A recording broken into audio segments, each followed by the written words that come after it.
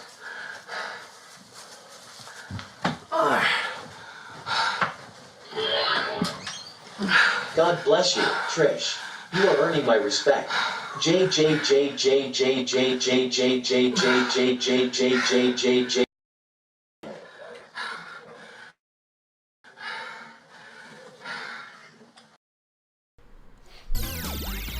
These years.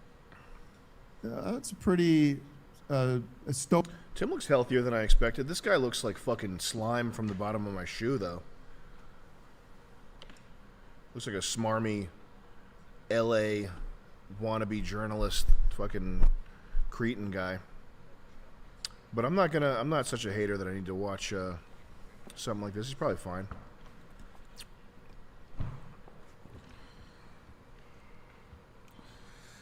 Podcast. Everybody's got a podcast now, huh? There's too much content. Yeah. I saw something that was really funny. Some guy's video was how Joe Rogan ruined podcasting. Damn. And then the thumbnail was all of Joe's, like, all the periphery people that are like, that you know who they are because of Joe. And then a picture of Joe going like this. And it said, "Want to meet my friends?" Oh man, that's funny. I guess that's partially true. Well, I mean, he's obviously a very generous guy. He's put a lot of people on. Yeah. But there, and it's not. I don't think it's his fault. I think it's the consumer's fault that there's too much. I mean, it's the consumer's fault, and it's also just the function of the medium. You know, streaming, YouTube platform, streaming platform, video platform, specifically advertising funded content, which is what everything that you watch, may not register for you, but it's all advertising funded. That's how everything that you see gets paid for. That's why there are not cool DVDs coming out, or if they are coming out, it's like extremely niche stuff that you have to really dig for and like find it in a difficult way. You know what I did find? What? The #1 Patreon ever currently. Shane Gillis, who's wearing a Com 98 shirt. Oh hell yeah! Largest Patreon in the world. Absolutely. In the latest episode, he's wearing the. He's got a Com 98 shirt. Yeah, the hot dog one. He's wearing my shirt. Yep. In which episode? The latest one. So Shane Gillis. Is it on YouTube?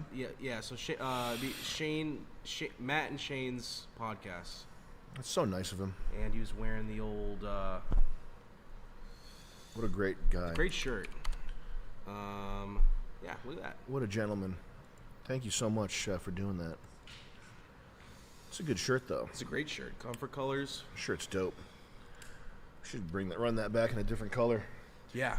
How big is his Patreon? It's. I call it Patreon, Chris. It's much. You sound like a fucking idiot when you call it Patreon, Chris. Patreon. I'm just kidding. Well, Patreon. It should be Patreon. They call it the page. I call it the wrong. I sound like I just criticized you, and I say it wrong. Because it's patron, so it should be Patreon. Patreon. That's what I said. Patreon. Patreon. Either way, that's the British. No, it's not either way. You wouldn't say patron. No. You'd say patron. But yeah, 73,000. Is this the biggest Patreon? Yes. Yeah. As far as I know, yeah. This is well, did you see a chart or something laying it out, or? Yeah. Yep. I typed in top 10 Patreons. This is the biggest one? Yep. Damn. That's huge. Yeah. We're killing it. I mean, we're doing good. Yeah. We're not going to tell people how good we're doing. Because that would be suicide, because people want to see me specifically fail and eat shit. Yeah. 69,000. So I'll say I'm making $5,000 a month. Yeah. Dollars. Yes. I can barely survive. But this is great, though. Yeah. Well deserved. Yes. We mail him 500 more of those shirts. Just inundate him with shirts, and I'm not saying this just because I like him. I think he is the funniest. Oh yeah. In terms of comedians that you can watch now, my favorite will always be Patrice O'Neal, but I think Shane is super funny. Oh yeah. In terms of modern stuff. Not even in terms of modern stuff. He's super funny. Oh yeah. I just meant that my favorite comedian's dead. Patrice O'Neal, who is worth looking up if you don't know who Patrice O'Neal is, as well. But this type of this content right here, I like Chuck Palahniuk, but this brand of content, grab water, stuff that you would call content, because in the past, listening to some drug addict talk about how they got arrested for whatever, this is content only because there is now a vehicle for there is now a vehicle for the boring scum that you would have scraped off your boot in past eras. Like this is not good enough, it's not compelling enough, it's not interesting enough, it's not redemptive enough. It's not anything enough. And this is the best of the best. This is fucking potty training, man. What is this? Have you seen the clown fucking piss shit, man? Under my boot, man. Soft white underbelly. This is the best of the best. I'm talking about content, Chris. Okay. I'm waxing philosophical. I'm putting on my Andrew Schultz hat. You're whacking. I'm making a serious point right here. And this serious point, I want you to retweet this and get me Reddit karma for this. But what I'm saying is, this is the best of the best. Soft white underbelly. And if you're making content, what is content? Content is all the shit that I step on with my boot when I'm brutalizing poor people, and I'm stepping on guts out in the street, okay? And there's scum on my shoes, and I go into Walmart and I see people that are 17,000 pounds shitting openly on the floor, and then scooping the shit up and eating it and gobbling it and smearing it on their face like it's makeup, and licking shit off their fingers, and crawling up to me. Poor people crawl up to me on their hands and knees, and they reach for my belt buckle, and they say, "Please, sir, may I have a crumb? Please, sir, may I have a crumb?" And that whole world, that world of death, that world of piss and poo-poo, that world of purple poo-poo, okay? This is stuff that there weren't movies, there weren't books, there wasn't fine art about adult baby diaper lover interview, because in the past you would have had the good sense to put a fucking in a target at a firing range and then tell this man, "Sorry, have a nice day." Yeah. This guy belongs on the underside of a fucking okay. What if his tattoo said but instead he's Huggies? in a 23 his tattoo should say Huggies. He's in a 23-minute long video that carries interest all the way here till the end, because people are eating this. Here's the most interesting part. People are watching this while they're eating food that comes out of bags. So that's the soft white underbelly that they're talking This is about. the soft white underbelly right here. And this is how I feel about all content, including my own. People will say, "Oh, he's hypocritical. He says he talks trash." No, streaming in general, this format sucks. And I think that there's a value to some of it. I like I'll listen to certain episodes of Rogan. I'm not saying the whole medium is shit. I'm just saying that post-COVID, post people being indoors, looking for something to do, and diving deeper into their phones and their accounts, this explosion of content is, I mean, I think the closest thing to it would be in Do Androids Dream of Electric Sheep? He has a term called kippleization. So, Philip K. Dick, the word kipple, is it? Kipple.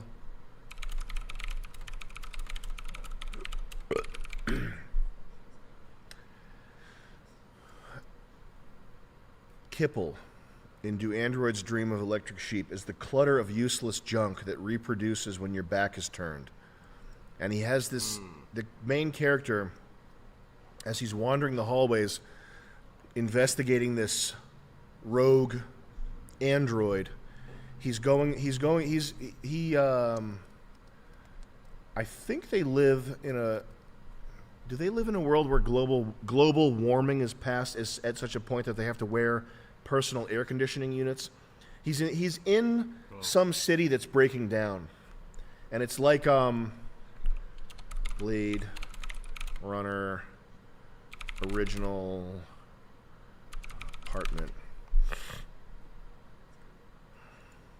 JR Blade Runner original JR. Man, what a fantastic book. What a fucking unbelievable book. J.F. Sebastian. So, in the future, there are these people, they call them like cluck heads or chicken heads, fish heads, something like that. They have a birth defect that makes them, like J.F. Sebastian has like a childlike innocence and lack of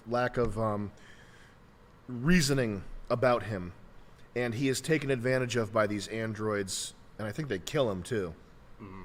And I think the point that Philip K. Dick is making in the book is that these hyper-advanced replicants, these things that are made to resemble humans, they have less humanity. They have less of what makes. They have less of what is important about humanity than this retarded guy. And the retarded guy brings in a spider, and it's at this point in the future where the world is in such shambles that animals no longer exist. Like there's like they're all extinct. Okay. There are handfuls of them in nature, and people buy fake synthetic animals for bragging rights to show off to their neighbors. But the chicken head, the guy with this birth defect, finds a real spider, and he like treasures it. He brings it in. He brings it inside, and he's like, "Hey, Mr. Spider, what can I do to help you?" Because it's this. It's one of the last remaining animals that he found. He found this thing that shouldn't exist, like this precious life. And the androids are like, they're laughing and they're sociable, but they start torturing the spider and like pulling its legs off. Okay. And that's the point where, like throughout the book, you're wondering what Philip K. Dick's take is, because the androids, they have complex thoughts, and they're saying things like, "Well, am I human too?" But then the scene comes where they just torture this spider to death, and you know that the fucking... Are we losing people or gaining people? We're losing people. Oh, we have 3K now. Oh, really? Yeah. What the fuck do you guys want to hear about this crap for? But in the book, Kipple is this avalanche of junk that multiplies and replicates when you don't look at it, and it's just entropy. It's just how when attention is not paid to something, entropy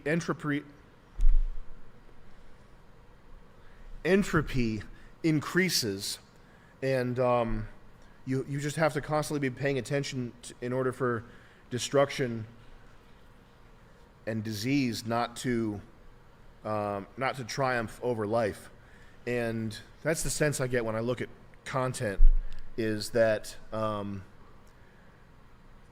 the way a person would say it with limited understanding they would call it the algorithm, but it's really just the function of advertising driven media, and the democratization of media, meaning you don't have some Harvey Weinstein bigwig deciding what's good. You have Joe Schmo deciding what's good, which in some cases is way worse than hierarchical. You get fucking To the Rescue, Fire Truck to the Rescue, Diaper Man, and he's standing like a little boy. Come on, bro. This is such a weird sexual display. Why don't you lose some weight? We got motherfucker. Is that from a movie? 3 million likes. What the? You guys remember when there were 3 million cop cars out in LA that one time, like 5 years ago or something? Like something. Does that ring a bell? Was it Miami? It could have been Miami. Yeah, maybe Miami, and it was the it was like the alien.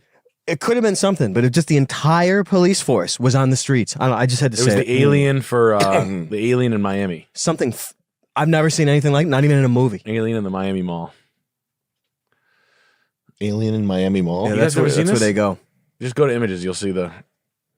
Just go to r/creepypasta. Creepypasta. That's the fastest way to get. I was at the mall and a real alien was there. Is that the picture you're thinking of? Yeah. There's video too, but it was a cop car show. What the fuck? Yeah.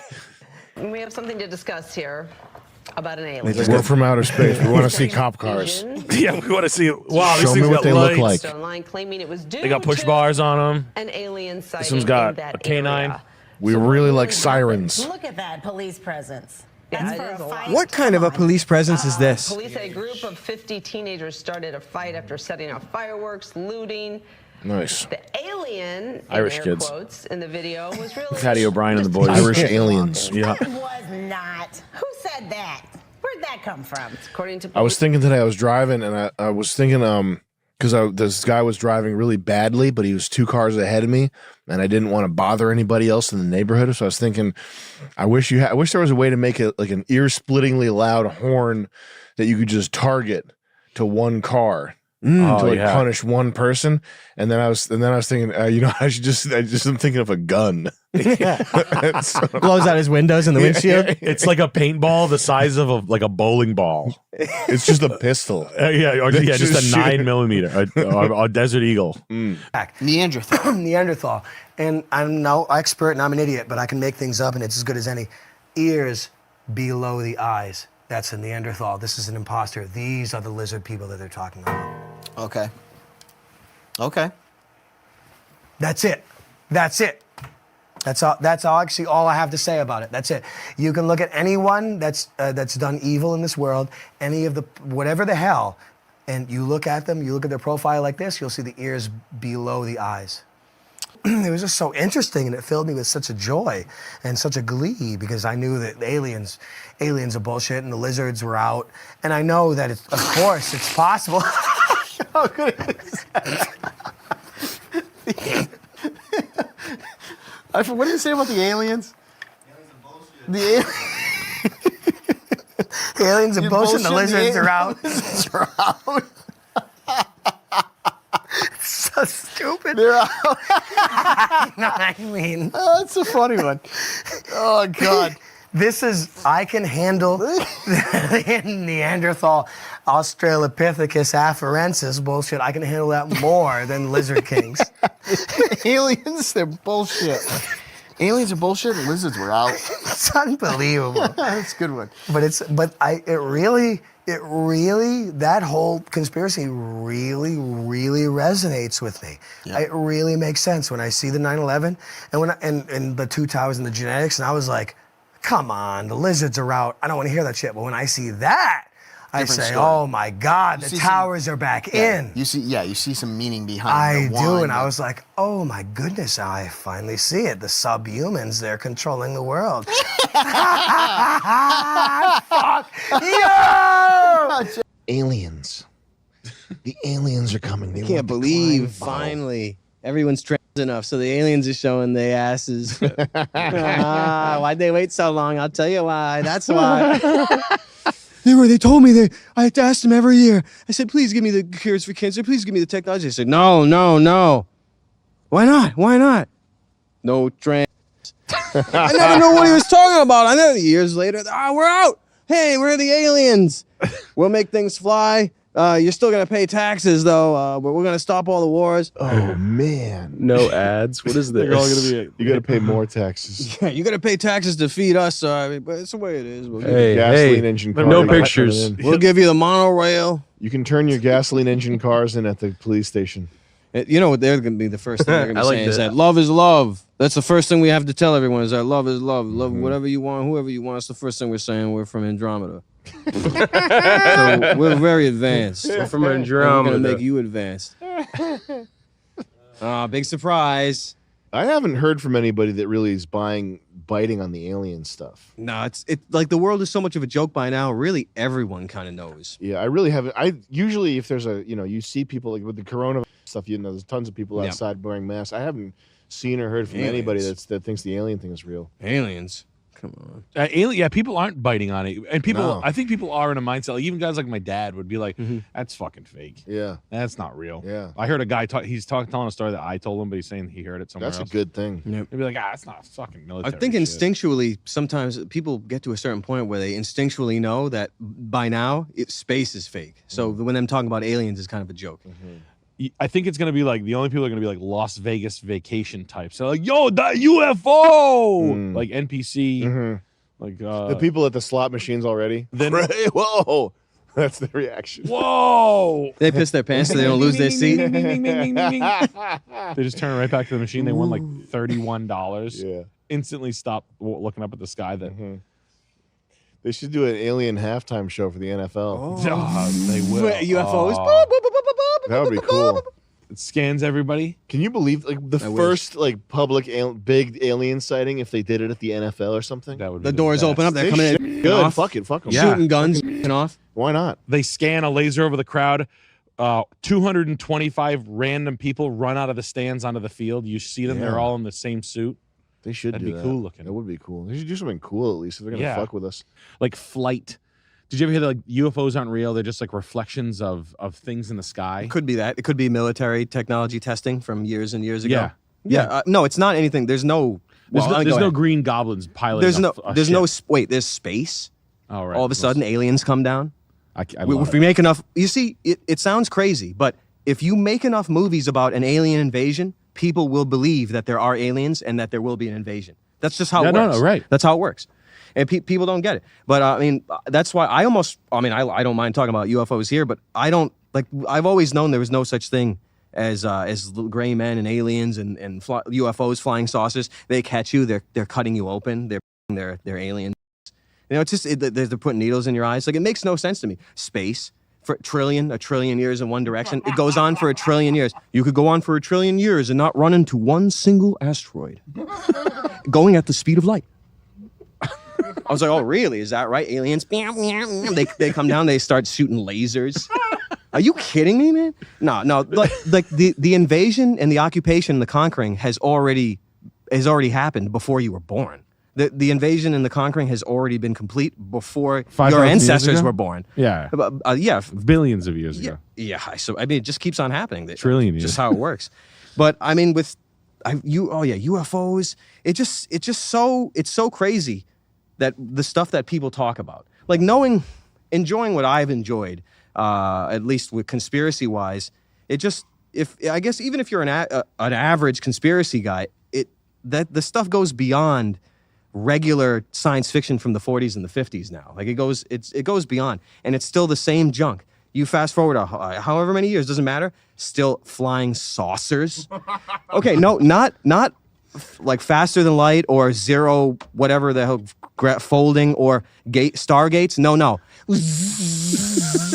Fucking flying saucers. They got exhaust pipes. 70 years later.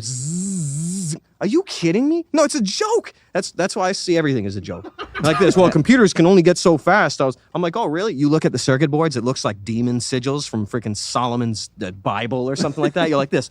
You know, it's all goes beyond what most people really conceptualize, because people don't look at it in a spiritual sense or even perhaps a religious sense. Sam, I remember you acknowledged the human body plan is perfect. What if aliens were to exist? It would look human. Why you think aliens would look humanoid, since we on the subject of sci-fi? Yeah, I think that's an important question. Perfect. That's a quote from me. The human body plan is perfect. Do you think aliens would look human? The human body plan is perfect. It's perfect. It's perfect. But yeah, of course they'd look human. They'd probably look like fucking desert Brasilia from 1,000 years. You know when you see video of like the Middle East, there's some people that are so crazy looking. Yeah. They probably look like that. They're But yeah, tuned for the sand. convergent. What's it called? Convergent. Convergent. What's it called? Is it like saying that like evolution like goes in one direction, kind of? It converges to. No. Like even separately, certain traits. Yeah, it's that a trait will evolve in one location simultaneously or without connection from another location where it also evolves. But it's just because it was needed by whatever organisms are there. But like obviously, walking on two legs, there's no like giant six-legged things, right? Yeah. Like being a huge. If you're so huge that you need constant support like a table, then you'd have four legs like an elephant or a horse or something. But there would never be there's no animals that are large that have six legs, and it's not because life hasn't had a chance to flourish in enough directions on this planet. It's because if you were a big not a bug, if you weren't a bug, if you were bigger than a bug and you had six legs, you would just have two extra legs that just are there, costing energy, getting infected, snapping off all the time, useless pieces of shit. So, I mean, this is like, I remember having an argument with this autistic, like, sci-fi lover guy who was like, if life was on other planets, it would be totally different. But it just fucking it wouldn't. Yeah. If it would, go engineer with a race car with the engine up 6 feet in the air, like high up, or with wheels that go forwards and like it doesn't work. There's a life like nature. The conditions that surround us are so harsh that they destroy anything that's not necessity. So anything, all this fanciful like Star Wars shit, like long noses and fucking floppy telepathic ears, like it's not real. There's no way it could ever be real. Pretty obsessed with Space God. You guys seen this? No. This alien? That's just okay when you fucking get rolled. Hold on. That's a really good You've movie been making. obsessed with this? Yes. I've been obsessed with this. That's a black gentleman. I did that in Atlanta. Yeah, I can't understand a word He's saying. It's rains diamonds in probably Brazilian. Guy. Yeah. I don't think so. I think it's Desi Banks. That's what people are saying. Desi Arnaz. But I have been obsessed. Is Maybe it? just more of a Chris thing. Okay. But it's more of a Chris thing. Any videos of him fucking? it is a thick going on? It is a thick Atlanta accent, I will say. What is happening? Anywho. It wasn't like this 20 years ago. Oh, yeah, give me the baby. Wait, hold on. Hold on. This is funny. Give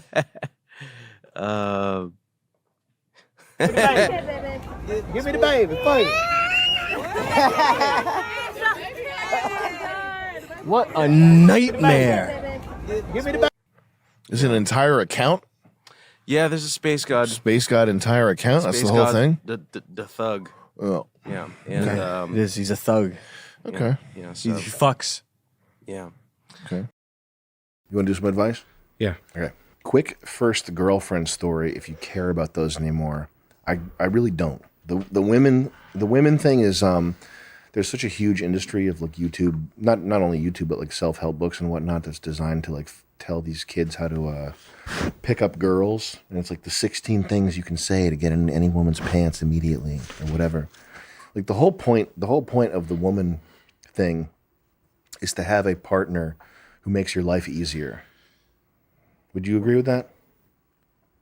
Yeah. I mean, someone to compliment yourself and then make yourself better. So that your journey through life is easier, more effective, better. Yes. All these good things. Yes. All this stuff about like validating your machismo, getting the most pussy, manipulating the woman so that she's mind controlled by you. I mean, that falls off a lot. That's all noise. Like that's you. I remember you told me once about Rocco was saying that he wouldn't cross the street for pussy. Yeah. I finally feel that way. Yeah. Where it's like what are you gonna do, dude? Fuck your whole life up for a piece of yeah. Like, are you fucking serious? It's the best. We all know. Yeah. We all know. Oh, it feels so great. Oh, what a joy. What a treat. on. What a treat. Bend over. Backwards. It's like a Rice Krispie treat, Nick. It's like a Rice Krispie treat. Covered. You don't have to pay for any of this. She bought you jewelry. Yeah. Rolex watch. Now I'm going. Okay. That's all over. That's all. I'm like, this girl obviously likes me. That's Dude, all. Sam, this girl obviously likes me. She bought me a Milgauss. I already have one, but I'll sell it and I'll buy a fucking. I love Rolex. I can't believe that she did that. Dude, are you kidding me? Did you see what I was doing with my tongue? That was 40 minutes of that. I was lapping that thing. That is all. When you have like once you're sort of solidified as a man and you know more or less like know that you have something to do. You have a quest or a vision or sort of a lifestyle that you want to establish or maintain or whatever. Like you know what your goals are. It's like all that other shit is noise. It's time to find like one person who can help you achieve that. Yes. Okay. So that's what all these girlfriend stories. Like the universal advice for your first girlfriend. I don't care if she was mental. Blah blah blah. She bought a pair of scissors and cut herself. Whatever. Listen, if don't get yourself in trouble with accusations, with unplanned pregnancy, with all the various pitfalls that everybody knows about with the women. Don't get hit with that. Take your 20s, enjoy yourself, okay? Realize that none of it matters, because when you age 30 is when you like basically become who you are, who you're going to be for the rest of your life. Okay, so you're not going to be ready for this till age 30. So take your 20s, enjoy yourself, whatever.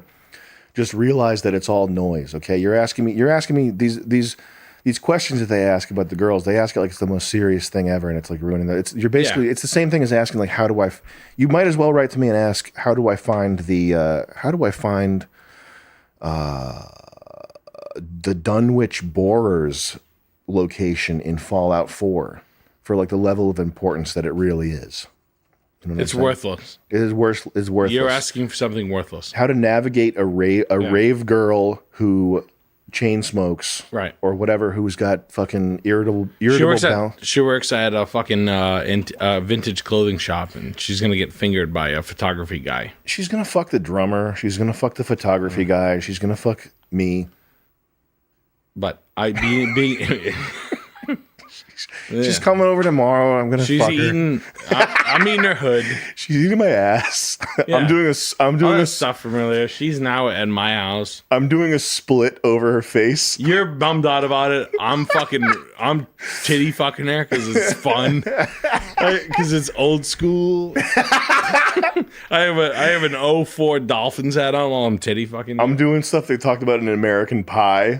Because I'm nostalgic. You're fucking a pie. I'm fucking a pie. You are. Oh, come in. Hey, Nadia. You call her Nadia. Her name's not even Nadia. I'm acting like that guy. Who's the blonde guy in American Pie? The cool, like Stifler. Stifler, yeah. I'm acting like Stifler. What's his name? What the fuck is his Illuminati name? It's like Jason Ian Scott or something. It's Michael Ian Some Scott. bullshit. Scott. So look, the girl issues. If the girl is not adding to your peace of mind, helping you get stuff done, being a solid partner for you, etc., then it's just garbage. Like, what do I do with my garbage? Throw it out. Yeah. It's easy to find. It's easy to find scum girl. If you're a decent dude and the girl's like blowing you out, and you're like this, nah, and now you heard it from my stupid voice, you'll see it. I swear to God, if people heard that and they were like, yeah, this girl's a fucking deadbeat. It's like a bartender a couple nights, but she always keeps getting fired because she got a bad attitude. And well, I remember I dated a girl who kept getting fired. That's really funny. It's wicked funny. And I was like, what? You got fired? Like, I've never been fired from a job in my life. Like, I mean, I don't know. I'm a pretty good worker. I work hard. But she seemed like a good girl. Father was a good guy. I knew her dad. So I'm like, yeah, they fired me. I'm like, said I was standing around. Again? Yeah, again. Third time. All right, you got to go. That was 7 months. 7-month relationship. Fired 3 times. Crazy. Yeah, I'm going to stick around for that. Here are the bold bullet points. First girl I ever dated was a bit of a bitch. You got to go. She often joked about having BPD. Time to go. She said she broke up with some other guy. Time to go. During the 5 days that we dated, she managed to fuck him, the other guy. On the 6th day, she messages me saying that she still loves her ex-boyfriend. She's cutting herself with a blunt pair of scissors, and there's nothing that I can do about it. Just fucking look. You know, if I had it, there's a outside the office here the other day. There was a diaper. There was a diaper on the ground that was full of like shit and like food. You know what I did about it? I kept walking. What are you supposed to do? I didn't bend down to start eating it, and then ask somebody why my tummy hurt after I ate the diaper full of shit. God. All right, high school regret. I'm 18 years old and I just graduated from high school. For the first 3 years, I went to a difficult college prep school despite having ADD. Regardless of my below-average grades, I still enjoyed being surrounded by smart kids who cared less about stupid social hierarchy and drama and more about being chill and having fun. However, in junior year, my situation came to a head and I had to go back to my boundary school because of my grades. I was pretty sad, but I knew it would be best for my future college prospects, or at least what remained of them, since there was also the fact that my closest group of friends, most of whom I have known since first grade, went there. They are like my brothers, so I was excited to finally have classes and hang out with them again. Well, of course, I arrive first semester, and it's a worst-case scenario. Not a single class with anyone I knew, and all my friends were in different cliques, each of them equally terrible in their own way. I pretty much became a loner all senior year up until quarantine, and it took a huge toll on my mental. A few weeks after quarantine started to hit me. I had finished high school, never having gone to a party, never having smoked weed or gotten drunk, never having had a girlfriend, and never even having been on a date. Remorse set in pretty quickly. The funny thing is that I never even really cared about those things, and suddenly I felt regret. I haven't been able to stop thinking about it, even though I have an amazingly rewarding job as a prep cook in a BBQ restaurant where I'm respected by my boss and all my coworkers. I even just landed a second job in IT to work during my gap year. I just can't shake the feeling that I'm going to become an adult and regret never having those experiences for the rest of my life. Should I force myself to have high school experiences this summer, or am I not even going to care in 3 years? Is getting into a relationship at my age even worth it, or should I just keep focusing on myself like I have been? You're not going to know. You're not going to remember these things. It's not going to matter in 6 years what you did. You should wait till you're 26, though, and then go have high school experiences. Hang around in the parking lot and drink Four Loko. Yeah, you should just exist for do all the things. Mm-hmm. Yeah. Get the mic closer. No. No, I want it really far away. I'm sorry. I said that sort of cunty, but I needed to drag on this. No, I need it. I know. I respond to fucking my brain's like hyper-attuned to Mercedes. I need this right now. You're speaking Mercedes for 5 seconds. You're the highest, dude. What do you think about this kid's problem? I can't believe a kid wrote a paragraph of that. Mm-hmm. But I'm not going to shame a fucking poor bastard for not knowing what the fuck he's doing. I want to know where he's from. Mm-hmm. I'd guess Midwest, but you never know. Mm-hmm. I don't really want to put the kid together as much, but Jesus Christ. I mean, it could happen anyway. That's what my high school was like. I mean, our shit's fucking funny. How the fuck is this kid's? This is such a humble story. I mean, I didn't have a exciting high school. I didn't go to party. I went to maybe like 2 parties. Mm-hmm. I didn't smoke weed. I didn't. What else did you have? Never having had a girlfriend or been on a date. I mean, I didn't do that until like senior year. You're not gonna remember these. It's not gonna be an issue years from now. Listen, ultimately, you're like sort of on your own as a man. And like the thing about high school is you think you have a support system. You think you have people who like really care about you and have your back. Which is I'm not being like nihilistic or cynical here and saying that nobody cares about you. It's just that those people, they all have their own lives. They're gonna go their own ways. You're not gonna be 30 hanging out with your high school buddies. Anyway, that's not a legacy we need to investigate. What You guys see the Colts? Colts got a pretty good team this year. Is that sports? NFL, yeah. But you guys, Yeah, nice. yeah, the Colts got a pretty out of nowhere team right now, kind of playing out of their minds. Kick ass. Yeah. We had John Rocker on the Sam Hyde show. How was that? It was really cool. How was he? Did I tell you? I knew it. I didn't hear about it though. It was. He's funny. Is he? Do you want to be? Where's he from? He's a character in person. Georgia. He lives in Florida now. Is he rich? I don't know. Does he live like a wild baseball player guy? He seems to be kind of crazy-ish for a 60-year-old guy. Yeah.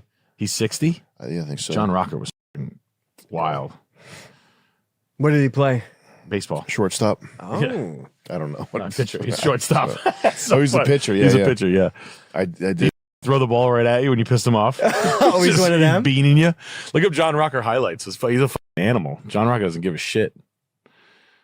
Is he involved in podcasting and He's been doing Politico? he's been doing people's podcasts. Wow. Well, Rocker's remarks on our show back in November may have outraged Met fans. Good. It was the comments he made to Sports Illustrated writer Jeff Pearlman that caused a national outcry. This guy's a Brazilian rat. Never played for the New York team. Here's a recap of his most inflammatory remarks. Yeah. Quote, imagine having to take the number 7 train to the ballpark, looking like you're riding through Beirut, next to some kid with purple hair, next to some queer with AIDS, next to some dude who just got out of jail for the 4th time, right next to some 20-year-old mom with 4 kids. It's depressing. And about New York City itself, Rocker said, Oh, my gosh. the biggest thing I don't like about New York are the foreigners. I'm not a very big fan of foreigners. You can walk an entire block in Times Square and not hear anybody speaking English. Asians and Koreans and Vietnamese and Indians and Russians and Spanish people and everything up there. How the hell do they get in this country? I'd say he speaks for everybody. Since the Yeah. article hit the stands, Braves Oh, he's dead to rights. He's the first cancellation, I think. Wow. Yeah. And look up Jeff Pearlman. The guy that wrote the article on him is such a Probably a sexual individual. fucking rat. Ugh. He wrote it when he was 30, though. You know what I mean? What do you mean? Like in 02, he wrote, there was the hit piece on him, 99. So he was like a 29-year-old little punk. Yeah. Like No, go back. You'll see the picture of him with the hat. Yeah. That's what he. That's who's canceling. I thought that was his hair. John Rocker. Cool. And he totally is a punk. And this guy is doing YouTube videos now. Of course, 30 years later, about how great the cancellation was. There's the video where Jeff Pearlman's talking about John Rocker. He's like, a lot of people always ask me, what's your money story? In the journalism business, we've all got our one. He's just living in the glory days, living it up. 30 years later, doing the podcast tour, talking about this sports thing that happened 30 years ago. Name dropping the time you were a fucking. The best thing he ever did was bring a guy down. Can you imagine that? I spent the day profiling this baseball player. A really good pitcher for the Braves. He picks me up in Georgia. We're driving around. The first thing He's speeding. And there's a car in front of us driving like this, erratically. He says, "Move, asshole." He goes, Asian women, man. Asian women cannot drive. He was nice enough to pick him up, and he's bitching about him? We got to a toll booth. It's a toll booth where they used to have the chains baskets, like a chains. They're laughing because the guy's awesome. He throws in some money. Thing doesn't open. He throws in more money. Thing doesn't open. Guy behind us starts honking. He rolls down his window, goes, "F you," right? This is with a reporter from Sports. Okay. Whoa, a real reporter for the swimsuit edition. Fucking name dropping. Fucking Dilly Billy. We're driving to a school. I'm going with him to speak to a school of disadvantaged. Why didn't he tell him he was working on the hit piece while he was on his face, face to face with him? Why didn't he give him a heads up? Athlete story, right? We're driving there. I'm like, so do you like speaking to kids and disadvantaged kids? He's like, fucking man, I hate it. I gotta fucking do it. They want me to do it. I love his honesty. Wait, we get there. We're at this school in Bumblefuck, Georgia. They play. Do you guys remember? You're a little younger than me, but the Twisted Sister song, "I Wanna Rock." Yeah. Oh yeah. So that was his entrance song, because Rocker, I wanna rock, rock. Okay, this little school. He comes out. He speaks to him. Kids are like, yeah, he's good. John Rocker's good. We're leaving the school. It was the CD age still. There's the Twisted Sister greatest hit CD. He palms it and steals it from this So I write this. I don't. Is this like a comedy club? Go back to YouTube. Was that Dave Portnoy? This guy, this is not such a huge story. It's just important. It is worthwhile to know what scum these guys are. Type Jeff Pearlman and go to his channel and look at his videos.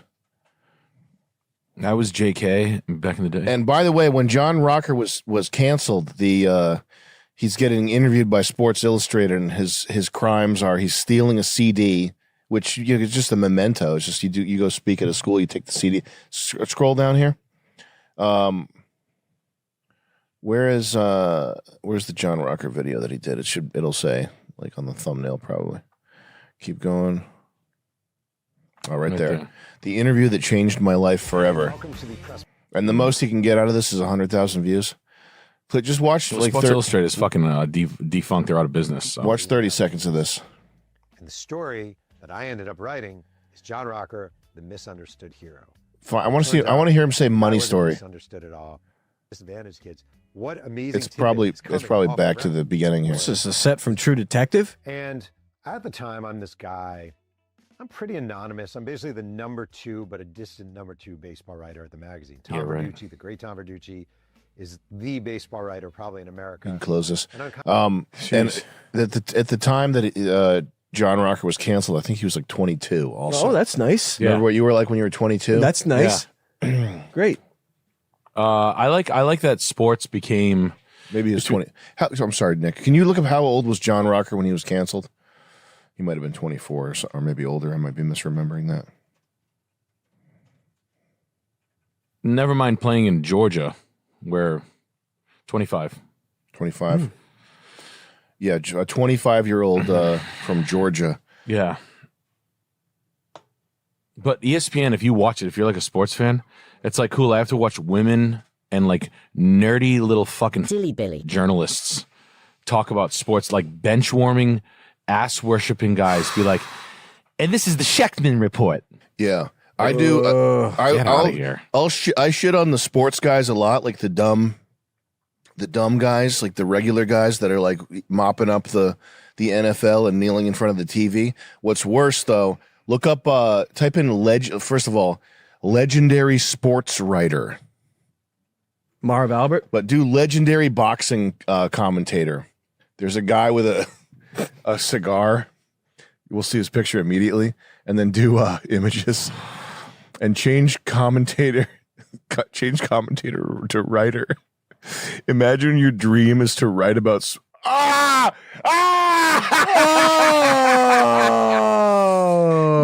hell yeah. Screen. Fuck yeah. Bro. Yeah. You can just imagine. He had the scoop. You can just imagine. Yeah. The 1920s, I'll set the stage. It was 1871, and there was 10,000 people packed into Blueberry Park in Canarsie to watch the great John Sullivan take on Ernie Jones. Lefty Jones. This Yeah.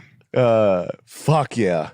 the fact that the guy said he was the number 2 sports writer, like that's a ranking. Yeah. Buddy, you expect me to under believe the legendary so and so, blah blah blah. Even when those people, you know who those people are. Even when they're like, even when they're talking about how they're lower on the totem pole, they're bragging about. Yeah, that's a humble brag. Can you type in? You go to YouTube and type in Burt Sugar. I just want to hear him talk. There was no one better than the great Tony Peterson. He was the greatest left-handed slugger. Fine. Name drop. Excited to be a part of it. Name drop. Name drop. The reason, very simply stated, is it's only the second stamp issued Ever. in the image. Wow, what a rarity. Joe Louis being the first. The highest, the most rare. I'm the highest and most rare journalist, writer ever. My opinions shape the world. And in my book, Boxing's Greatest Your Writers, book. he is number 1. Number 1. The all-time greatest pound for pound. Yep. The sweet science. He has picked one hell of a tough opponent, and I don't view it as a tune. Go back. No. Yeah. Oh, you see his pants? Scroll down. I want to see him looking classic. I want to see the most classic looking one. He's on the big think. Oh, don't even click that. Just keep going. This guy's so money. Scroll down. I want to see baby. More. I'm sweet enough. Yeah, yeah. That's what I told this 2-year-old. Don't eat soup from a moil. Oh, dude, that one looks good. A guy ranting. The impossible dream? Is it a wet dream? What kind of dream is this? Divx dreams. It could be a fight fan's dream. I love it because it has both things going for it. It has the experience of a De La Hoya and possibly the most, I think, recognized. You can close the tab. That's a crazy video clip right there. The quality of that. It's like a 9/11 video. Holy shit! Yeah. It just beats behind him. Yeah, hitting the building. Like the microphone's pointed directly at the airplane or whatever that is. Yeah, at a biplane, like an old timey. Old cameras just generate. If you watch plane sounds. If you'd watch ESPN now, that's why I'm glad they have like McAfee guys that actually played the sport. Mm-hmm. You know what I mean? Like I like. At least you know they're not gay. Yeah, well, at least that gay. I'll take a CTE football. I don't think all football players have CTE. I think a lot of them have great careers, but watching a bunch of dorks, it is better to watch. Yeah, it is better players rather than and ESPN. The pencil necks that worshipped athletes and could never be athletes themselves. Yeah, I'd call it the Moneyball era of ESPN that literally took the stock down to zero because guys who play sports are like, what's this little talking about? Mm-hmm. And it's just like I don't want to hear this guy talk or some bitch talk. Yeah, like it'd be like would women watch men talk about makeup? Mm-hmm. They would turn it off immediately. Like they watch fucking. They probably would. They're so fucking stupid. They mostly do what they're told, no matter what. Yeah, they'd probably watch it more because a man is talking to them. We should do makeup reviews. I'll do Hell that. yeah. Please. Fuck yeah. We'll get girls to teach us like that foundation looks fucking ugly. Nah, don't put that on. It looks like shit. You dumb fucking bitch. How much? All right, fine. That's a pretty good mascara. But what if I load your fucking face up with cum? Stupid. Do they have makeup that protects against that sort of water damage? Yeah. Yeah. Yep. Let's try it out. All right, put glue or something on your face. Oh, that one works pretty good. All right, try it on her. Oh, that one works. That one's not as good. See? Mash this coconut custard cream pie in your face. Make it look funny like an old cartoon. Yeah. Yeah, now you look hot. Look at that. Yes. Walk around like that all day, dummy. See, you could look like fuck. What, you think you look like Daffy Duck? There's so many mistakes in the commentating where they're like, oh, yeah, that's a... They don't know who players are and shit like that. Hold on, what, is there something... What's happening? I think Jake's picking... Who? Is there danger? No, there's no danger. Okay. Here on the mics. Let's we ever get the guns. Yeah. Guns. Strap up. Tech 9. But yeah, no, I don't know.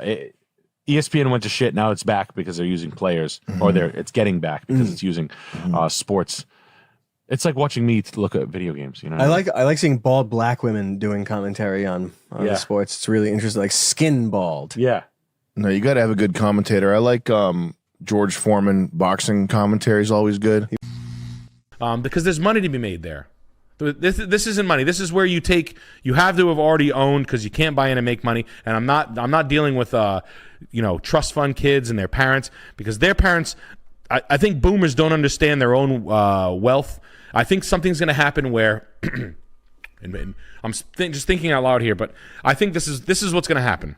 Boomer parents are letting their kids. They're sort of like subventing their kids' life.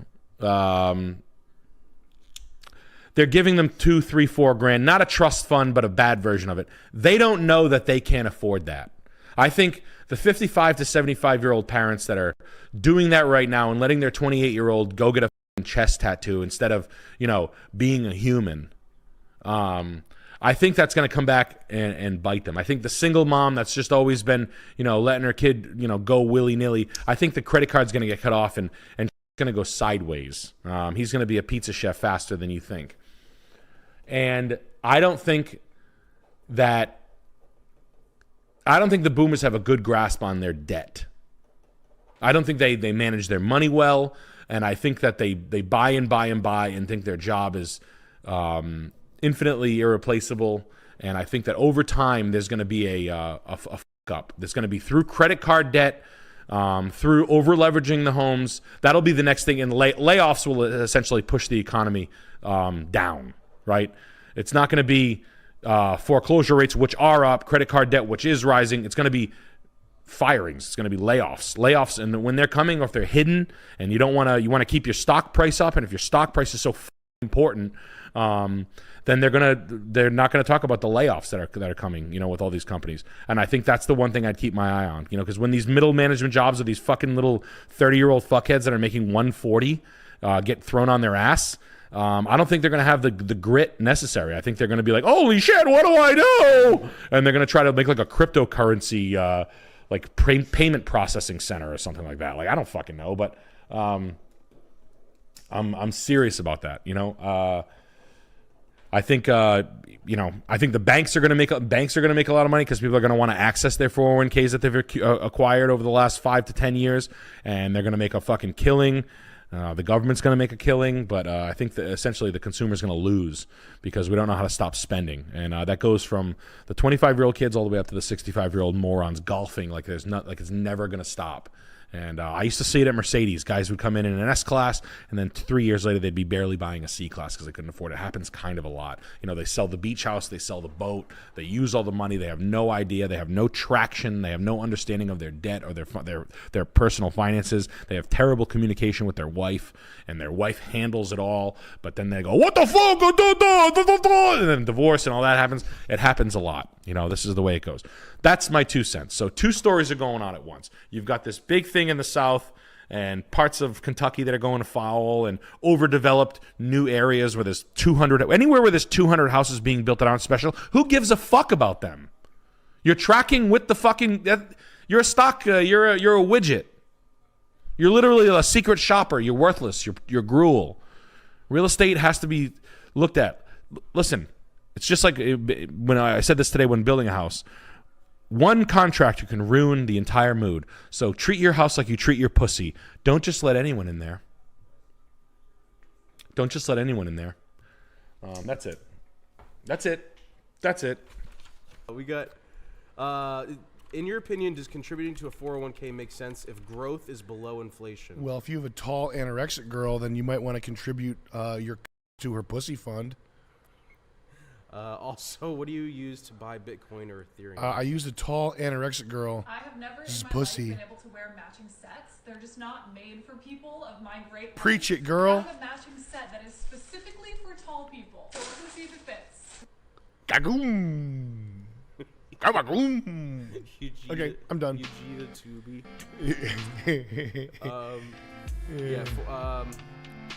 Is contributing to 401k. God damn.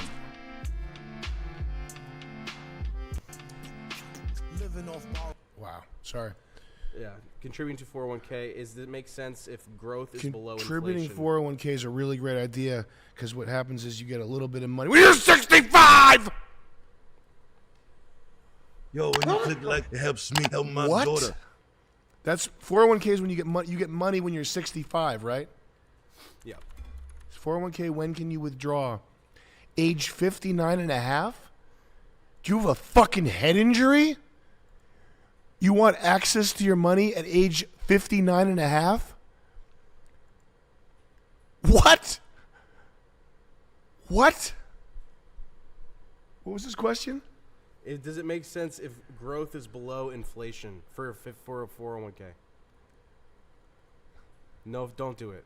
You should invest in an 802k when you can get the money when you're 120. And he was also saying, what do you use to buy Bitcoin? Send it directly to Dream.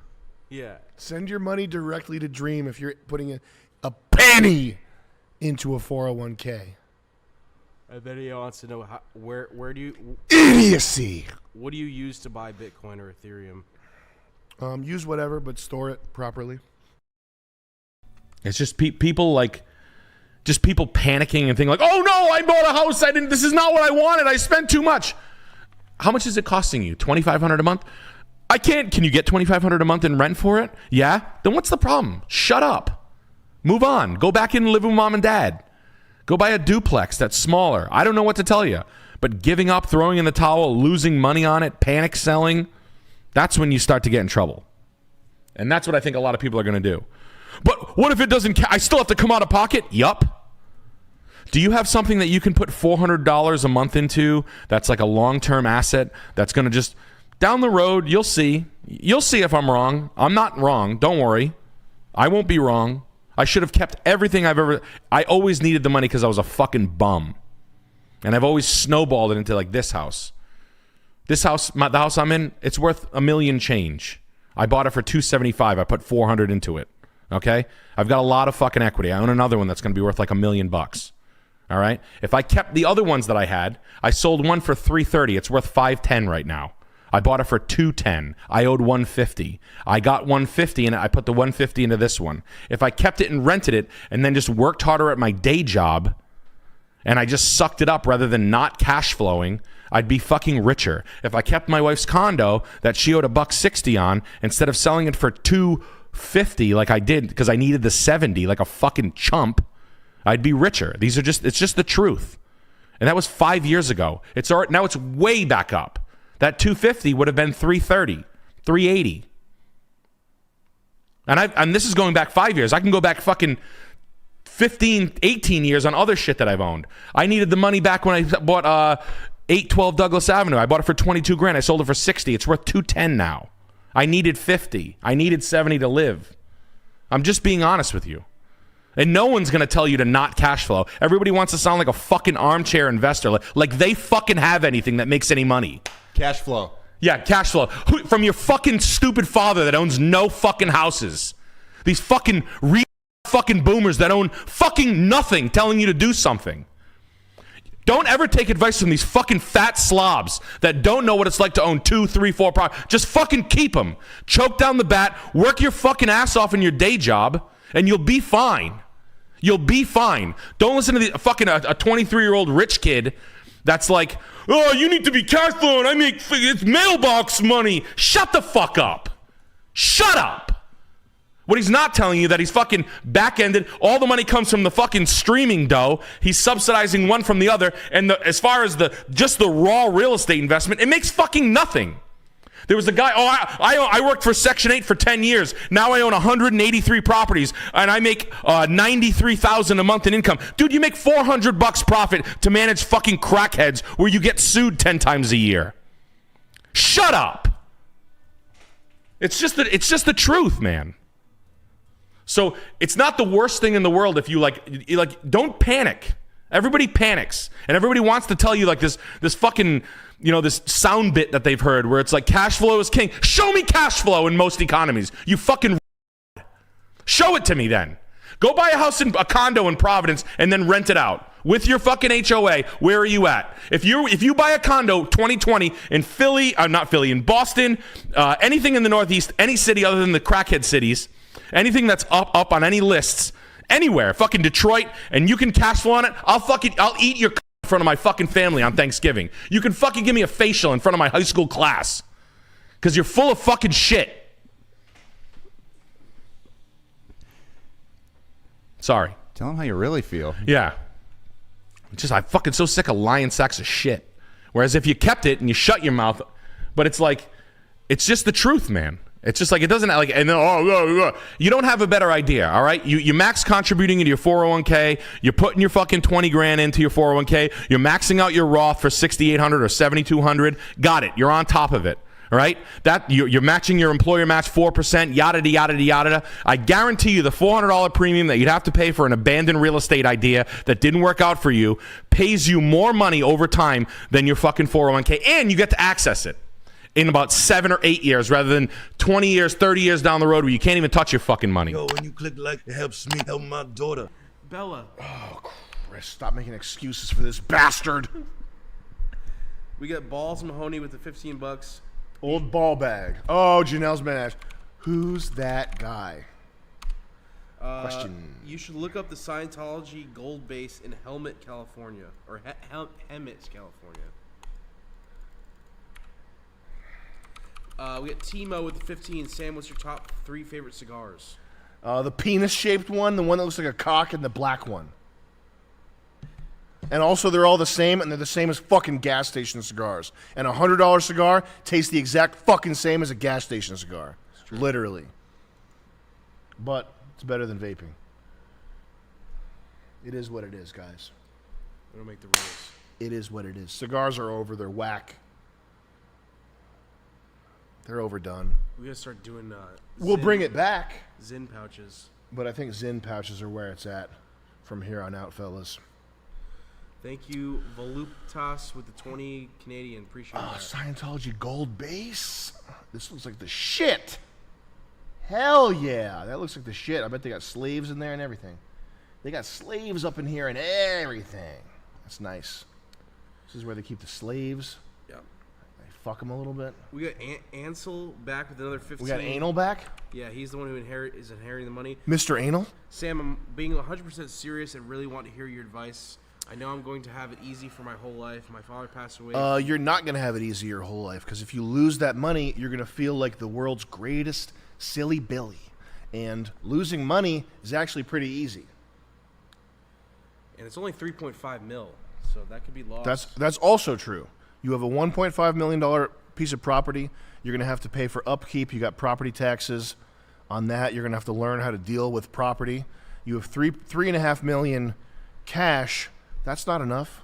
That's not enough to be cool forever. That's enough to ride out a couple decades like a loser. That's enough to blow quickly on stupid shit or bad business ideas. Hanging on to money, keeping money is very difficult, and it's a totally different mindset from making money. So I would say find a family office that handles money for, I mean, if you could find, I'm sure you couldn't, but Chamath, like his family office, like the family office that handles the finances of somebody who is rich and not a shithead. Find somebody that's like I don't want to say trustworthy, because you go on YouTube and it's like everybody appears to be trustworthy, but just man, that's tough. Realize quickly that you have no idea how money works, and you have no idea what to do with this money, and that if anybody that comes to you with a business idea, like a lot of people, if anybody hears that you have millions of dollars cash, they're going to come to you with their business idea. Hey man, I got this idea. It's a startup. It's only $25,000. Like you're going to be bled dry. You're going to be bled dry by little pinpricks of $20,000 here, $35,000 here, $15,000 here. Like all your friends, family, or anybody that knows that you have this money coming to you and pitching you with shitty ideas that they don't have money for, and they don't have money for it because they're stupid. And they've never had money. Yo, when you click but like, they helps swear to me God help it'll my work. daughter. I swear to God this idea will work. So just quickly realize how hard it is to hold on to money, and I mean you got to start researching it. You basically have to become a wealth manager for yourself and whatever other family members you're going to be responsible for. If your mom is still alive or if you have siblings, you have to not fuck it up for them too. I mean, my advice is always Bitcoin long-term hold. I'm also a big fan of irresponsibly chunking away money. Like if I get a large amount of money, I will buy all Bitcoin with that and continue to live like threadbare, like in trouble, in debt, etc. Like play pretend like I'm broke, that sort of thing. Like I am down to, after we buy the fish tank house, I'm gonna be down to like fucking probably 25,000, which sounds like more than it is. That's like 1 week's worth of operating costs. Like consistently being on the edge of not being broke because you have your money in storage somewhere, whether you think that Bitcoin's a good idea or a mutual fund or whatever, some more traditional thing that people do. But I like to irresponsibly save money. I think that's especially true if you suddenly come across an amount of money that's way larger than the scale at which you're used to dealing. Yeah. And 3.5 million cash, that sounds like a lot.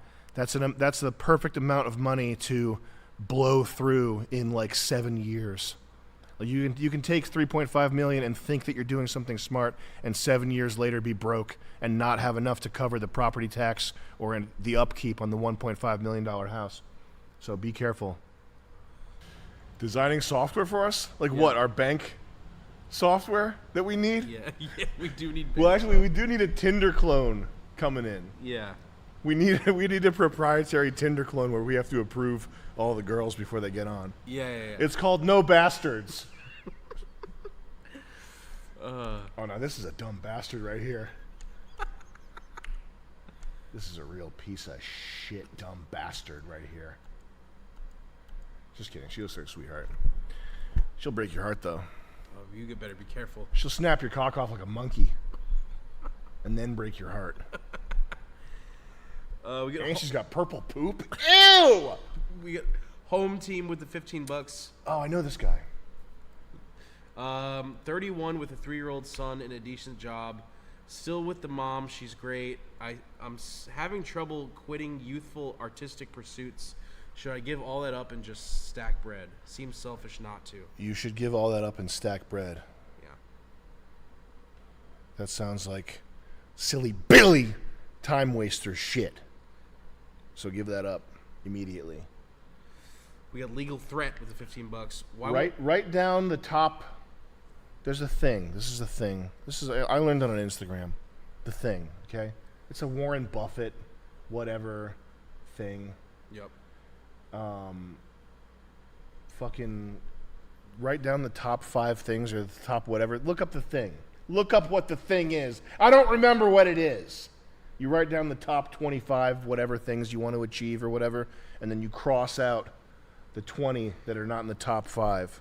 So the top 5 for you: stack bread, don't fuck it up with your chick, take care of your kid, whatever the top 5 things are that you actually need to do. So you write down, I should look up the fucking thing.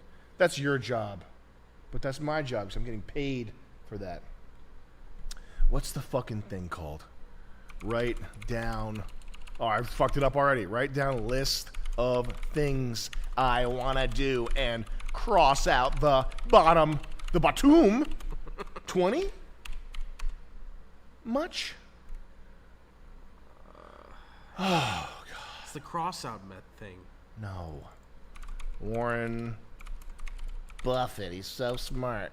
List of shit to do?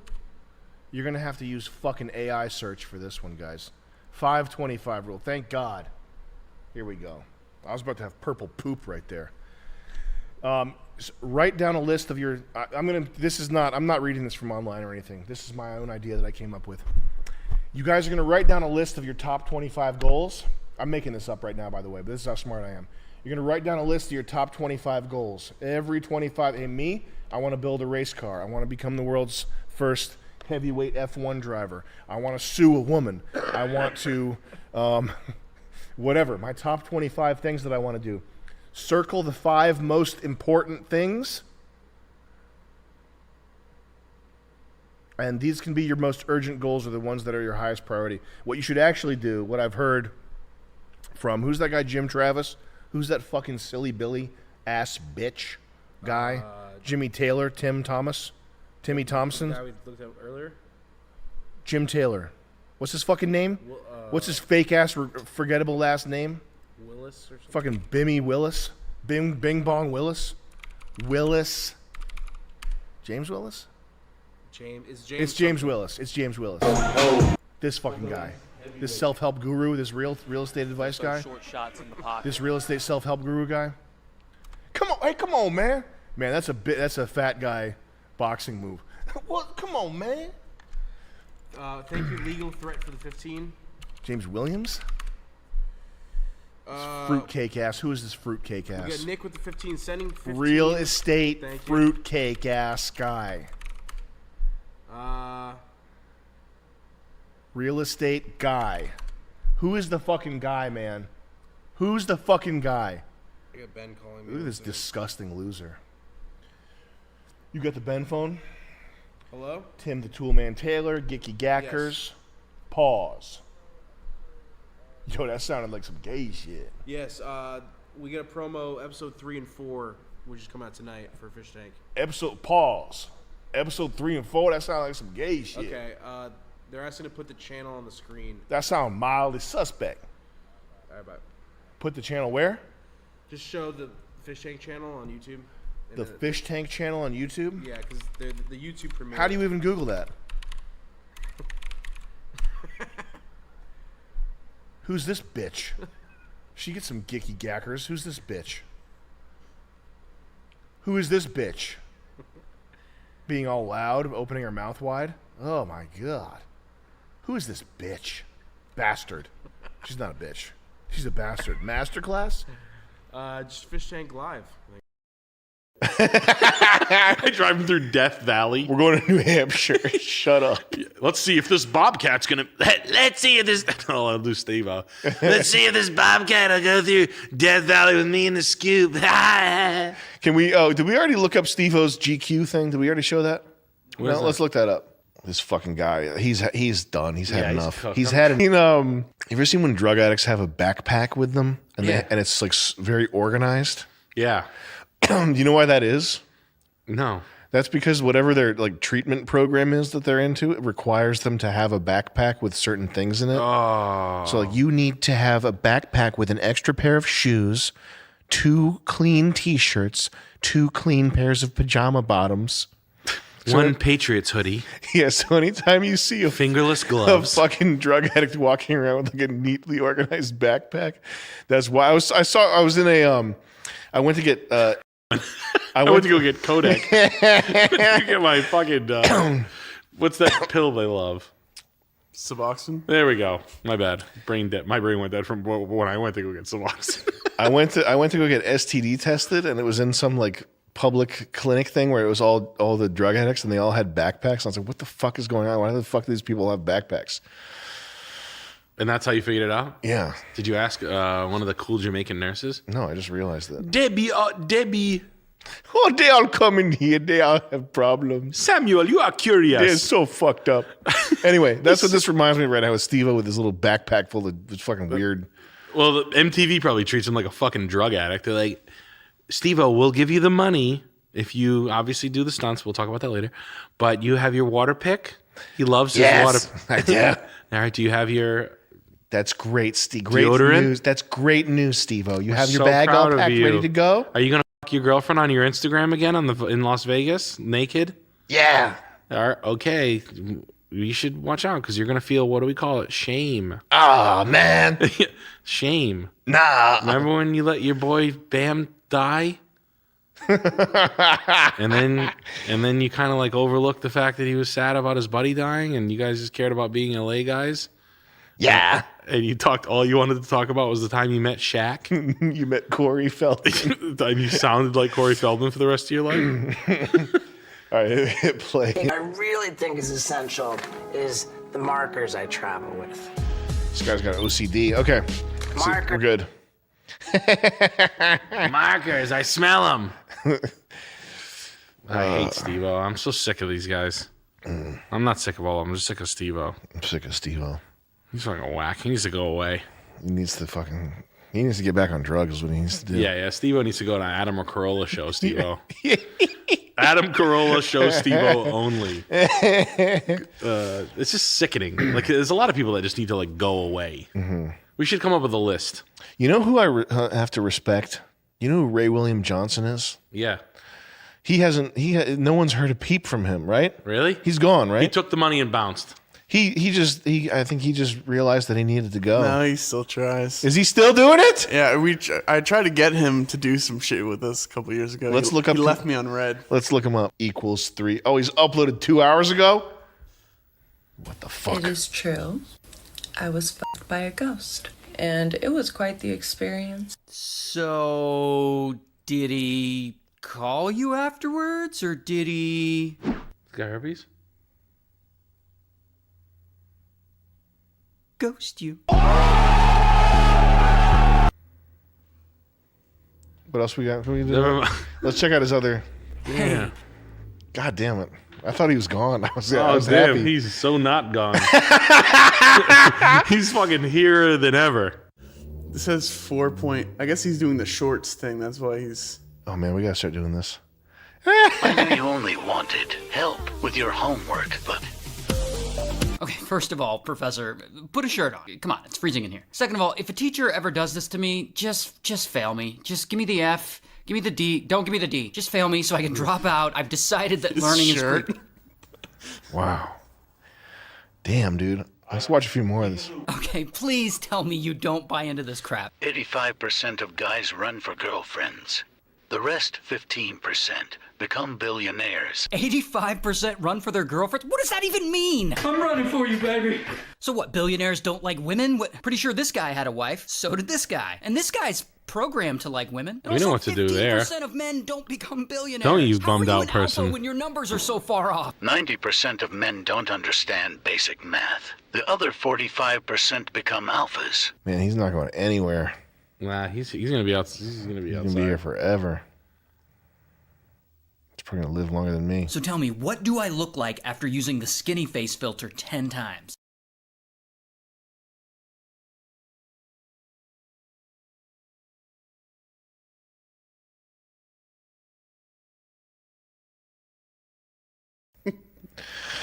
Okay. all right. That was pretty tasteful. That's pretty good. That's pretty funny.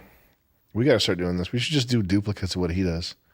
Just like a one-to-one remake. Copy- yeah, Not just even, rip not him even, off. not even make a joke about it. Just do it. Okay. What made you think that he was gone? I just hadn't seen his fucking stupid fucking face anywhere. He I fell thought- out of your algorithm. I thought he was out. Yeah, I thought he was gone. But I was very wrong. I think about celebrities that need to go away a lot. That would do anything. Mm-hmm. Like like the normal ones: John Legend, Chrissy Teigen, Dax Shepard, Kristen Bell. People that will be Snoop Dogg. Snoop Dogg. He's fucking annoying. Get the fuck out of here. Snoop Dogg would do anything. He Sounds just pretty bought good. Death Row Records. Snoop Dogg bought Death Row Records. Yes, he did. People are they're fucking hanging around way too long. Well, they get all these celebs. Corey Feldman. Get out of here. I can't believe Corey Feldman Get out is of here. Dr. Dre's son. Got Polo with 20 bucks. Highly recommend showing everyone the Frank Yang 2012 to 2013 body transformation video. Amazing stuff. Hope one day you guys can reunite and finally track down the Hodge twins. Yeah. We still need to get the Hodge twins, man. We never got them. I think their cousin was there, though. There was some guy that looked like a knockoff Hodge twins, and he had a bad attitude. We got Dismissing with 200 ARS. Study Mondo Megabits. Yes. Go study.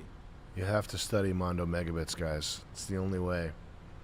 We got Harik with 20 bucks. Hey Sam, what's your opinion on Has-Been Hotel, and is there any artistic value to it? Why are the people that made that still?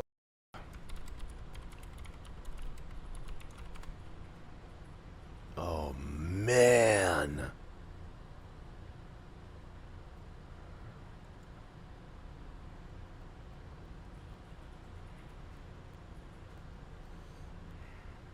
Yeah, this bitch needs to get her ass kicked. We got James Brock with 20 bucks. You look like Leon Trotsky. Thanks, buddy.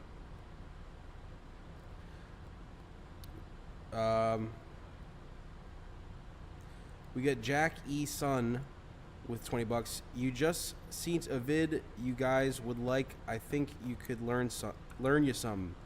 How to escape the city, urban evasion while being hunted. Was that Mr. Beast?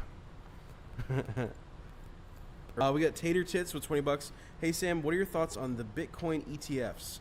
Why do smooth brains think BlackRock is using them to suppress the price like silver?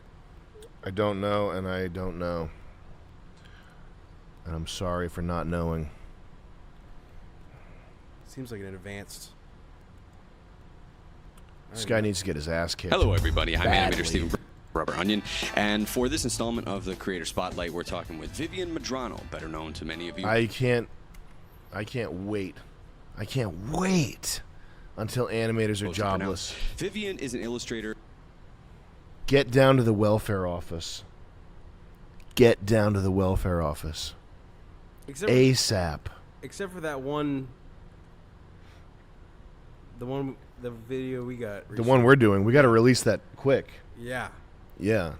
That's just awesome. Maybe we shouldn't even pay the animators, though.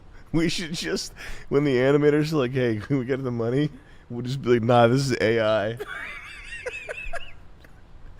Prove it. slash animator slash But yeah. creator slash person who got internet famous through her fan animated music videos like Kesha's Die Young, her webcomic Zoophobia, not to be confused with Zootopia, because she made Just it a first. fucking damn it. audio We'll talk about interview? that. With his Italian subway hands touching each other. Fat bastard. Look at this jealous gay guy looking at him. See him? He's side-eyeing. It's like, oh yeah, that's we can't believe. Zoo. Fat pigs, man. I would love to see you get your ass immigrants on a train, you fucking cow. In an animation. We got, Chris, what ended up happening with the Asian girl from Lynching for Love? You getting them guts or what? Honestly, I didn't like any of the girls really on that. My mom was watching, and I figured I would pick her because she had a career, and my mom probably thought it was real, so I wanted to please my mom. But I exchanged Instagrams with her, and she like had a boyfriend or something like the entire time. Mm-hmm. So I was like, "What are you doing on this?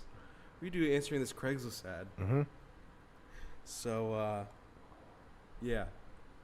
I did not get in them guts though. I hate that term. What, the guts? It's kind of gross.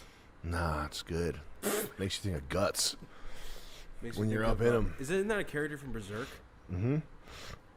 Yeah. It's one of the side characters. We got Mark Mann with $20. Do you have any stories in regards to obsessive? Yeah, I'm an obsessive. I have some experiences with a guy trying to spam some random asshole pictures, pretending they're a Mexican gang member and lying about the shit I did in my past job. I get that all the time. You know, I'm sure I have bone curdling tales of that type of thing. Some guy tried to blackmail me. Mm-hmm. He sent me pictures of this asshole and was like, "I have pictures of your asshole. Send me Bitcoin." And it was like I'm almost certain he believed it was my asshole. Mm-hmm. But like the sit bones. What's sit bones? The sit bones are the bones that are like, yeah. and they were like narrow. It was just some other guy's asshole. Because I did put a picture of my asshole in my stand-up routine. I used to ask people. I used to say, "Look, it's my belly button," and they'd be like, "What?" Damn. But funny. so yeah, he just like threatened me from multiple burner numbers. Like, give me 2 Bitcoin, or I'm gonna put pictures of your asshole out there. That's funny. Yeah. I should start doing that. Well, yeah, we get that all the time. I get some pretty. I'm getting up there. I'm sure you get some haggard. Yeah. Haggard shit. I love.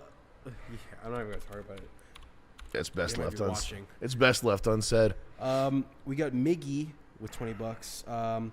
Sammy, I was taking a nap in my car in the trade school parking lot, and I woke up with goop in my carpenter pants. I had a dream about a sexy crackhead. I used deodorant on my thighs to make the smell go bye-bye. Good for you, Yeah. little gacker. Yeah. That's funny. Sam, we got Jared Flynn with $20. Making something go bye-bye. I'm just thinking about like someone who's murdered someone in their head thinking I need to make this go bye-bye. Yeah. It ties into the whole me movement. Yeah. Me. We got Jared Flynn with $20. Sammy H and the Gicky Gackers. Have you ever done something, Chris, that had like a horrible finality to it? Like just wrecking a car or something, or getting injured really badly in a way that's like your fault. Probably. I can't think of anything off the top of my head. It's just thinking of what it must be like to get caught after murdering someone. Yeah. And oh God! Damn. But like these guys, where it's like the not the kids, but like the teenagers. Yeah, yeah. And they're crying, or they're not crying. No, they're just like They're like, oh. or they're indifferent. They're like, oh, seemingly yeah. indifferent. I've seen that. I've seen some seemingly indifferent. Well, you've seen the girl in the hospital who did the DUI manslaughter. Yeah. She was like, how hideous, man. That was pretty hideous. How hideous.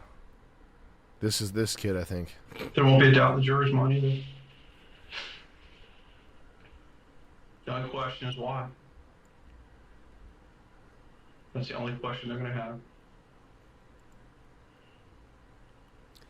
It's up to you to explain. There's a reason for everything. Oh, I mean, something triggered this. Dude. It's funny too because the What got me thinking about this? What were we just talking about? Fuck. The guy's going to get. The guy was talking about. He's going to get guts from an Argentinian. Oh, he's. No, oh, the guy with in his pants. Yeah. He said, "Make it go bye-bye." Make it go bye-bye. Yeah. I'm just imagining being interrogated for murder and being like, "Please make this go bye-bye." yeah. Can we make it go bye-bye? Yeah. There are people out there, man. We got the second R with $20. Hey Sam, I was listening to a podcast episode where you mentioned the Dying Earth books, and there's a part with this demon coming out of a wall. You said it's hard to explain why that's so horrific. What did you mean specifically? In the Dying Earth, the whole idea with Dying Earth is that it's a human civilization millions of years into the future, where technology and magic are indistinguishable, and so it's essentially like high fantasy. They're high fantasy books because all the stuff in them, even though it's technologically based, it has the effect of magic. And so they go to, I think it's Guile of Sphere. He's on a journey for some reason, and he happens upon this, like, basically the repository of all human knowledge. He comes upon this, like, giant library of all human knowledge. And I think the idea is that all human knowledge has coalesced, has all of human knowledge in the databanks of this library that's just been sitting there sort of abandoned without the watchful eye of a king or a just leadership. The knowledge that's sitting there takes on, it becomes like a demonic entity. And so this building is filled with these ghosts that rape you.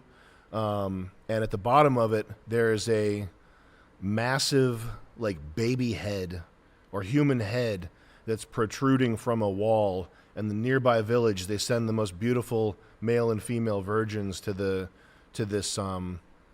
abandoned, library data center, basically. And the demon eats them and tortures them inside of its mouth for 10 years or until it gets bored or whatever. And eventually he, I think Guile of Sphere, he like figures out how to start making the demons unravel into this like white thread. And when he walks out of the place, he has all of these evil demons on this spool of white thread that's just like fishing line or something. Whoa. And it just the idea, the thing that was most interesting was just the notion that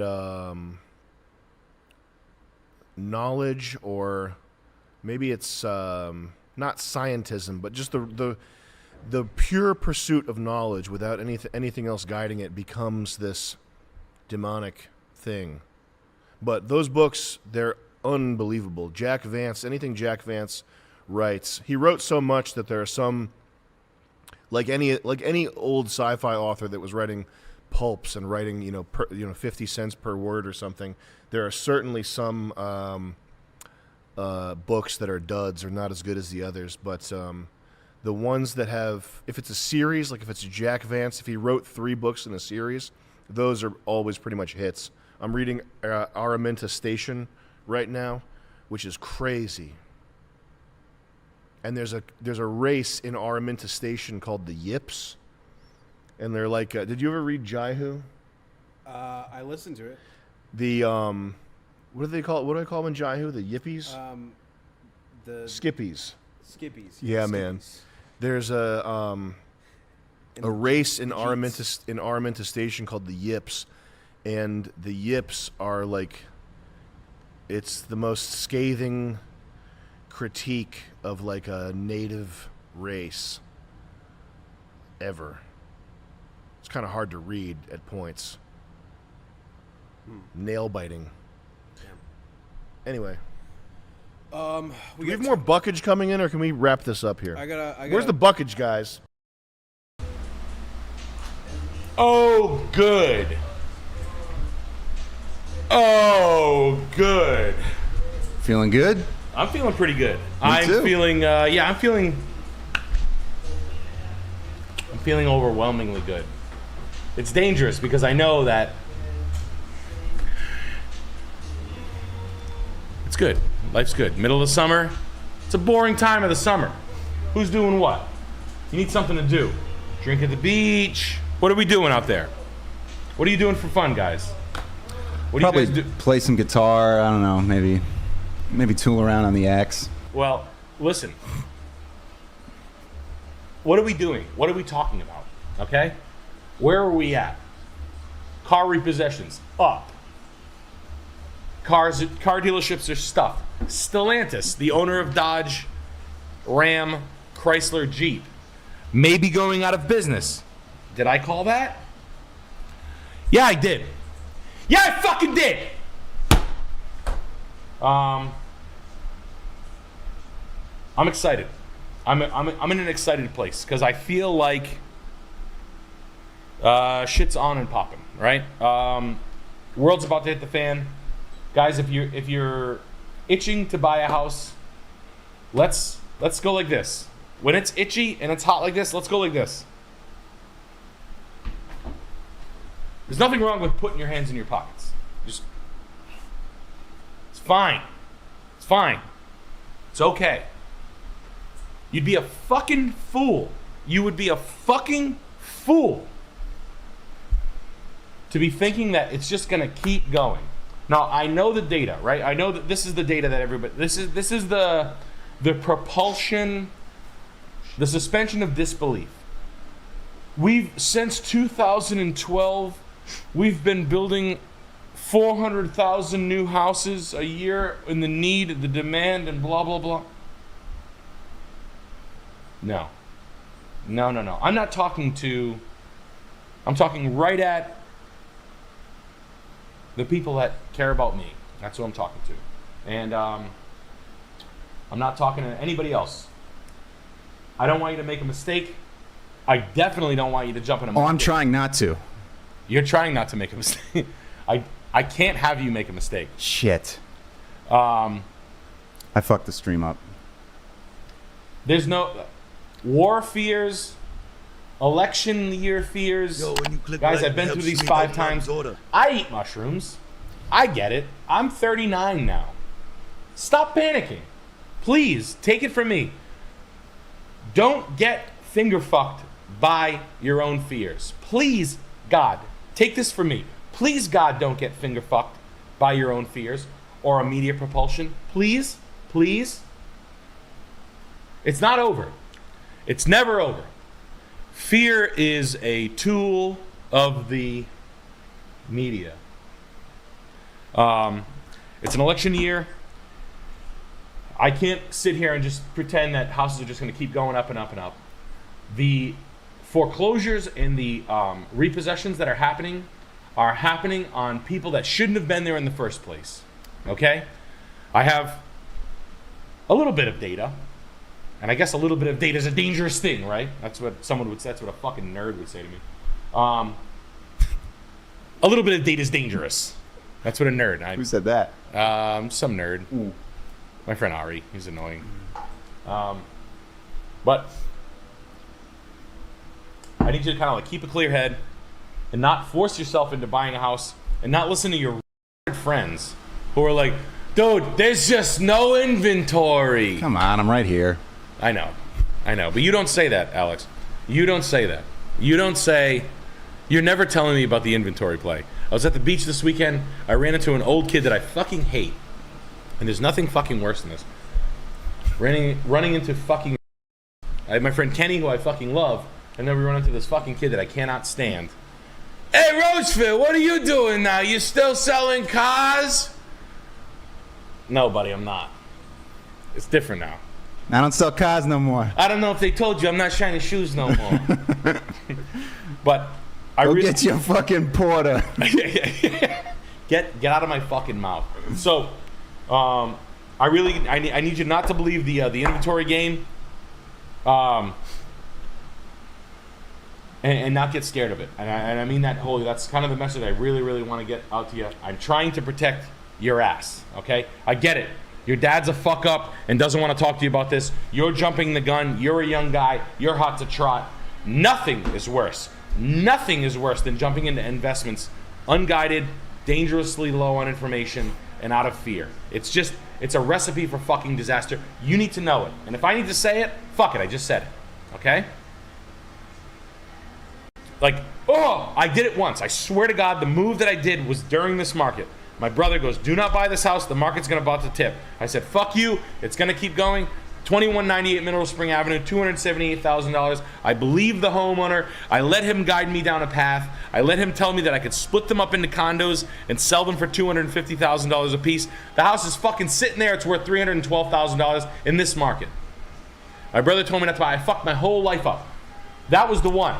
Wham, wham, wham. Wham, wham, wham. All right? So what houses are we buying? The distressed properties, okay? The ones where you can make a spread. No fucking builder's grade. No shit where there's 10,000 houses sitting right on the side of it. None of that crap, okay? I agree the market is going to correct itself, housing-wise. But it's going to take layoffs. It's going to take 16 months after a fucking election, okay? It's going to be a little bit of time from now. So I want to see what you're looking at, but I really want to hear... I want to hear that you're just stacking cash, and I'm dead serious. Investments, you know what I like about this is where CEOs make mistakes. This is where the sheet comes off and you realize that these guys that we think are fucking like finance monarchs are making mistake after mistake after mistake. They're just as speculative as you and me fucking sitting here spitballing about houses, and it happens all the fucking time, okay? These guys making long plays on crypto, fucking overbuying inventory, misunderstanding the market, playing games with fucking back end, the car guys trying to stack their inventory deep. Stellantis, for Christ's sake. That's a big three. Making big mistakes. Slamming rooftops with Dodge Rams. They're stuck with them. Jeep Wranglers, Jeep Compasses. They're fucked. I'm telling you right now, Stellantis is gonna sell. Jeep, if you own a Jeep, get out of it. Go trade out. Get into a low product or a Mazda. Get out of it. Like Toyota or something. I really enjoy this stuff. I really enjoy when I watch CEOs be human by their mistakes. And I follow it as much as I can, but I'm not nuts. I know this sounds crazy, but I'm not nuts.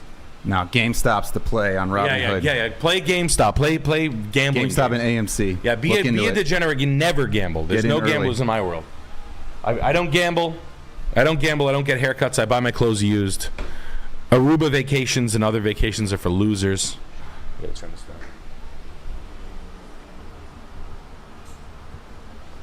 down. Ooh. Oh well. Fuck it. I get it. So guys, just smart plays only. Let's tuck our egos away in our pockets. Let's let our friends' pomp and clout away. Okay? And do not fall into the trap of when someone's going, oh man, I bought this house for $200, now it's worth $400. Who gives a shit? The story's over. Sell it. What are you gonna do with the $200,000? You wouldn't know what to do with the $200,000, you fuck. I get it. A lot of people got free money. What would you do with it? What would you do with $50,000 dropped in your lap? I used to love that question. I ask my friends this all the time. What would you do if $50,000 landed on your lap? Having a pretty good fucking answer for that, it's not a bad fucking move. All right? I love my life. I love where I'm at. I care about you. I care about people. I swear to God, I'm a bleeder. All right? The messages you guys send me melt me in half. the handshakes and the sincerity. I don't think it's fucking fake. I think it's fucking real, and I'm serious about it. I'm not trying to fuck anyone. I have nothing to fucking gain here. I'm staring at my fucking computer screen with my pals, ruining my fucking career. You think I don't know that stand-ups think this is fucking cringy? You think I don't fucking know that? You think I know that, like, some fucking stand-up out there is calling me a fucking know-it-all loser? Nah, he doesn't do I don't crowd give work. a fucking shit. I helped a guy whose dead dad fucking left in my house out of a jam, and he wrote me a fucking heartfelt message. I won! I fucking won! Guys, this guy bleeds for you. Could we give a like for him? Can you please give me a like? No. But I mean it. I mean it. Guys, You like think the if you stream. think I'm fucking so unaware where I wouldn't know that this is fucking cringy as shit, I don't think it's cringy as shit at all. I fucking live for this shit. I love it. Let me drink enough, I won't shut the fuck up about it. I'm running plays constantly. Schematics, plays. What do you think football coaches do? I'm just a big, dumb, drunk football coach. I was saying this to this Mexican kid in the sauna the other day. Yeah. He was like, I've been working out for like a year and a half. It's not working. And I was like, did you ever play competitive sports? And he was like, no. And I was like, you never had like a drunk Irish coach screaming for his life in your face like your play matters to his sobriety and well-being? Have you ever played competitive sports? Me? Yeah. As a kid, not. Once I got to high school, it was just skateboarding. Did you ever have a coach that you feel Yeah. straight up that your play, if you don't block My that father. guy, yeah. Yeah. Manny, shoot the ball, Manny. Like, play I had this soccer. coach. I remember my coach Jamie and Coach Dave Kingston. God damn it, Roach, you hit the goddamn block! Fuck this shit. You think I do it for the fucking money? And I remember that hit me so hard. You think I do it for the fucking money? It's $700 fucking dollars. And I remember being like, God damn, he's right. Like, this guy comes out here every night for 3 months with You these know he little cares. punk ragtags. He cares. You know he cares when the coach gives you CTE. You're right. He's knocking my helmet. Shaking you. Yeah, but I mean it. I mean it. So I do care. I want to see a little bit of guidance, a little bit of control, and honestly, everything is in the buy. You've heard big shots say this. Everything is the buy, not the sell. And the buy is always the nail. You have to buy fucking steals. And if 250 to 1,000 people buy steals from the stream, I won. And that's a win for me. I'll take it all day long. I'll kick my feet up, I'll drink my fucking rum, and I'll be a happy pig. Steal from these people, gang. Yes. Yes. Take what's yours. Yes. They're not just going to give it to you. You know you have it. You're a 22-year-old magnate. But sitting back with your hands in your pockets and exercising control, trust me, thinking it's a good deal because you bought it and you can find it like this Grant Cardone fucking behavior. Fuck Grant Cardone. Bought that house in Malibu for $40 million. Buddy. Yeah, whoa, that's where I draw. Grant Someone doesn't Cardone want can a 10X. suck the back of my fucking blow me.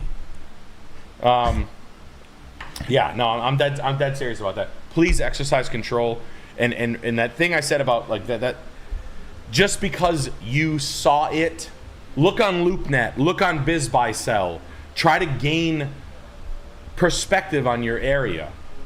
And just because it's for sale does not mean it's a deal. In fact, right now, it means it's not a deal. But try to figure out what not a deal looks like, because it'll make a deal jump off the page at you. Okay? Love you to death. Let's get into it. Want to? First house of the night. So hot. So red hot. Ripping cock. Big red cock. My cock so red. Love you guys to death. Bang the chat or hit me up on Instagram. Be Nice to Me Productions. I will come back to that if we miss Very the chat. embarrassing Listen. faux pas for me. Still my first day, guys. Really sorry about that.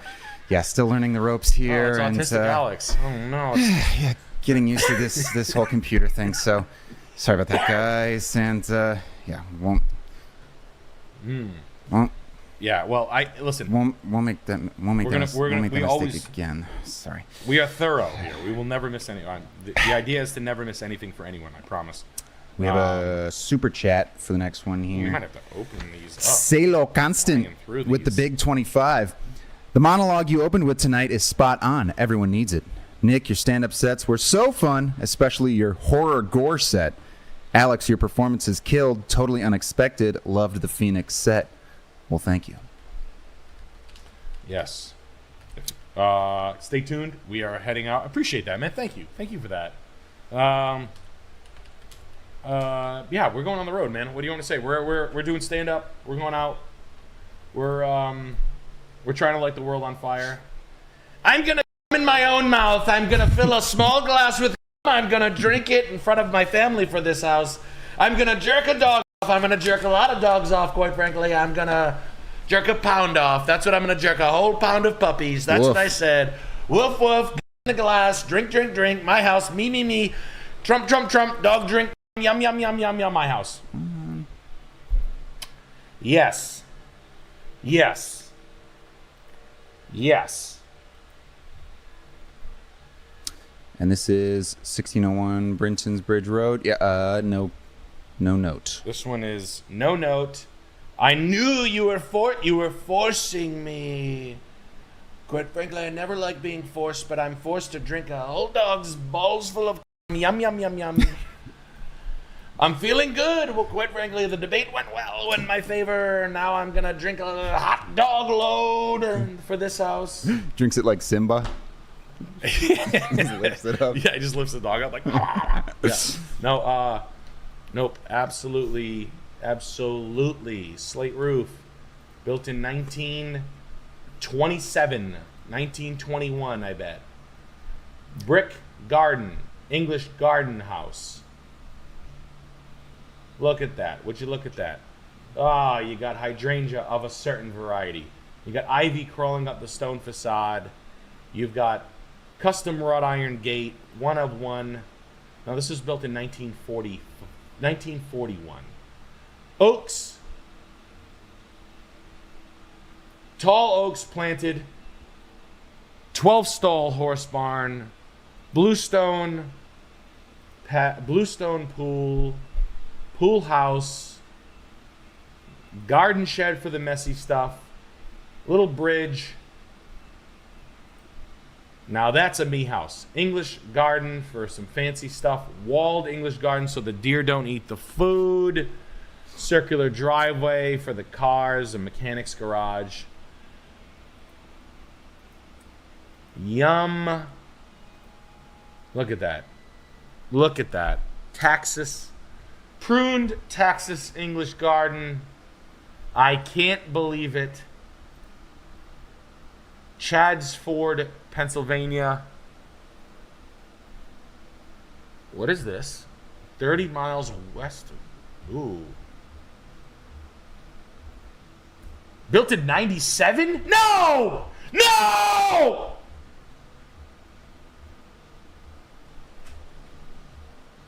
I'm not drinking any dog for this house. No way! No! I've been stumped. First time on this. First time ever.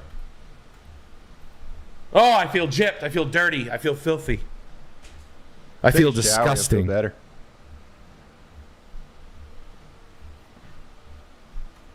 God, the fucking builder was so good. I should have known. I should have saw it right here. Fucking piece of shit.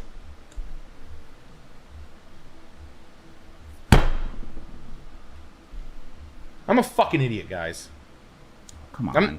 Anyone could have made that mistake. No, it's not fine, Alex. I'm a fucking moron. I should have known. I'm stupid. I should have known. I should have known by the woodwork. How the fuck didn't I know? There should have been Cofered ceilings in here. There should have been the ceilings detail should have been better. But the fucking limestone mantles threw me off. How the fuck did I fall for this? The stone floors were too organized. I should have known. I'm so stupid. You were drinking today. I was drinking today. I'll be honest with you. Fuck. I got burned. Who sent me this? 1601. It was. Sorry, I'm trying to find that Prescott one. By golly. Tim M. Tim M. Very funny, Tim M. You got 5 kinds of... First of all, whoever built this was a straight-up architect, for real. And the reason why I can tell is the amount of varieties in... So you have an oak leaf panicle hydrangea right here. That's a borderline like a specimen hydrangea right here. You have another oak leaf. So on a hydrangea, right, you can change the shape of the leaves. You can actually have an oak tree shaped leaf on a hydrangea. Some of the cooler colors, the panicles. There's a couple of varietals. There's a tree form panicle limelight hydrangea right here and right here. This is overplanted, and I saw this, and in my head I twisted a little bit, and the beach, the pool house, but the slate roof and the garden shed and the oh man, I should have seen it coming. Look at the green giant arborvitaes planted in a new way. No one would ever do that in the 1940s. Son of a bitch. Ooh, that's embarrassing. That's very embarrassing. I apologize, stream. I'm going to let you know I apologize. I'm just going to drink. Well, we've got some good news. Okay, what is that? Gang, I am happy to announce that I have found the missed super chat. Yes. Trevor Struthers. My apologies. Hey guys, what's going on? Nick here from the Scuff Realtor. How are you guys? I would guess it's rather expensive. It's probably already taken. Oh, hell, let me get the... You got it? Got it. Oh, yeah. Oh, yeah. Welcome, everybody. Welcome. How are you? Sorry about the lapse. I've been busy breathing in hell, exhaling heaven. Well, luckily, you had a fill-in host. Yeah. In your absence. Thanks for Bill Burr stealing my shit. Oh, he was still... Oh. Guys, get him in fast. We are slammed! But I'm back. I finally feel like myself again. Let's see. I got to hang out with Brandon Buckingham. He came up. He's shooting for something that's really cool. Brandon Buckingham's cool. I never actually got to... I remember when he was training. I met him when he was training, when Sam was training him. And he was just a super nice, like, respectful, not a fucking dickhead kid. When you meet a lot of YouTubers, sometimes YouTubers are like, I don't know, they're weird. You know what I mean? Like, I've met some. I'm old, so I'm like out of the loop. But when they're super nice and just like respectful guys, and they could be total fuckheads if they wanted to be, and I probably put up with it because that's the way their personality has to be. But Brandon Buckingham is a class act, man, and he's a fucking wild kid. Like he's out of his mind. Yeah, he is. I didn't know he was that out of his mind. I really appreciate that a lot. He's got balls of steel. Really nice kid, honestly. I really respect and appreciate him a lot. Super fun hang. We got to go hit up some spots in Providence, take a look around what I got going on. I got to get him a new accountant, which is cool. I got you on all this stuff. Yeah, check out Brandon Buckingham. But he was telling me he had some thoughts on a house. He bought a piece of property which I wanted to sort of what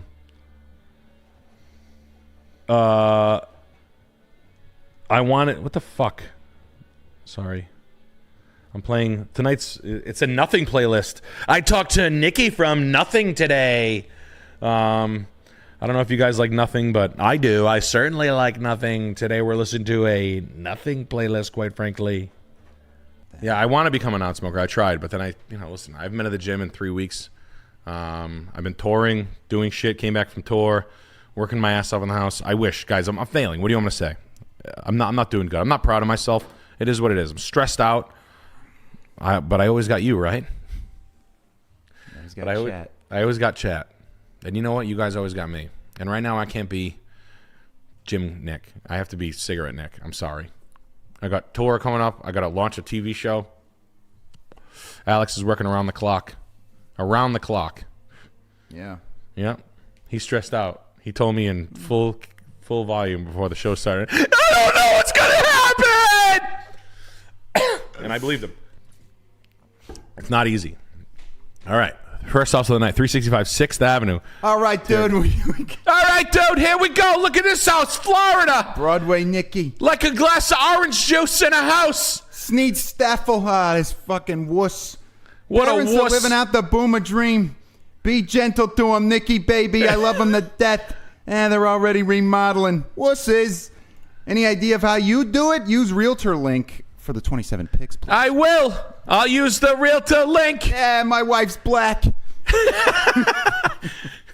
Ever since then, people don't like me. Career's going sideways on me. I'll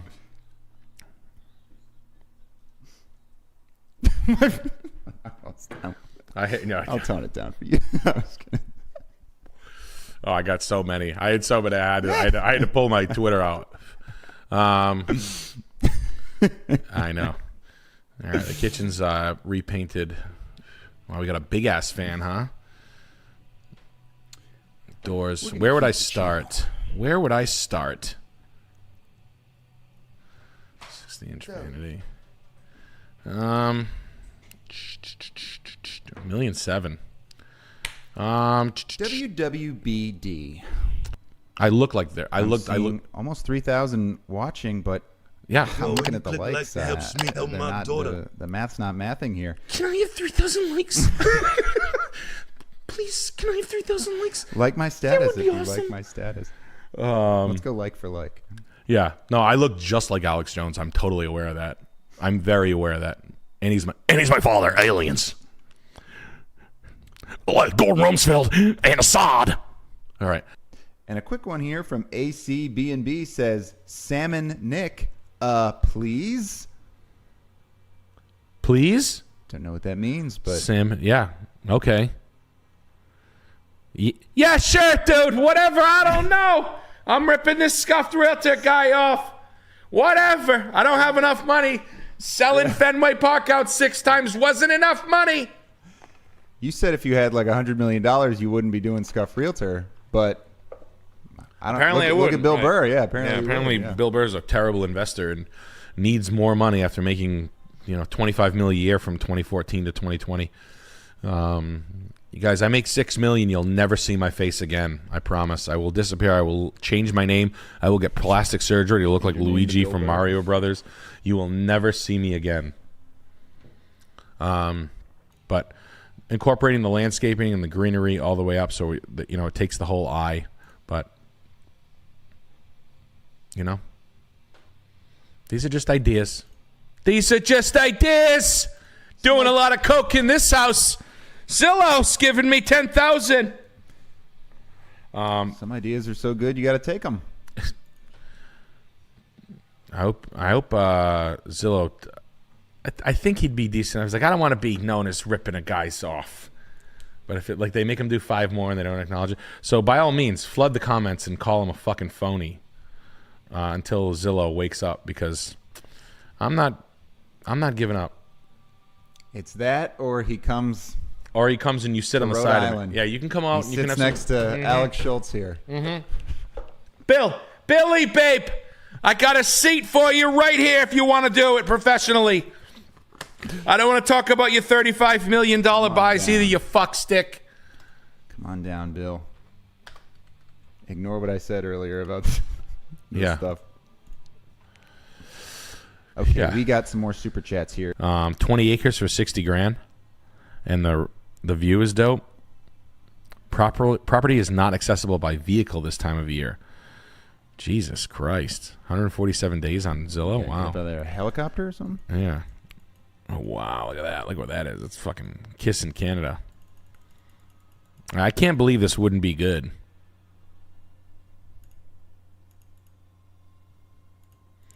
You're making a road. A road is expensive. Yeah, you need to be a machine operator to own this. You have to dig out, just so you know, like let's just say that the road is here, and let's say this is like 1,700 feet.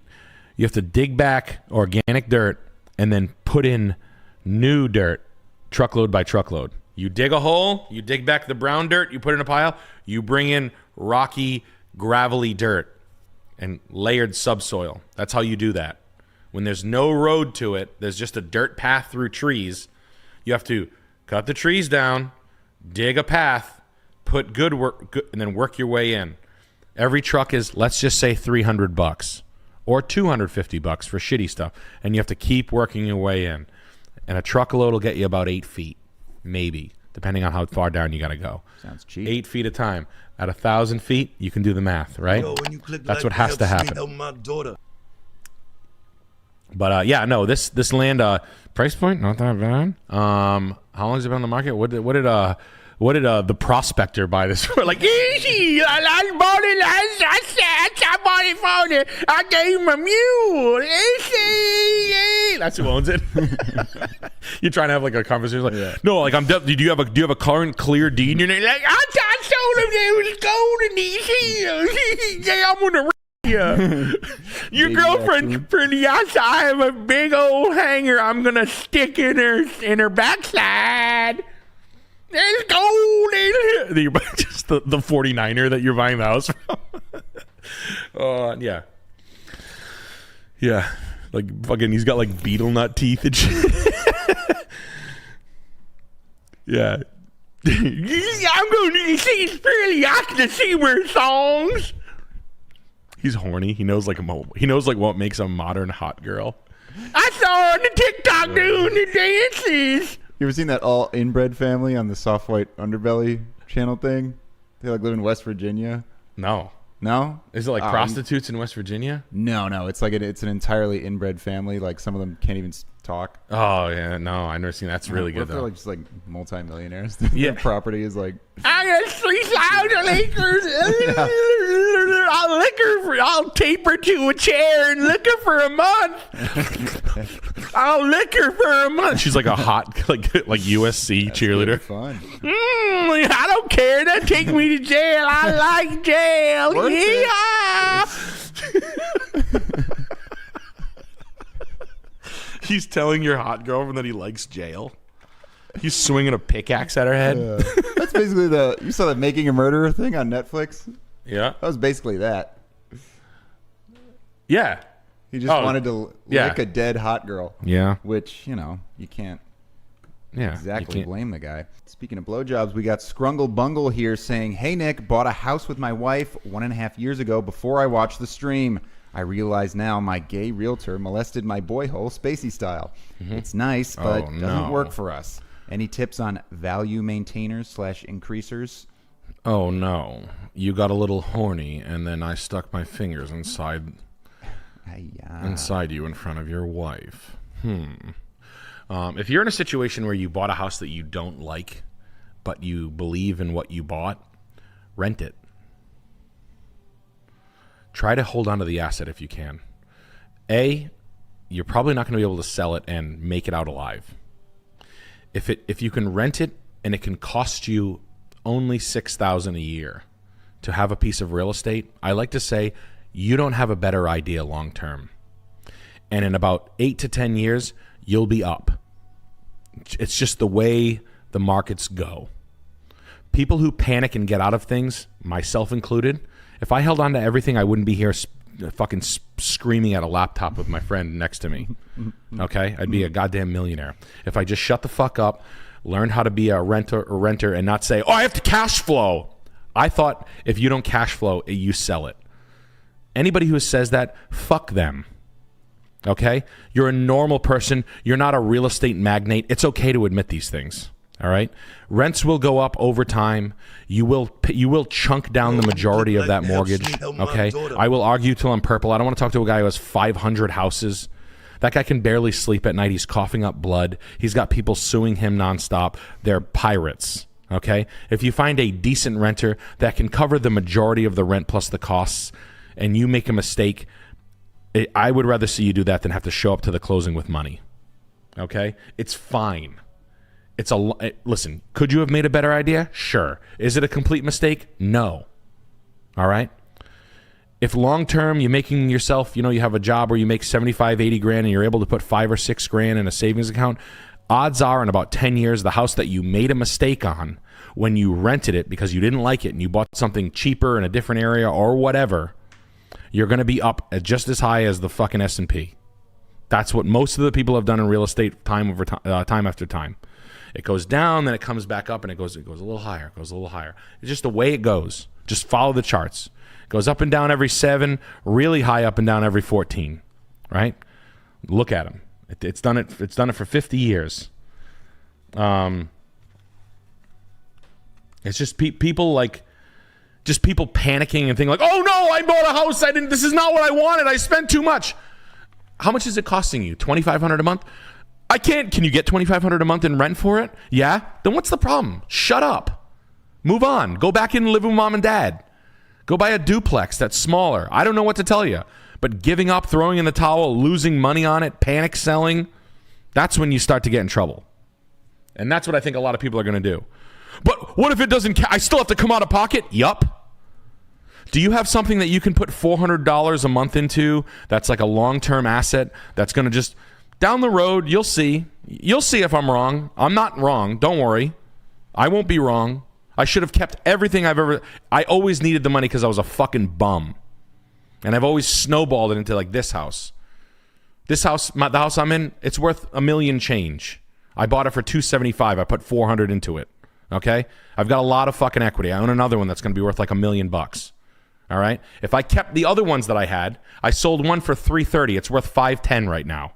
I bought it for $210. I owed $150. I got $150 and I put the $150 into this one. If I kept it and rented it and then just worked harder at my day job and I just sucked it up rather than not cash flowing, I'd be fucking richer. If I kept my wife's condo that she owed $160 on, instead of selling it for $250 like I did because I needed the $70 like a fucking chump, I'd be richer. It's just the truth. And that was 5 years ago. Now it's way back up.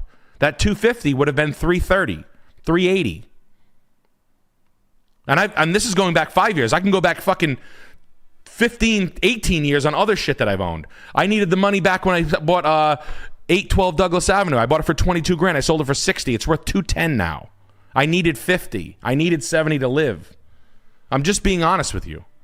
And no one's going to tell you to not cash flow. Everybody wants to sound like a fucking armchair investor. Like they fucking have anything that makes any money. Cash flow. Yeah, cash flow. From your fucking stupid father that owns no fucking houses. These fucking boomers that own fucking nothing telling you to do something. Don't ever take advice from these fucking fat slobs that don't know what it's like to own 2, 3, 4 properties. Just fucking keep them. Choke down the bat. Work your fucking ass off in your day job, and you'll be fine. You'll be fine. Don't listen to the fucking a 23-year-old rich kid that's like, oh, you need to be cash flowing. It's mailbox money. Shut the fuck up. Shut up. What he's not telling you that he's fucking back-ended. All the money comes from the fucking streaming dough. He's subsidizing one from the other. And as far as just the raw real estate investment, it makes fucking nothing. There was a guy, I worked for Section 8 for 10 years. Now I own 183 properties, and I make $93,000 a month in income. Dude, you make $400 profit to manage fucking crackheads where you get sued 10 times a year. Shut up. It's just the truth, man. So it's not the worst thing in the world if you don't panic. Everybody panics, and everybody wants to tell you like this fucking, this sound bit that they've heard where it's like cash flow is king. Show me cash flow in most economies. You fucking show it to me then. Go buy a condo in Providence and then rent it out with your fucking HOA. Where are you at? If you buy a condo 2020 in Philly, not Philly, in Boston, anything in the Northeast, any city other than the crackhead cities, anything that's up on any lists, anywhere, fucking Detroit, and you can cash flow on it, I'll eat your cum in front of my fucking family on Thanksgiving. You can fucking give me a facial in front of my high school class. Because you're full of fucking shit. Sorry. Tell them how you really feel. Yeah. I'm fucking so sick of lying sacks of shit. Whereas if you kept it and you shut your mouth, but it's like, it's just the truth, man. It's just like, it doesn't like, and then, you don't have a better idea, all right? You max contributing into your 401k. You're putting your fucking $20,000 into your 401k. You're maxing out your Roth for $6,800 or $7,200. Got it. You're on top of it, all right? That you're matching your employer match 4%, yada, yada, yada. I guarantee you the $400 premium that you'd have to pay for an abandoned real estate idea that didn't work out for you pays you more money over time than your fucking 401k, and you get to access it in about 7 or 8 years rather than 20 years, 30 years down the road where you can't even touch your fucking money. Want to get into this house here? So like the stream, please. Please like the stream. Nice. Abram Mills says, analysis paralysis. Thinking about making videos/films ever since I replaced my brains with chewing gum a few years ago. A bit less free time than before. Can you guys give me real advice? Alex, too. I've got the golden key. Oh, does he? Making videos? Golden ticket. Yeah, you make videos. You made videos. Just start. I have no idea how to. If you're looking to make money from it, I really have no idea what to tell you. But it took me 10 plus years. I never really figured it out on my own how to do that. But if you want to just get better at it and be a better director, etc., and you're doing it for the love of the game, then you can just start. Yeah. I don't know. Making money at it? I'm still figuring that out. Making videos as I go, yeah. Yeah, putting out content. It's stupid. Probably don't, if you don't, if it's not like the most important thing in your life, you got to love it so much that you'll do it for 10, 15 years making no money, only spending money on it, and be totally fine with that and really not even care. Yeah. From 2008 to like 2016, I made $0. Oh, 2017. You made less, right? I mean, yeah, I made less. So, I think I spent $15,000 a year. Something Yeah. like that. Never a dollar. And then even when I got a TV show, it was $90,000. I was making $125,000 selling cars. So righteous bucks. And it cost me $45,000 to make $90,000. So I actually netted $40,000. So yeah, and then after that, hadn't made a bunch of money. It was all going to Eric Hayden. What? Eric was pulling in the. Yeah, Eric was pulling out. Eric was pulling in the big checks on Adult Swim. I think he pulled in over $100. So yeah, it's really actually got to be a full-on passion thing. But that was the deal I made with myself. I wanted to work in comedy, and comedy does not pay. Stand-up pays. I just hate doing stand-up. Yeah, if you're a hack fucking retard, you can probably climb the ranks. Yeah. You have a pussy? Yeah. If I fucking felt like taking You have tits? a mediocre fucking act on the road and fucking just hacking around the fucking country doing a fucking it's like shitting out compositional single line compositional non-thoughts. What do you do for work? I'm fucking plumber. Plum, yeah. It's probably so you play with shit all day. You stick a pipe up your ass. Yeah, I mean the shamelessness of 85-90% of stand-ups, you know what I mean? Like then people's willingness to. But I mean, you do go to stand-up shows and you realize I'm not talking like fans of like people that we fucking hang out. I'm talking about like your average person that consumes stand-up comedy, where they buy tickets to comedy, where they treat comedy like by the pound. Yeah. Stand-up comedy fans, not the people that are into like this is like an alternative comedy or universe out here. Yeah. I'm talking about people who are like your dumb aunt that's like, yeah, we bought tickets to this one guy. He was actually pretty funny. The second guy wasn't that funny though. It's Jeff Dunham. Like that's everybody's aunt. That's how like so many fucking people consume comedy. Like my brother buys comedy. Like I saw this one guy, like he buys like tickets to people. You're like, oh, he's online. Like I saw this, then I bought tickets. It's like, I mean, I guess it's the same way, but like I've been to the Comedy Connection in Rhode Island to see great comics. Yeah. But like you'll see that people in the thing, like they'll buy tickets because ticket for a show. Like it's like I went to the carnival to go to carnival. Yeah. Like that's how 85% of people consume stand-up comedy. It's crazy. I don't know where I heard this but someone said it makes a lot of sense. It's like Netflix. People don't really watch shows, they watch Netflix. Yes. They're not going to see, X specific person. They're just going to see stand-up. Yeah. And so whoever's there is almost irrelevant, if it. And I never knew that comedy was consumed like that. Like TV, almost. Like, I'm just watching TV. I never knew that. I never knew in my life that I would be like live to a point to see people. It'd be like if there was a restaurant called Restaurant and you ate food. Yeah. And there was one thing on the menu. It just said food. Yeah. And people were like, oh, yeah, I'll have food. Mm-hmm. This is good food. This is good food. And I'm not talking about like fucking, like, I'm not talking about any comic. And, there are comics that I fucking think suck shit. But That's not the conversation. I'm talking about like people like these like the term road comic. Yeah. And no wonder they themselves. They probably should. Yeah, it's fucking you sit around. Yeah, I want to drink my whole life. Yeah. Yeah, they pay me like, hey, the gig's good, pays $1,500. I drink my whole life. Like if it's ever that bad where I need to do stand up, I'm going back in the car business. I will never be a touring road comic. I'd rather kill myself. But I mean, this is wild. I mean, that like this stuff that I've learned doing stand up in a year, where you like learn the nuances of the business. You're like, holy shit! I'd rather sell cars. Yeah. Crack Rock's Gold will fold season 2. Hell yeah! Kill that freak. Killed this freak. We got 2 season 2s coming out. One dead little freak for me. I want to play with a dead little freak. Can I play with you?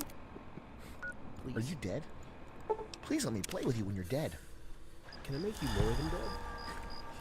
Yeah. I'm gonna go further than dead. Yeah. Double dead? Chris, you said someone came up to me and said, "Are you Sam Hyde?" And Chris said, "Are you Grip Grop?" Oh yeah, yeah. I thought that was super funny. That was awesome. Are you Grip Grop? We got Daniel Walsh for $20. Hi Sam, was Jay Gatsby from The Great Gatsby alpha or nah? Side note, I remember you retweeting something about. Look at these beautiful prostitutes. Who the hell are you? I remember you. Who the hell are you? I remember you Cherry, I'm retweeting something about thirsty America was destined to be Art Deco style dominant or something along those lines. Can you elaborate? That's the thing on Twitter now.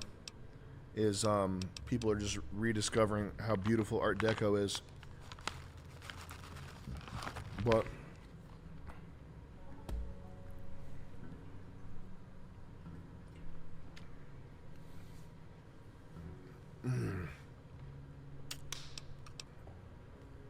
was Jay Gatsby Help alpha or yourself, not? clown shoes. Grab one from the I liquor never cabinet. read The Great Gatsby. I never trust anyone without a drink in their hand. Of course, I never trust one that does either. What's that? Food? You got? Is there any winter? Eating, drinking, farting, and screwing. Not the. Out here, not nobody the bothers olive me. green, I can do forest whatever green. I like to whoever I want. Yeah. Forest green, yeah. Ha! They're my party girls. I'm too much man for just one woman, so I need two. I wear them out every night. Yeah. Why should they bother getting dressed when I'm just going to take it off? You got night trim. Night trim with $20.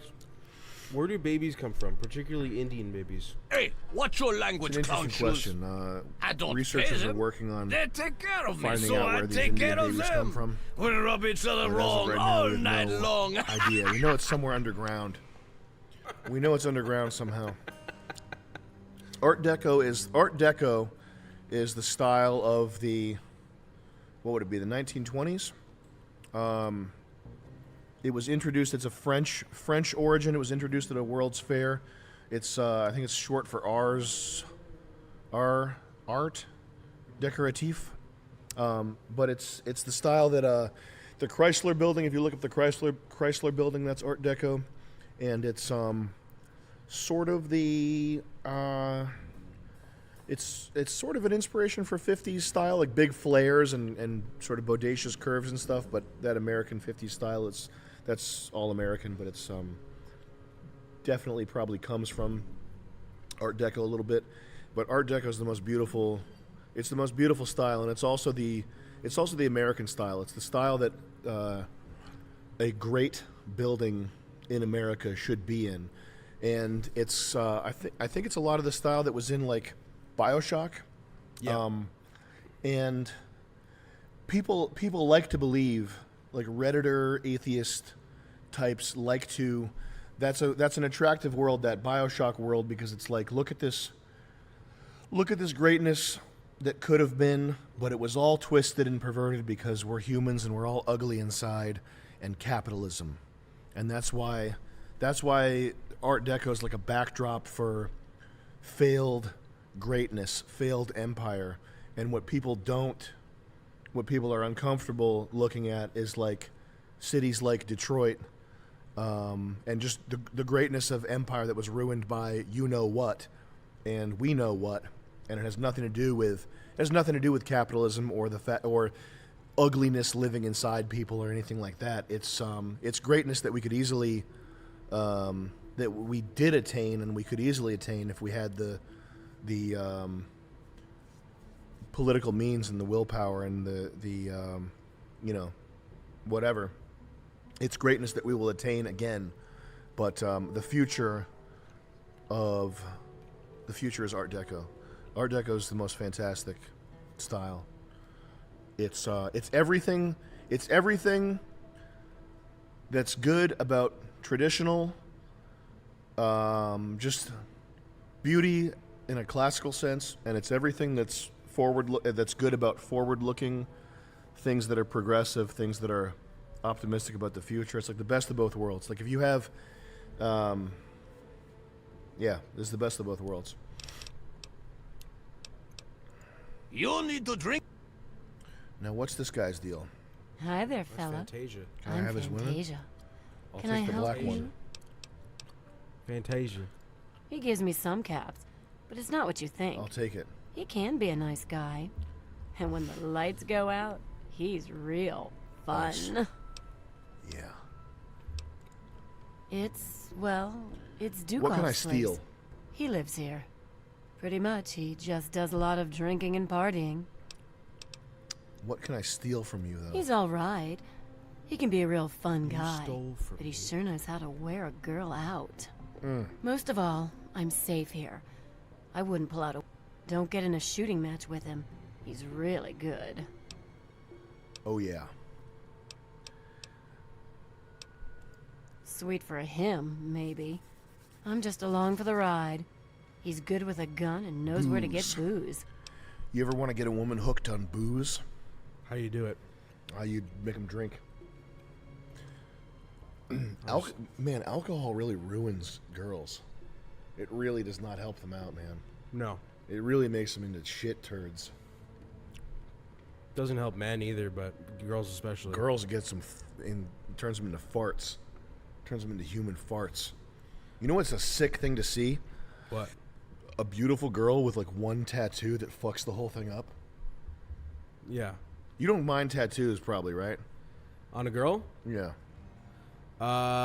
No, but if it's fucked, then yeah, that's not cool.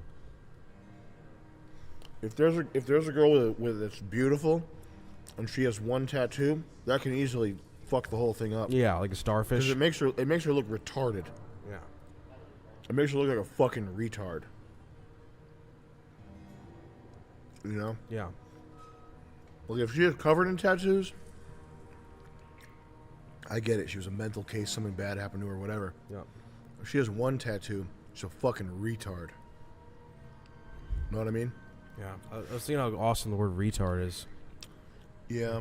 It's, just like phonetically, it's very hard. Oh, yeah. Hi, sweetie. I'm Cherry. Hard edges Dukov on likes that. to keep it. We got Sam with 20 Ain't no bucks. Fun need for fact: nothing this else. character is actually based on me. John, I'm sure the worst one to mess around with is the Brazilian star. Yeah. Well, there's no such thing as Brazilian star. It's attributed to at least I don't know where in the Old Testament, but Rem fan. It's never been Brazilian a Jewish thing ever. And David never flew that flag. It's a complete myth that it's even associated. It's always with been a Jews. samurai star, Yeah. ninja star. Well, you could say it is appropriate to the people that represent that symbol, but I don't. What else am I going to say? We probably need that light back here, Chris. It's Police Academy all over again. I've been called gay for that. Imagine. For like saying that the Batman thing was real like 10 years ago. I'm like, they already figured that out. I'm like, if they're showing us that. Edward Snowden, the WikiLeaks and all that stuff, that was the big NSA drop was a very sobering experience back in 2014, whatever the hell it is. It was just like, oh no, I didn't know that we were the enemy. Oh no. They're using your dryer to check where you are in your house. So they know exactly where we're with, or shoot through the wall. Yeah, they shoot right through the walls. They headshot you through a wall as you're running. You're running full speed, you get right between the eyes. You're weaving and bobbing. It doesn't matter. You get it. You're doing cartwheels upside down. Headshots. You're turning you away like if they're shooting through a wall where you should be facing it. You're turning away. They're getting you from this side. It's something in a normal civilization. That technology, I mean, if you want to be real, it wouldn't normally be allowed in the secret police force or something like that. It wouldn't. Well, they used to talk bad about that in history. Let me just put it that way. Didn't the secret police have some special weapons or whatever? Hopefully, they had things like that. But I thought it used to be bad, the cops having things like that. Back in the past. With the Germans, when the cops had things, it was kind of bad. What was the secret? Germans? Good. What was the secret with the Germans? They were too good. They have to die. Like, I wonder what, like, 40s tech that they had, or 30s tech. I only hear, like Thule stuff and conspiracy stuff, Antarctica, nothing I can really even comment on, or even secret police technology. But I guess the police are the good guys. The East German stuff is pretty interesting. I think that's probably the worst police state that white people have ever been in, is East German. The East type German stuff, yeah. But I think ultimately the thing about East Germany was that the people that was when they had like technology and like hidden microphones and shit. But I think the main thing that was in use was just people snitching on each other. Okay. And it was like people took pleasure in snitching. Oh, cool. Yeah. That's a different kind of treason. Yeah. I don't know if it's even been defined. Just George Soros pointing at houses. It's just under the floor. Which is interesting because I think it's like it means that the technology is really not the most relevant part. I think the most relevant part is the social aspect of it. Is that the conditioning live with Silly Billy. We can teach them how to not read, and then we'll give them political positions. Give them they can vote. They can't read, but they can vote. All right. Those were the days. They used to make games. The old gaming days. They're back. They're back with too many fucking Nazis. Oh, you seen that? Yeah. What is it? It's supposed to be good. It looks banging. What is? Too many fucking Nazis, I think it's called. Is that a thing? Yeah. You still doing the Elder Scrolls? Yeah, we're still doing Elder Scrolls. Oh it's getting my God, what it's level? getting tedious. How deep are you in that? Barely deep at all. I'm not trying to be nasty and I'm not trying to be angry, but there's a lot of stuff they didn't teach us about Christianity or about Germany and all that stuff that I'll never forgive them for. I'll never forgive them for that. I know it's going to be, and I actually wonder this always, speaking about Germany and all that crap in World War II, I wonder how strong the curriculum is for, let's say, 8th grade, because that's when we got peppered. Yeah. I wonder if that's like blanketed across the curriculum across the country. Is it still... That's like, probably a Catholic regional you think curriculum. So? Yeah, I mean, I'm sure they get orders from the government in order to maintain their nonprofit status. I'm sure their curriculum is dictated. I guarantee it. Otherwise, they wouldn't be a nonprofit organization. Yeah. And there's a lot of teachers that are good, but anyone who would agree to become a teacher and lord over a child for 6, 7, 8 hours a day is inherently a loser. It's just a weird. Sorry. It's a weird occupation. Sorry, to you're a want to fucking do. piece of trash. Think, they molest children their whole lives. I'm sorry. It is what it is. You know how what's your thought on people saying that the leftists, which would be primarily teachers? Sure. Yeah, the teachers union teachers. They're primarily the most responsible for the corruption of the youth because they're the first line of defense to see when when there's an insane, irreparable demographic change, etc. You know? Like they're the first ones to see it. That's exactly going to my point. They kept their mouths shut, so they are the most culpable for the corruption of the youth of anyone in the world. It's public school teachers. They all deserve to go to jail. 10 recipes to That's please so our retarded. time-traveling Nazi overlords. Hot styles for your Nazi girl summer. What's wrong with the guy holding the phone? Started.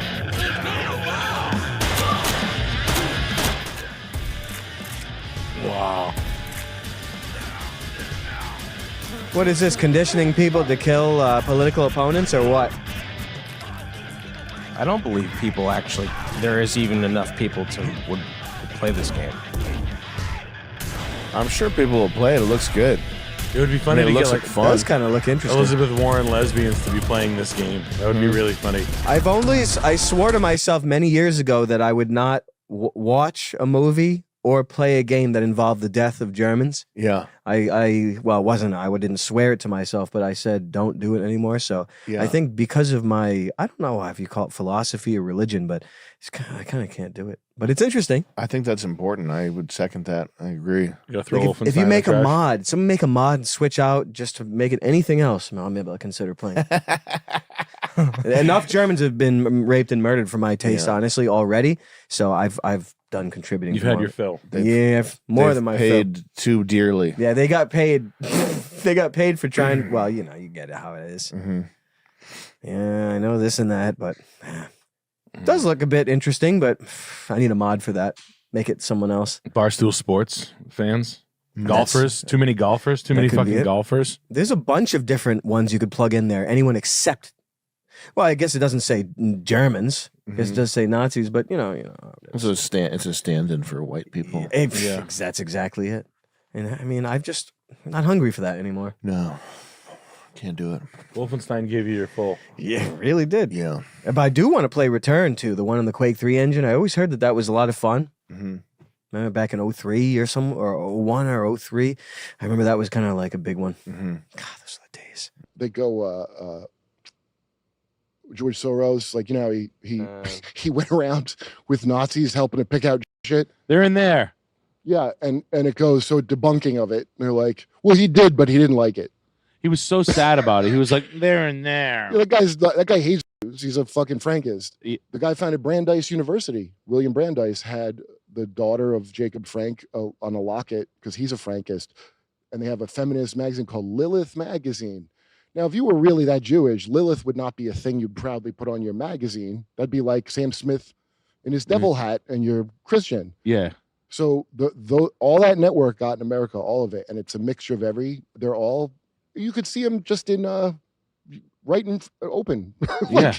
WEF and the State Department and the Council on Foreign Relations, it's actually kind of nice when you think about it. All the Nazis we saved from, the CIA is OSS merging with the fucking German SS to form the CIA. And Rusty. And Rusty. And my boy Rusty. He always has smokes on him. Rusty Cole. This is the first year without Rusty. They're doing like the meeting in a row. Yeah, I want to give a shout out to Rusty before we drink this baby. Yo, he's in the back. Yo, I'm going to pour out a baby for Rusty on this. Yeah, he would have said, yo. Who's Rusty? No, he was just the best guy. He's just a good dude. You had to be in a certain time and place to know Rusty. Yeah, he was just that G that was always down to get a beer after work. You ever see the Chase logo of Chase Bank? No, what is it? The fucking sapphire? swastika. Oh, it is? Look at it for 5 I thought it was a seconds. sapphire. Oh. They call it the octagon, but it is not the octagon. It's also the OCP logo from RoboCop. Salmon Chase. Well, it's a very, ancient symbol. It was a brand in decline, really. And now it's the fucking Chase thing. So they're all into that sigil shit. That's all branding is getting a sigil that people have in their subconscious. I think you were talking about last pod, Sam. The Latin phrase, "We're out of the grasp of." Sic transit gloria. Yeah, that just means thus fades the glory of the world. It's just when people talk about stuff in falling into decline. I'm proclaiming my Jewish American Heritage Month. There's the proclamation. We never read this in full. I feel bad about that. Well, there's no time like the present. I only skimmed it. Well, my eyes went immediately to the word Holocaust. Right here. No, the one that's 2 paragraphs down. So I guess they use it again. Jews during the Holocaust. You know Jehovah's Witnesses were in the Holocaust? Were they? Yeah. How'd they get them over there? They're in Germany. That's when I was a kid, we went to the Holocaust Museum to look at the Jehovah's Witness. Yeah. So there's you go through and there's a little part, this is like a plaque. It says gypsies, Jehovah's Witnesses, and gays. And one little fucking. They were not the Beyonce of the Holocaust. They lumped them in with the gays. Yeah. And it was like a purple triangle instead of a pink one. Damn. I think. Yeah. But anyway, that's how you know the Holocaust happened. There were other people there that saw the whole thing. Purple triangles, red stars, and blue balloons. See, it was 100% real. Yellow clovers. I'm going to make this into a cereal one day with sugar and give the fat ones diabetes. I didn't know. Oh, Oh, that's interesting. So look at this. The symbology here, it's everyone who died in the Holocaust that wasn't Jewish, they get a triangle that's part of the Jewish star, But not the whole star. but not the whole star. So what am I, Palestine? So you're part of the. That's so funny. Isn't that interesting? I like this like cut sheet from fucking Don't Tell Mom the Babysitter's Dad on the design. Yeah. Well, you like when they put, I can't remember which people got acquitted at Nuremberg, a couple of Nazis, and the reason they got acquitted, their defense was like, well, we were just copying your eugenics program in America, which was the state of the art. America was much worse about eugenics. They got that from us. Yeah. So they got to acquit them because the Pledge of Allegiance. Did you know this Pledge of Allegiance? Like a socialist invented it. Really? And it used to be a Sig Heil. No way. Except you make your hand more up a little bit. You can see it on Wikipedia. Let's look up who invented Pledge of Allegiance. Let's check. Let's dig and into they that. changed I it. never felt good reading the Pledge of Allegiance. I've never done it once. It always felt weird to me. There's a picture. Yeah, Francis Bellamy, and then Bill Bellamy's not that grandfather. one. That's after. That's after they had to change it. Why the fuck are we reading a Pledge of Allegiance written by a French Socialist? That's a great question. Oh, there. It just showed it. You could. Yeah, there we go. What the fuck? There's the original Pledge of Allegiance. The Bellamy salute. The old Bellamy salute. Wow, look at that. How interesting is that? Man. Yeah. So it was bad optics later in the war. Yeah. Interesting.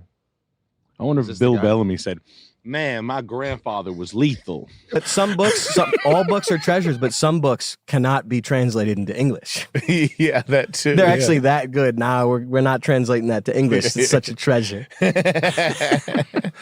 It's just it's really wild to me, like this like pandering to the public. Yeah. As like I made a huge misstep, but it's because I'm a silly Billy. And they are discriminatory against my book about grooming children. This is where it's all led. The propaganda of the Nazis burning books and you can never burn a book again has led us explicitly right here. That's why it was created. So he got in trouble, and then so then we green screened me into the background of the Andrew Callahan apology video. And then he was just like, have you watched that? Is that on YouTube? It's on the episode. I'll show it to you. But yeah, have you watched the apology? The apology? No, I haven't. It's so funny because let's pull that up, Chris. Oh, are we doing the show right now? Yeah. Oh, I didn't realize. Oh, sorry. That's all right. We'll let it off. I didn't realize we were doing the show. Yeah, fix your posture. Yeah, if Make it look cool. I'll try, dude. Yeah, was he pissed off, the dude? Like, was all like, what the fuck did I do? Well, I think what happened was the term that the term that they were saying Maddie Healy was doing was accusing Harry Styles of gay baiting, which I didn't know what that means. Is that wrong? Well, it's like, is it being like bait to gay guys? Is that like an illegal Is that thing like to do? doing like what Pacino did in fucking in Cruising? Have you seen that movie? You know how in the mafia the worst thing you can do is be a rat. Right. In the gay world, the worst thing you can do is gay baiting. It's just be a baiter. So then when they go to kiss you and shit, you're always like, dude, get the fuck out of here. I'm not fucking gay, dude. Yeah. That's like being a snitch in the mob. Yeah. They want to kill you for that. Yeah, they're gonna piano wire fucking what's the guy's name again? Who's doing all this gay baiting? Andrew Callahan. It's Andrew Callahan doing all this gay baiting. Well, but I guess he says like he's doing an apology and then oh man, he looks good. He looks beat up. You know? He looks like a homeless guy in Hawaii. I feel really bad for him because I think the allegations amounted to him just saying please, please, please, please, please, please, please. Yeah. And then I mean, come on, that's yeah. Yikes. Jesus Christ. I think he was just begging. Yeah. I mean, I didn't really look into it too much. We were really into reading his Reddit's response because they were like, God damn it, you motherfucker. Like, you were the greatest journalist of our generation. Yeah. Like, God damn it. Like, you let us down. Like, you're completely done. Is Adam's mic loud enough? What? Is it my headphones that are low? I can turn your headphones. Just make sure we're all loud enough and bump my headphones. Yeah, like seeing that, Well, the Tim Heidecker apology on behalf of Andrew The Kelly Tim was Heidecker brutal. thing was insane. That was crazy. Yeah. That's He pulled that move of I have a daughter thing. Yeah. They love doing that. As a girl dad. They love doing that. yeah. Whack as shit.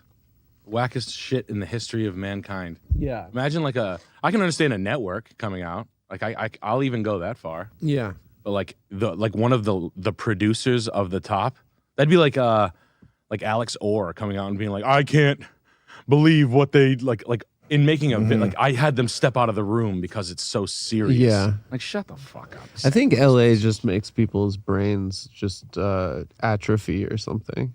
People act crazy there. Apparently. Yeah. Well, also Tim Heidecker was stabbed. He was. And almost killed. Oh yeah, he was actually. Yeah, that's what changed this whole shit. He didn't have a single lick of being political or anything before that happened. He was stabbed. He was stabbed and he had to take refuge in a gay bar. Really? Yeah, so what'll that do to your psychology? Oh my God. Probably a lot. Open a gay bar when I get a little bit extra money, probably. It's a sign from God. Call it spaghettis. Spaghetti. A gay bar for Italians. Yeah. And the bathroom's always called the stabbing cabin, but he's like really just well adjusted with it. He's fine with it now. Fucking A, I hope he's okay. All right, No, I don't. I never thought I'd make a video like this, but Yeah, it's an you important conversation to have, and I just want to be fully accountable, honest, and transparent with all of you guys. So yeah, so we green screened me into the couch, and I'm sitting on the couch, and awesome. for my apology for the Maddie Healy thing, I'm just going like, I bet, like I'm just like I'm like me too. I also me too. Yeah. That was like that was the bit that we did. And I had a hard time with rejection. I'm sure this was not easy to do. It's really like in society we just like destroying people. We really just like people like get off on just seeing this, you know. Yeah. This is like the ultimate win. And then they say like they feel like they're like the fans feel like you're apologizing to them, you know, and they're like we appreciate the apology, you know. Instead of it works out really pretty well for everybody. All those guys who are doing that, it always works out really, really well. Well, Louis back. Yeah, but he's not making. Did he Did do he one of these? apologize? No, he did. He didn't do it. He put a wig on and did this. He put a didn't pig do hoodie this. on. No. I mean the Trump like you just never apologize. That's like Trump really like invented that system that works perfectly. It's like just anything happens, you'll just never apologize. Just be and then you never get in trouble. Well, you should just be an asphalt paving machine. Just be like, what'd you say? Whoa, whoa, whoa, whoa, whoa, whoa, whoa. You're just laying asphalt right up. Whoa, whoa, whoa, whoa, whoa, whoa, whoa. Yeah, nice try. Yeah, it's weird. But there's one part where he says he's talking about alcohol, but he keeps saying alcohol. Really? Yeah, him in this video? Yeah, in this video. You gotta. It's the best part of this I was video. in a state of denial and shock. I was, just riding This the poor high from guy. the movie that just came out. And Adam, would you throw your gum just on the carpet? Just put your gum somewhere. On the carpet? Just put it on the table here. Sure, right, yeah. Thank you. 40 different news I'm gonna save it. next to the words I'm gonna keep your sexual DNA. misconduct, and I just Oh, I'm kinda spiraled gumming. into a I'm mental chewing. health crisis. I'm okay now. But I don't really Adam think Friedland, this is about me. 23 and me. This is about We the got people. it. 100% German. Like, you're not gonna believe it. You sitting down, Adam? 23andMe just got off the horn. Yeah, they called me personally for this one. They called me personally because it broke their computer. Yeah, I can't. Sam wants my DNA. Yeah, you guys are. First of all, you and Sam are first cousins. Yeah, dude. Sam's we're from the uncle is Rhineland. your dad. Yeah, you guys are. Dachau, Main Street, Dachau. Sam's uncle was the guard, and my uncle was the prisoner. They were best friends. No, your uncle was the warden. He was the landlord. Yeah, yeah. He ran the one of the service-based industries around the concentration camps. Yeah. He was doing all the like Electrical hot dogs and like he was selling all the mustard and ketchup. Like the sodium bags. Yeah. Like, you know how much sodium it takes to run one of these things? That's another thing we got in trouble for in the Maddie Healy episode. Nick did a bit where he asked if there were any Japanese interns at Auschwitz who were interning, and then they were like he did that accent, or I forgot what he said. He's like, after me, after you, like on the way into the into Oh, no the, shit. into the Damn. gas chambers, and then he takes his shoes off before he cleans out the bodies, which is it's naughty. Right? They got mad. So then they were like, no, they didn't get mad at that. They got mad at the offensive Japanese accent. Who even got mad? The British tabloid press, and then 14-year-old girls on Twitter. I was getting DMs that were insane from these girls. Like, you ugly piece of shit. You should fucking kill yourself. Damn. Because there are You stands. should call them ugly. Yeah. Nah, bitch, you're ugly. Yeah. To a 12-year-old girl. Nah, you're fucking beat. You're ugly. Yeah, Fuck you. That's what ugly girls say. Ugly girl says what? You go to their high school and you book them. You just like slap their Yeah. books out of their hands. I made a whole apology video to these girls where I claimed that they were all anti-Semites that were attacking me. And I was like, I will never be afraid. You will never. I've stared the devil in the face and I've laughed at him. They're like, whoa, he's actually hard as fuck, and I respect him. They now. said that. I checked afterwards. Really? They were like, actually, that was funny. Actually, that was good satire. And I was like, I thought you were. I hated you the whole time. But it's weird because it stands. They're all like 15. They're That all is like little weird. babies. Yeah. So like if the Harry Styles fans got mad, so then they all like do like a mass assault on the Maddie Healy stands, and it's just like it's. How did you guys get that as a guest? I mean, as a guest. I mean, He's a for the big fan equivalent- of ours. He loves us. No shit. He loves us. Oh, okay. Yeah. Who, Because, Maddie like, Healy? Maddie Healy loves. Who the hell us. is Maddie Healy? I don't. He's from this band, the 1975, and they are Oh, shit. one of the biggest pop bands in the world. Of course. We saw that But it's like a fucking pop band. You guys are like They sold funny out- underground comics. And Yes. and I get Yeah. it. I get it. But like as no, a he guest, wants to he's like obsessed with like Red Scare and like Hometown. No He like shit. wants to move to New York and stuff. He thinks our crazy. shit is cool. does he want to be on your? Like, does he want to act? He's been on the show twice. Damn. Now I thought I'm like, how the fuck do they know this guy? No, he like I just know him from Instagram. Yeah. Damn. Joey Swats. I made a killer low-cost product prototype. Family says to build a business myself for full control, but I'd rather find an experienced investor and avoid the risks. Am I being lazy or wise? I have zero experience in business/sales. I don't know what it is, man. I don't know what the product is or what it would entail. I'd probably need a little bit more. I wouldn't be giving away anything to experienced business guys. I'm the grandson of a patent office worker that got his idea ripped off, and they bought him a car. Like, my grandfather was like an ideas man, and I come from that kind of stuff. So I'm a firm believer that you'd probably just get ripped off. But create a prototype and I don't know. Tell me about it. No, I don't know. Send me. I would never steal anybody's idea. I have to sleep at night. You have to deal with people with ethics. Good luck. I might be able to help point you in a direction. I don't know what the hell you're coming up with.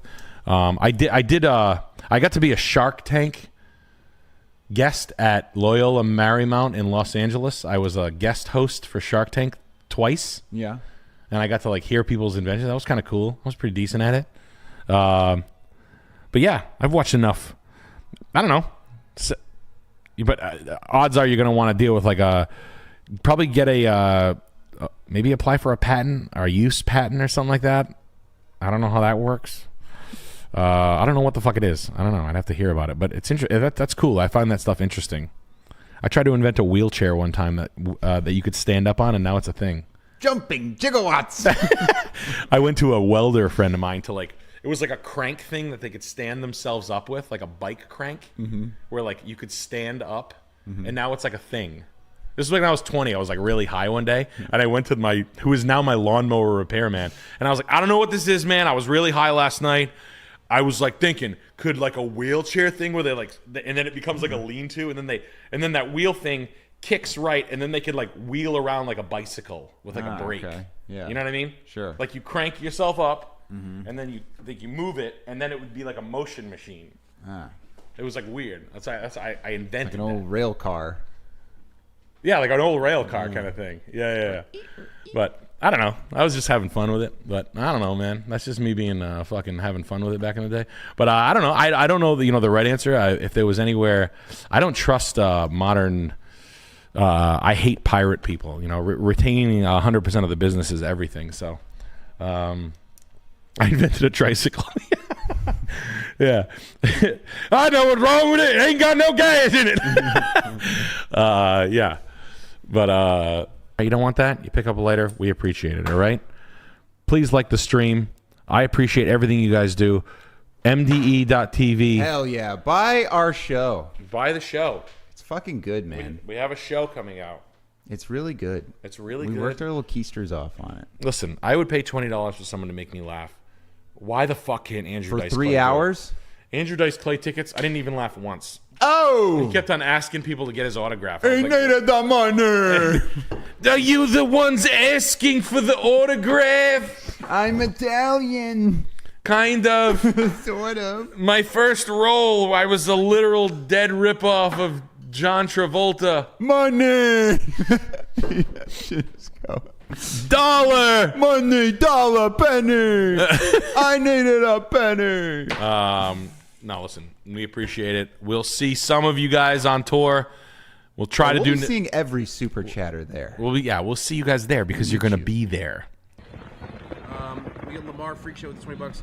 Saw a Chinese guy at the grocery store the other night buying a Budweiser and a carton of Camel cigarettes, and thought it was funny. More alpha male than John Kujakov and David Googins. That is funny. Yeah,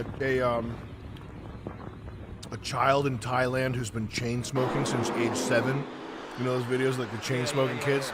That's way more alpha than Jocko Willing. Infinitely. We got Madden Williams with $20. John Lennon should have imagined that 38 Snubnose never existed. Have you seen the San Francisco choir sing about? By the way, my thing when I said I bet my life that Jocko Willing would fold, I take that back. I didn't bet my life on that. I take it back. It didn't happen. Have you seen the San Francisco choir sing about converting children? Cool stuff, man. Yeah. Scary. We get Nugget. That's some horror movie shit. We got Nugget Head with the $20. It's me, Jocko Nugget Head. Thanks for the shout out, Sam, and be sure to wake up at 3 a.m. to read my book. Check out David Goonin's newest podcast as well. Yo, when you click like, it helps me help my daughter. We got Michael Paul Francis. I wish the San Francisco Men's Choir had a podcast. On the progress we've made over these Why'd they past pick the years, guy with the most AIDS to lead off? There's still work to be done. So to those of you out there who are still working against equal rights, turns out we have a message for you.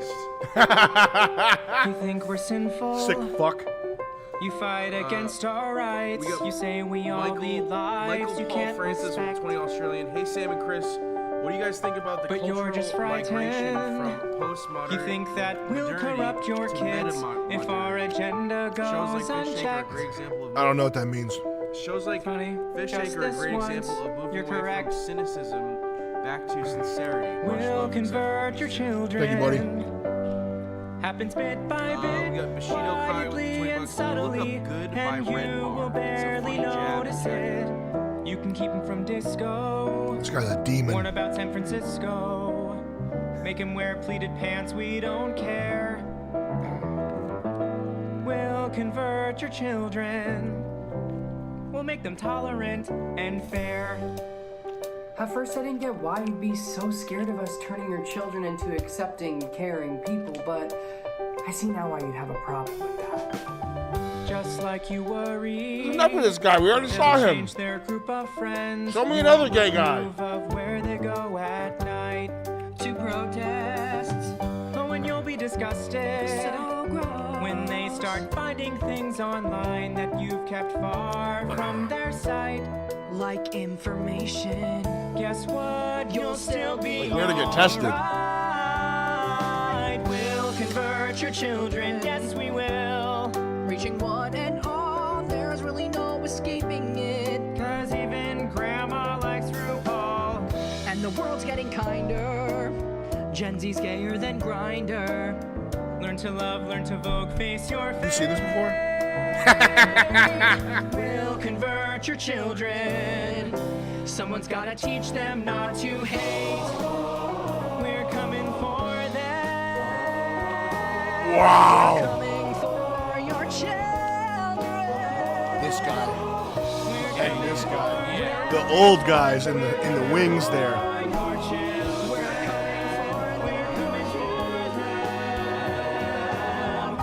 Your children will care about fairness and justice for others. Your children will work to convert all their sisters and brothers. Then soon we're almost certain your kids will start converting you. The gay agenda is coming home. The gay agenda is here. But you don't have to worry. Because there's nothing wrong with standing by our side. Yo. Get on board and hurry. Okay. Because there's nothing wrong with This guy, Oh yeah. for sure. Yep. I mean, a lot of them here, but standing by our side. this guy too. Oh my God, man. Get on board and hurry. Because the world Yo, he looks like it helps me help my daughter. You have Bushido conversations with good by Red Bull. Come on, try a little.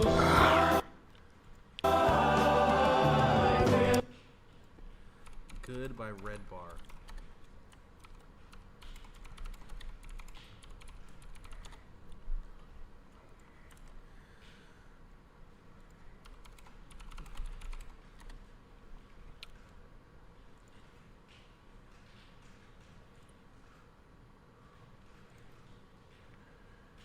Am I imagining it, or did somebody find sex offender? Am I imagining that?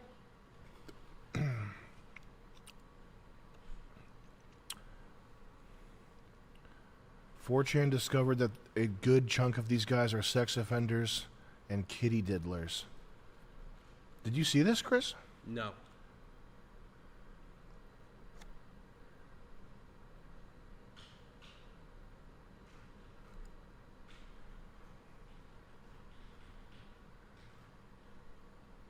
Oh, wow. Wow. Ooh.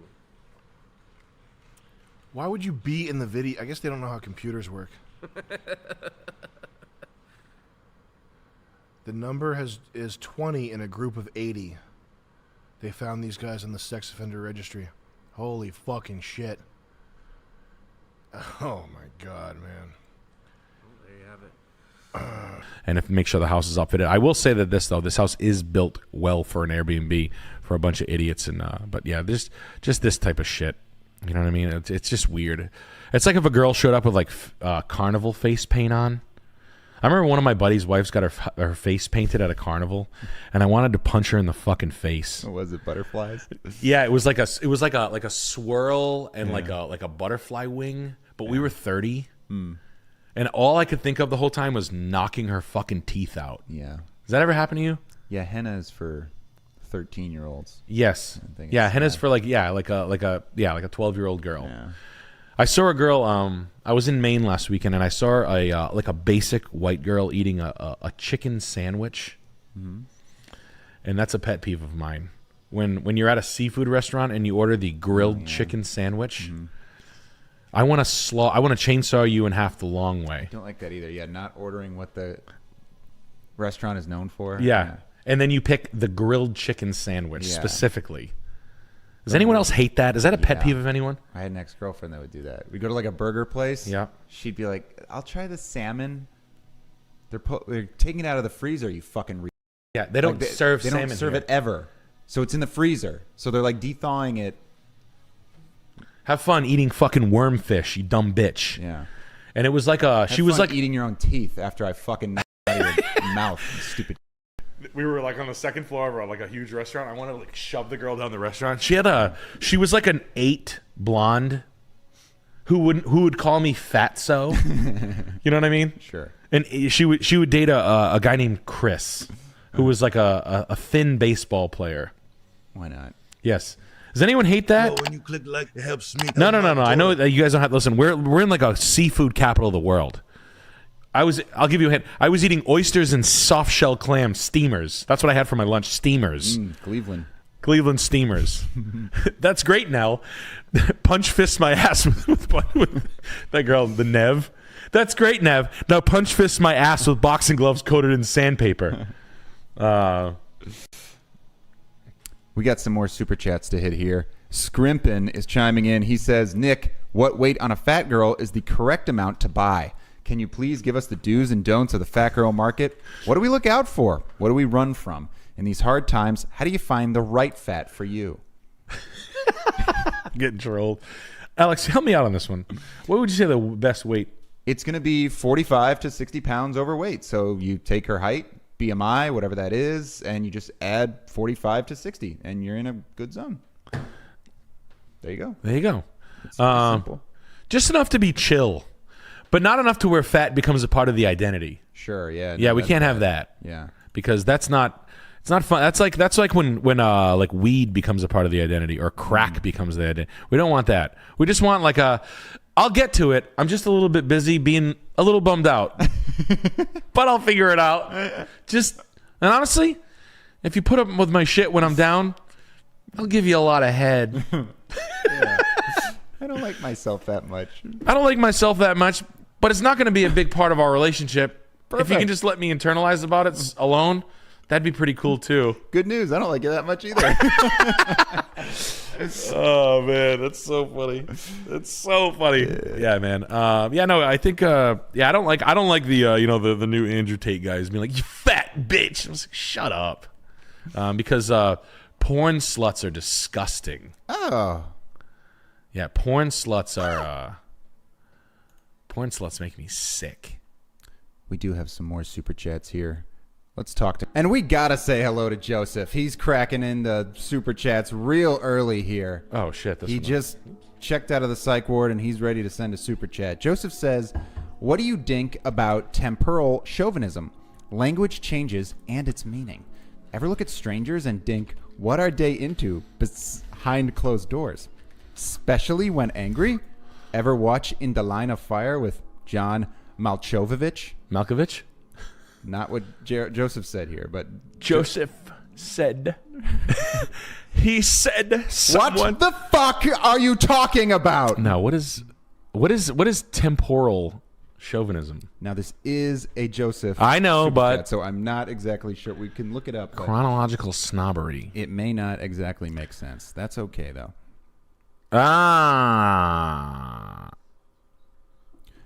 Sometimes I do look at strangers. I go, where's everyone going? What are all these people possibly doing? What? Like just seeing a bunch of cars on the road. I'm like, where the fuck are these people going? You are fascinated with the population. The games that they play with the population. Have you ever taken mushrooms? No. So you've never like tripped and had that? That's a trip. No. Like where you think the world is like a big game. I've had that on mushrooms. No, but I have seen people too many times. You ever seen a stranger? In Chicago, this happened. There was this one guy, and I saw him like 6 times. Yeah. And it was all in different places. Yeah, I've seen that. I'm like, they're running out of people. Yeah. Yeah, yes. So Alex and I have talked about this. How many people are on the planet, Alex? It's about 10 million. 10 million people, population on the planet. It's not a planet. It's a flat plane. No, totally. I understand that. I'm with you on this. I like hearing it. I like hearing. It's fun. I used to run into these twin sisters everywhere. Yeah. Everywhere. They lived on my parents' street. They were bartenders at bars I used to go to. I'd run into one of them. Hey, hi, it's not me, it's the sister. Boom, boom. I'd be at parties, they'd be in backyards. I was like, what the fuck? I never hooked up with them or anything. It was just, they were everywhere. I knew these twin sisters. One. So this is basically, yeah. Were you going to say their parents were divorced, and one of them was with, no, this is stupid. Yeah. Anyway. Is this something I should know? Their parents were divorced, and one of them was with the dad, and the other one was with the mom, and they were both going to summer camp, and they concocted this scheme to get their parents back together. And one was British. It's fucking retarded. One was British, and then one became a suck pig. Okay. So, I was thinking, and twins. That's my whole time. I was like, and twins. Anyway, that was a nice era of the world of our time. So nothing beats the present. Is that really temporal chauvinism? Interesting concept. Chat. Let's put our thinking caps on for Joseph. Let's think Max here. People that live in the present. Yeah. I could say some things, but also I think we have to stop swearing so much. Really? The last one had the yellow mark on it. Oh. Partially demonetized. Ooh. I think what we should start saying, fudge. Frick. Frick. Yeah. All right, let's do Just that. a little bit. No problem. Joseph, thank Guys, you. it's YouTube, You're the best. Thank you for posing something. A tea, a scent for the eve.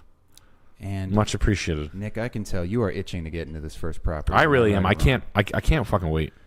Well, thank you to Boner Goblin for sending in this property here with the big $50. We got Stanky Ganky with $20. Hey Sam, I recently hit 225 on the bench and have created a new game. Turn on your funniest clips and bench heavy without a spotter. If you lose, you die. Okay. See, that sounds like a real man living by the danger. Congrats. He wants to die bettering himself. Good. Congrats on the 225, man. Straight up. Please kill me with $20. Can Fatty say the basketball people word deadpan into the camera? What was that? Thank you, Children of Jakub.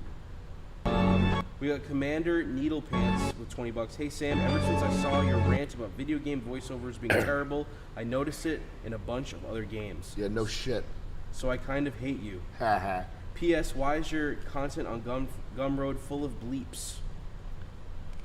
Good question. I guess it's probably there's probably bleeps for because we just have to. Yeah, it's just how it be. You just don't want to get in trouble. If there's a bleep there, it's for a reason. It's because they're talking about my home address. Every time, it's literally Chris's home address every time it gets bleeped. Beep beep beep beep beep beep. Cranston. We got Commander Neil Pants with $20. Hey Sam, ever since I saw I already read that one. We have I already read that one. We got Bad Ben 69 with $20. Yo Sam, big fan, blah blah. Trying to wean off toxic poop culture bullshit, reading more, but what shows you recommend to watch when all read out on books? American Office. Like your Twin Peaks, American Shopper. Twin Peaks is fun. I like manly machine shit. Modern Marvel. Not bad. That's my input on that.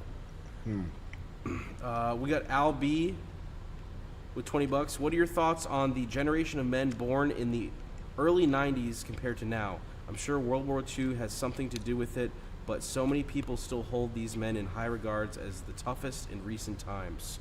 What, men born in the 90s? In the early 90s. Or, I'm sorry, the early 1900s. Excuse me.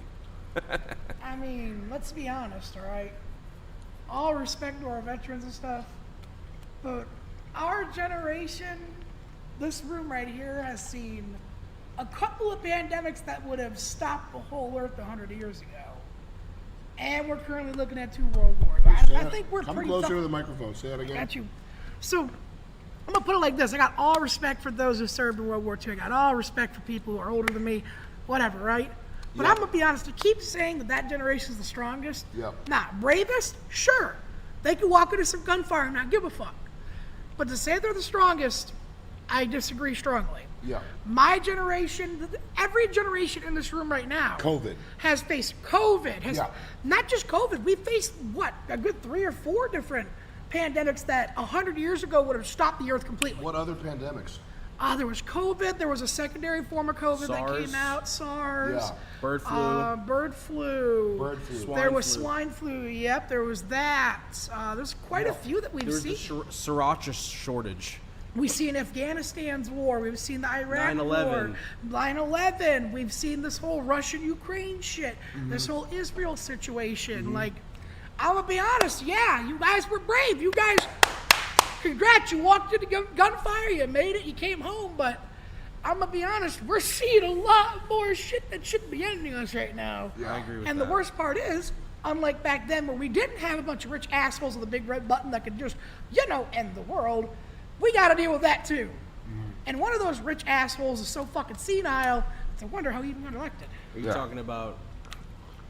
So Chris, if you were talking, I'll just be blunt. I'm talking about Biden himself. if you were talking to a Vietnam vet who's been over in Vietnam in the swamps in the rain, almost losing his feet, getting blown up with landmines, getting tortured by a Viet Cong. Yeah. Tell him about this age now, what we got to deal with. All right. You want to know about this age, my man? Yeah. This is how you put it. Yep. I live in an age of time where the reality of war is so distant from the actual person itself, it is insane until you go and talk to the victims. In your time, my man, an American person would look in the paper, see someone suffering, and actually feel for it. And these days, we've been so used to all this crazy shit, all this death, all this destruction, that we barely care anymore. You're the last generation that gave a shit about war, that gave a shit about what happens with it. My generation, we don't give a fuck anymore. Yeah. These days, we got computers to shove shit in our face to forget it. We've got, just a myriad of ways to just ignore it. And it's sad that back then we were more informed than we are today. We've got it a little bit rougher now, I think. Rougher. Yep. And I think in the grand scheme of things, not even just rougher, but the roughness has become hyper-defined in a way. To where it's a little out of control. Yeah.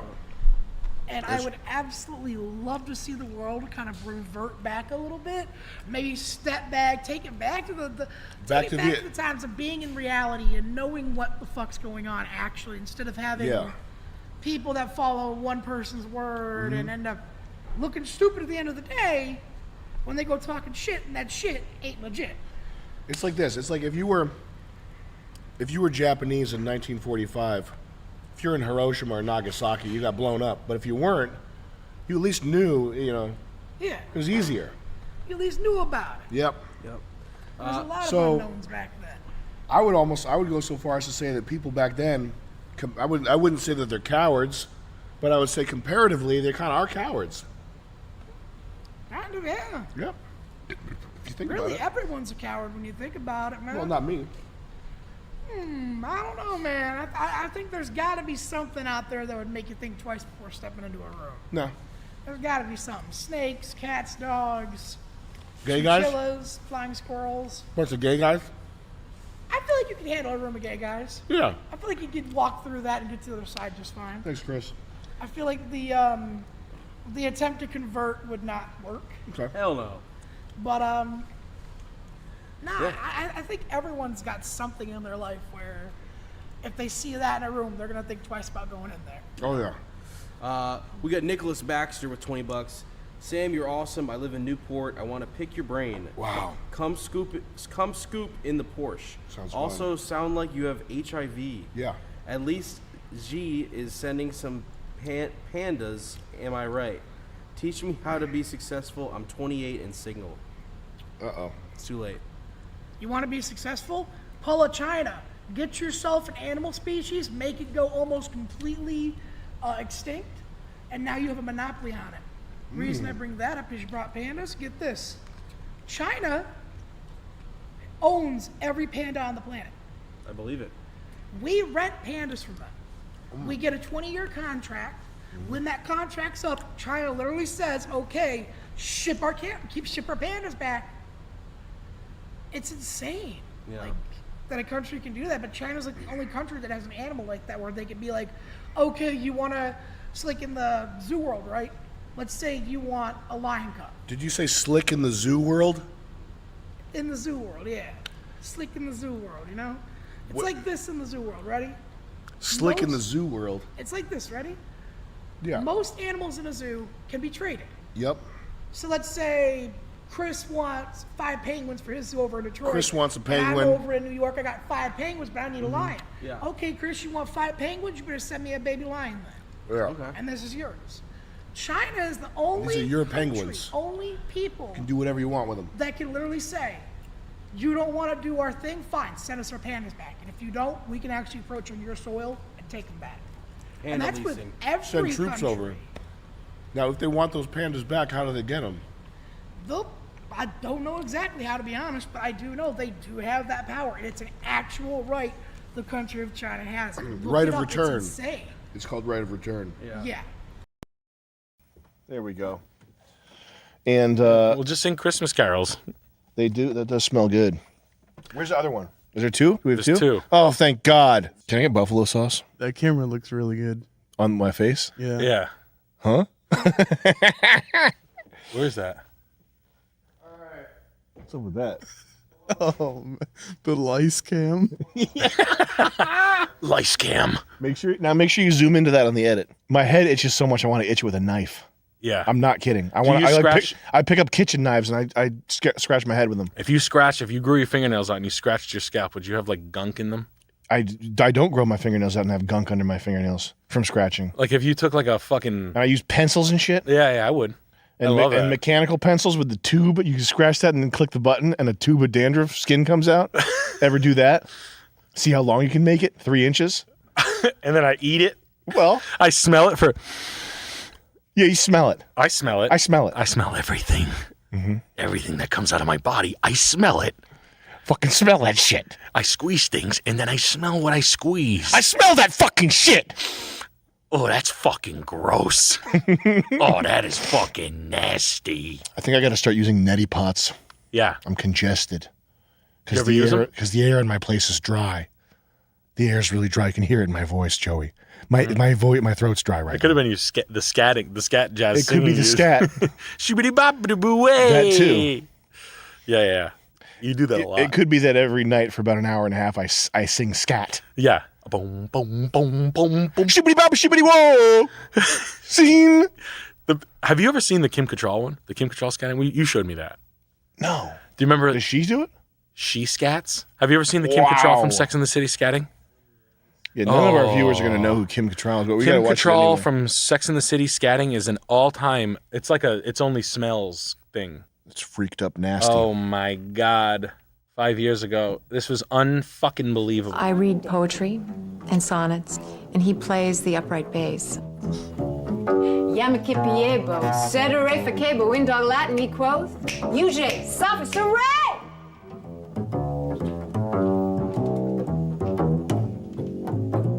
Well, he bit all the he-dogs and winked at all the she-dogs. The town never knew such a hullabaloo as that little dog raised till the end of that day.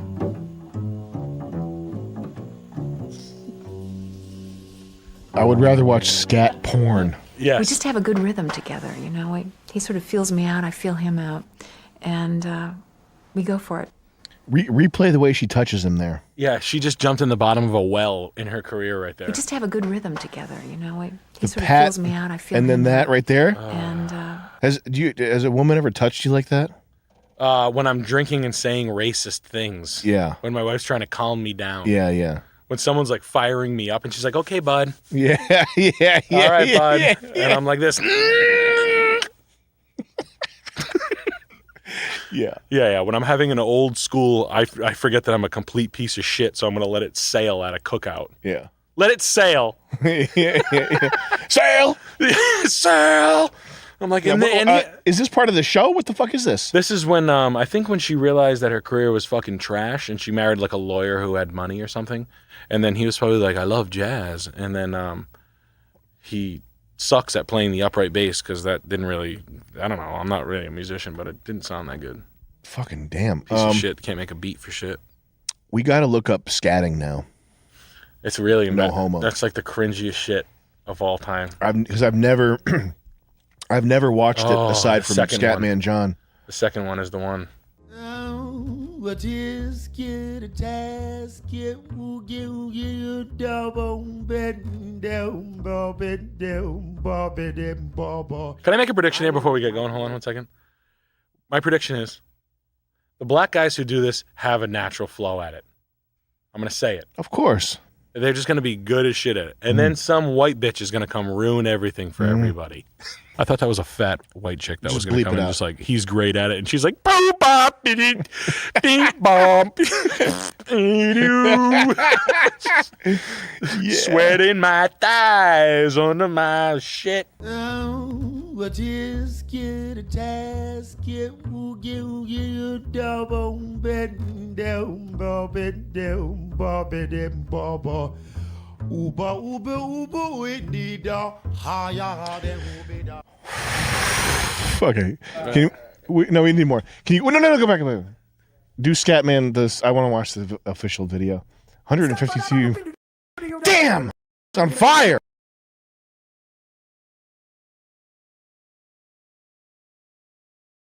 That's the guy who did that? Oh yeah, Scatman John.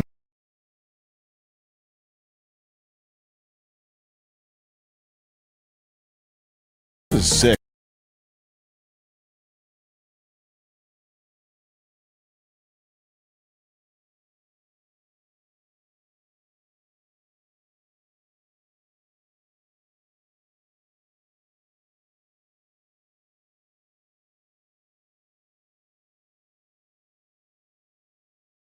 Damn. Stuff used to be so much better. They'd go for it. That was a weird time, though. Do you agree? That was a good time in music. That was a very weird. Remember, that was like a Remember, they were doing shit. Like guys out of nowhere would pop in with songs like that. That would never happen now. There'd never be like a 60-year-old guy that's like, well, it's like, who's the last one? The Korean guy. Gangnam Style. Yeah. Like that guy was like the last guy to come out of nowhere and be like, oh, world. Well, maybe they just leave little spaces. I think I mentioned that before. That's something Frank Zappa says about the difference between the old recording and new recording. Yeah. Is that in the old style, it was hierarchical. You did have at the very top, you had these white guys who were out of touch, smoking cigars, who were like, we got to make money with the music. How are we going to do it? And because they were out of touch, they would occasionally look at something like this and be like, I don't know what the hell this is, but it might make money. Let them do a video. Put it on. Give them $100,000. Put it out on EMI. We'll put it out and make a video like that. Because they were out of touch. At certain points, things like this would sort of sneak through. Yeah. Like on a lark, they would get the money for something like this. Whereas today, you would think that being democratized and everything being on the internet or whatever would make it better, but it's kind of like Reddit where the shit rises to the top. This, You know what I mean? wouldn't squeak out. It would be like an Ed Sheeran song or something. It wouldn't get the exposure that it gets. The top. What happened? It's $100? Yeah, so should I go? Who added food? Did they get my authorization? Who added food without permission? I added food. Cut everybody's food in half. They get half what they ordered, Laker. I could go pick it up and it's like $70. You gonna waste your time going to pick it up? Yeah, no, that's not gonna happen these days. Yeah. No, it's like this. Like you had, remember Mambo No. 5? This was like that time. Mhm. You had a bunch of weird. I don't know if it was just like a cultural thing where it was like, we're gonna put a few songs out there for wedding songs or something. Like these are dance and wedding songs. I think they just didn't know what it was for. Like they knew that it was. I'm not saying that record industry people are stupid, but I think they were just. It was kind of like a scattershot type thing. Yeah. It was like maybe this will work. Yeah, Give yeah. it some exposure. We'll try this movement here. Yeah. That was fun. Toronto, dude, they're f***ed. Canada's f***ed.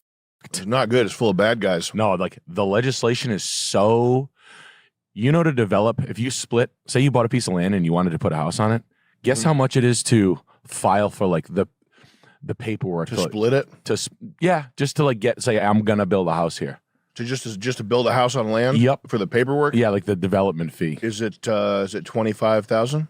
You ready for this? Yeah. It's $250,000. That's right. And that's not fake. I was like, no, this has to be fake. And they're like, no. Like, so if you're a condo developer and you do like 10 units, it's 2.5 million of like, and they're like, but it comes with all the permitting and approvals. And I'm like, it should come with a house and a car in the garage. Are you crazy? Yeah. I was like, when did they start that? And they were like 2015. And I was like, how did they justify it? And they were like, it's just cost. That's crazy. That's crazy. It's real bad. I think we're gonna slide into socialism. I think that's going to happen. They're guinea pigging it with like Mom Donnie.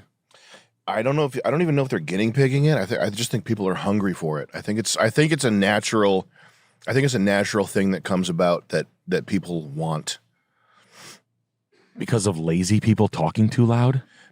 Because or billionaires being too corny? No, it's because life is so hard and what's going on, Chuck? I think with New York, this is information. Big major players in New York are pulling out of projects because of this mayoral shakeup. I don't give a fuck what happens in New York City. Neither do you. I never get New York listings in here, and I don't fucking care about them. New York, you know what, New York? Fucking try socialism. Give it a whirl. Give it a whirl. I don't even give a shit. I could care. Hey, maybe prove them wrong, New York.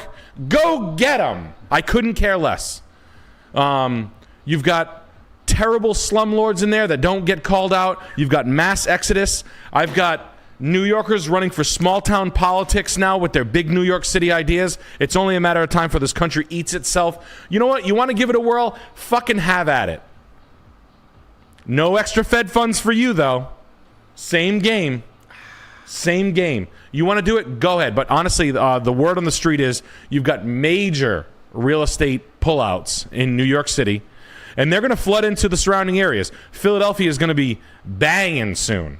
I would bet my money if Philadelphia is going to be the number one spot where they're going to leave. Mark my words. Remember I said this. They're going to leave New York. They're going to go right to Philadelphia and the surrounding areas, or New Jersey, obviously. It's going to be obviously New Jersey, but I think Philly's going to see the biggest upswing because the value's there. You're going to get big city shit. You can train from Philly to New York, no big deal. You can get stuck in a tunnel all day, no big deal. But that's gonna happen. There is no value in New York. They're going to try to sell it to Persians. That's what they're going to try to do. Yo, when you click like to help Whoever owns the property currently in Manhattan is going to try to sell it to Persians. Who owns the property? The Irish. We got our. Anyway, It's hard to argue with capitalism because these financial systems and even the multilateral corporation stuff, it just seems like pure Satanism to me. So it's hard for me to even think about money, because if money's printed, it turns into alchemy. Like, it's not an exchange of precious metal or something. It turns into something that's like mystical. Yeah.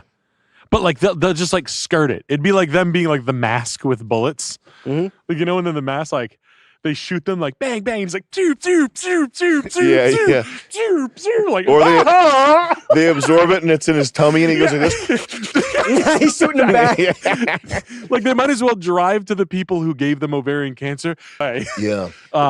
Like Johnson & Johnson, like, oh no, we're gonna like that was the new thing. Like, we're just gonna go out of business. Then they wait till everyone forgets. Yeah. Or the people die, and they're like, what are you going to try to sue them when you're dead? It's crazy to me. Well, I think human nature is kind of unavoidable. You can't really. What people tend to do is take the path of least resistance and avoid responsibility as much as possible. And I mean, there's plenty of examples of that in other. The only way to change that is to have people take. Yeah. Mm-hmm. No, totally. We should. I think that's the only thing that to fix. 100%. We have to start like they did in Stone Cold. Yeah. We need to start fishing boats up. They do it in China. They kill doctors if their families get murdered. They go to the hospital and they kill the doctors. Really? Yep.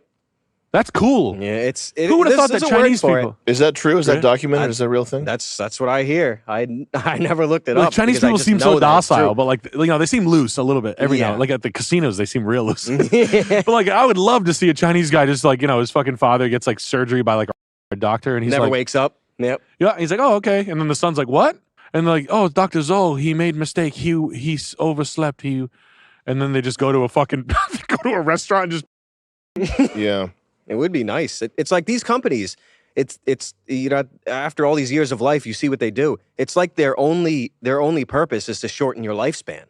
That's what it really seems like. But it's not. It's nothing to do. It's not companies. It's not anything. It's not anything sophisticated. It's just lazy people that are trying to skirt blame. Oversight. It's corrupt people, and it happens. It happens just the same in socialism. The more you have like a high trust white society that has a government that's accountable to the people. the better it is. But we're never going to have that. We're not going to get that. And I think the only way to change people's behavior is if you're wronged so greatly by somebody that you have to go do something about it. People are so they're so desperate to cling to like comfortable life that they're unwilling to do some crazy Braveheart shit like that. Like That's true. If I sold I'm a sure it's shirt, and for a lot of people, it's better. It's more fulfilling to get sympathy as a victim and also to like express your rage in an impotent way. Like we talked about who's the guy that had his kid 100 times? Yeah, the MMA fighter. Yeah. And he goes out. His solution is to shoot at a moving car in traffic, like a fucking gorilla. He's not like Gary. What was it? Why Gary? Why? Gary Plausch. Yeah, he's in heaven. He became a god. Oh, the guy who shot him right in the court. Yeah, He's right outside the court. Yeah, he's looking. Got his ass. Yeah, that was good. He should have saved the bullet for that bitch that asked why Gary why. Yeah, like this. Why? Yeah, man. Should have. Why Gary? Why? Yeah, they asked him why he did it. Why'd you kill the guy who was your son? Well, I went crazy and guns are dangerous. That's why. Did you see something? You know what? There's interesting. There's a game. You've probably heard of it. EVE Online, and they did a experiment. EVE Online is a video game where the trading and the commerce is so it's probably more sophisticated than any other game. It's like you buy a spaceship, you go mine asteroids, you trade your goods for ISK is the in-game currency. But it's cool. The reason it's sophisticated though is because you form clans and relationships with other people and do things like buy and build spaceships that are so huge and so expensive that you as an individual would never be able to do it. That's cool. So you have a ship that's like the size of like a fucking world. Yeah. That sort of thing. Like a communal. It's a very community, very economy type thing. And they did an experiment where it was one clan, I forget the details, but there was like one group of people that did like a socialism type thing, and there was one group of people that did a capitalism type arrangement, and it was to see which group at the end had better metrics. And do you know what the result was? What? They were the same? It was the same. Really? Because it was all Nordic white people doing it. Damn. They all got together. They didn't have any Cameroonian Africans in the clans with them. I think we're so like the world, us. It's so fragmented and so like there's so much noise. I feel like the only way to do anything is to do some shit like this. I think New York they want, it's like fuck man, what is it? They're so social. They're super duper social. New York is like super social. Like I feel like there's not a restaurant where you can go and be in a dark corner. Yeah. You know what I mean? Yeah, if you want a restaurant, if you're like a restaurant type, I think you like the action of the room. It's action packed, everybody looking at everybody. I want to just sit somewhere and feel rich. You have to hang out with like North Koreans. Mr. Chow was I think that was my favorite restaurant I've ever been to. Mr. Chow's in Vegas. I was so fucking fat, man. Damn, where was it? It was in the Little Caesars casino. I want to see your violin, sir. It's like that kid this weekend. Which kid? That kid. Which kid? Forget it. I think I caught a clip of the conversation from you. I don't think I got hit with it though. Oh. Yeah. Fucking cringy shit. Yeah, it might have just been you. Did you get hit with anything weird? Just women like flirting with me and shit. Really? In like ways that just gave me the ick. Really? Yeah. Good for you. What? Yeah, it's funny. I'll kick him in the face after that. Really? Yeah. Saying like gross shit? No, not gross shit. Just like shit that was not impressive. Trying to impress me. Really? Yeah. I got followed to a bar. By which? Not by a totally different person who didn't even know who I was. Oh wow. It was like midnight and I had a steak at this bar and I was like, I'm leaving, I'm going to this other bar. Yeah. And I was being funny and shit, but I wasn't being like, yo, I'll fucking. And then she gets there. 2 hours later, the girl walks in, the bartender from the other bar walks in. And I was like, she's like, hey. I was like, fuck you doing here? Was she hot? No. So she was just a creepy fucker following. Yeah, she was just like fucking. What's up? I'm like, I'm fucking married, dude. I got stomp them out like bugs. My wife's pregnant. Like, what are you fucking crazy? Step on their head. I was like, yeah. What are you trying? But like, that's just how New York is. New York is like very like I had a steak at midnight, and then I met friends at 12:30, and then we stayed into the bar till like 3:30, and like smoked butts inside the bar and shit. It was just like, this city's fucking crazy. Did you have a good time? Yeah. Was it cool? It was good. Yeah. Yeah. Do you like New York? I do. I like New York for 1-2 days tops, and then Yeah. get in, get out. Just Yeah. kind of like what we did. Like, boom, boom. Yeah. Because there's like a lot of things going on. Like the hospitality level super high. Yeah. The food is good. Yeah. You know, like really good food. It's not like a joke. Yeah. The cocktail bars are really good. The Yeah. booze access is good. The wine access is really good. Other than that, the rest of it, it's like, and the hotel. I like hotels. I like weird, good hotels. Mm-hmm. I mean, I didn't stay anything special, but I don't know. I like the walk around, get fucked up kind of thing. That's kind of fun. Yeah. Like you can go to 6 places. I think the people who live there, they seem like they could be cool, but I think living there takes a toll on them. Yes. And they're like too good at partying, or like too good at knowing what's going on. Yes. I don't want to be around someone that like knows exactly what's going on, like and like has a list of like 4 things that you need to do. Yeah. In a night. Yep. Or whatever. They're pro Condé Nast adulting. Yeah. Yeah. I know what you mean. I kind of like those people as like guide points though. Like go here, here, and here, and here. But a lot of time they're wrong. Yeah. I find them myself, like from the internet. Like I'll just be like looking on the internet, like what's the best restaurant in New York? What's the best hotel in New York? And I'm just like, I go there and they're good. They are the best. And then I'll go to like the one they say, and I'm like, I think what it is that I don't like is they're not telling you the best. They're telling you the one that they like the most. Yes. Which is like their cozy atmosphere. But it would be like, hey, Nick, you got to come with me. We're going to the UPS store. Why? Yeah, what do you mean? Why What do you mean, why? Why would we go to the UPS store? What do you mean? We're going. We got to go. Gotta do it. You got to go. You gotta see the Providence That's my UPS. spot where I feel comfortable is the UPS store. I got to introduce you to all the employees. Yeah, I've been there like 300 times. They all know me. Yeah. Hey. Look, it's me, Sam. I brought my friend. He's going to do some shipping out of here soon, too. Yeah. Watch, try this. You want to send something? Send your hat to your mom. You know her address? Call her. Yeah. They'll get it sent out quick, packaged up. Credit card? They got it. Boom.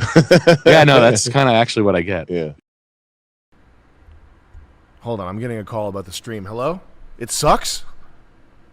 That's your opinion, man. I don't believe you. Nah, I don't believe you. I'm watching it back right now live. It's actually good. It's kind of mid. Nah, it sucks. But listen, give it some time because I'm going to pull up Fallout 3.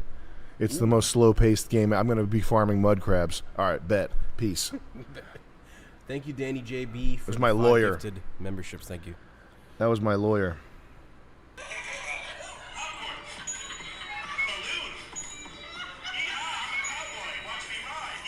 Brett Gelman, stand up. Solid stuff. What do they have on YouTube these days? Have you even checked? Oh, it's me. What the hell is that? I don't want to see that. How do I unrecommend this? Not interested. Thank you. Toyota Supra MK3 compilation. Actually, that might mess with the metrics there. I'm going to undo that real quick. What's the name of the David Goggins. Timothy Peason? Timothy P. Man. The road is on there. Tate shit, dog. Hey, thank you, Nuke, for the $50. Goobas and Clark is cat. Thank you, Mr. Gooba Bear. Thank you. Thank you. Yeah, that song. It's not a very pleasant. I don't really like that song. It's a really nasty sound. It lets you know that the mind of, Nick talks about the women from regions of the world like that. They're different because of how many chickens' heads they've seen get cut off. Eastern Europeans? Yeah. That and like South America. Yeah. Like they're just the women like they're just so different because they spend their childhood watching chickens get decapitated. You know what I mean? Yeah. And that song if I were to put a helmet on you and start jingling like Christmas bells and loose change and maybe using a sitar, smacking you in the head with a sitar and an accordion. Yeah. And a fucking something made out of crickets and fucking a milk dish. Fucking like sour yogurt. Yeah, sour yogurt's in there for sure. That's what that song is, and that's the inside of the mind of like the average Bulgarian. People are so strange. What do they look like? Gooble, gobble, gooble. Gooble, gobble, gooble. Wow, look at these people, man. You do Serbian mugshot. This is not a Bulgarian, though. He spent $200,000 on a Bulgarian cam girl. Well, he's a cool guy, I guess. Okay, what else we got? Look at this guy. Look at this guy's head. Holy shit. They all seem to like the shaved head situation. Is he Turkish? Tamil Nadu. 3 Bulgarians help. Look how dangerous these guys look. It looks like a band photo. Look how dangerous these guys look, though. Isn't it crazy how most of the world, New York music. If you pick 3 random people from all over the world, you probably have guys that will like torture you in a basement. Like if you had 3 random people popped up. Yeah, Philippines, Guatemala, Central America, Papua Mexico. New Guinea. If you take 3 random guys, it's immediately you've got 6 guys that are going to rape and kidnap you in a basement and torture you with needles. And somehow they, despite their language barriers, they're all on the same. They're all like Yeah, together. they're all really tightly networked. They know what's going on. Yeah, they're cooperating. It's the same level of cooperation that you'd need to build a cathedral or cure a disease, but it's used to like torture someone with shards of glass. Yeah, that's awesome. Well.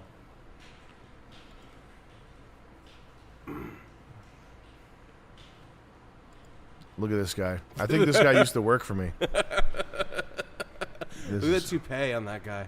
On which guy? This guy? Yeah, I think that's. Yeah, he's cool. Very nice. That's what this song. Anybody that this song appeals to is just so. Where is the origin? Is It's that the Top French? G theme song. But is the woman singing it French? It's or- the French language, but she's probably just from some country that gypsy? France conquered, like Angola or something like that. Look at this cover here. Look at that guy. Damn. Oh yeah, the Top G impersonator, that Yeah. gay guy. Indilla. Why did we choose Safe Light? For us? We got Doofus Dan with Driving $20. around? Welcome back, boys. Charleston White was perfect in the tank. So funny. Hopefully he can stay longer next time. Also, Big God, what's the GOAT BT Bam album and why is it Alaska? Alaska Silent Circus, close tie. Good taste. Charleston White was awesome. Adila Sedraya. She's probably from fucking Morocco or something. We get Nicotine with $20. Important stand-up question. Indian. God. It's in the name. The worst. Algerian, Cambodian, Indian, Egyptian. So yeah, put a bucket on your head, get some loose change, start rattling it around, put some Christmas bells in there, some sour, very sour yogurt from some street guy's armpit, and then you got 3 guys ready to, basement torture. They got shards of glass, and you're listening to this, and That's an wow. interesting combo. Those are like far away It's places. not an interesting combo. It's just muck. It's just sludge. Nicotine with $20. Important stand-up question. How far north do you guys plan on touring? I'll drive a few hours if I have to. North Pole. I'm in New Hampshire. If you're in New Hampshire, we're not going anywhere in New Hampshire. You'll have to drive probably a couple hours, but you'll see. It won't be. We're not heading New Hampshire. We'll be in Keene, New Hampshire. We're going to Keene. We're going to the Polish VFW in Keene, New Hampshire. Oh, what an ugly bastard! Look at that face. She should be cleaning carpets.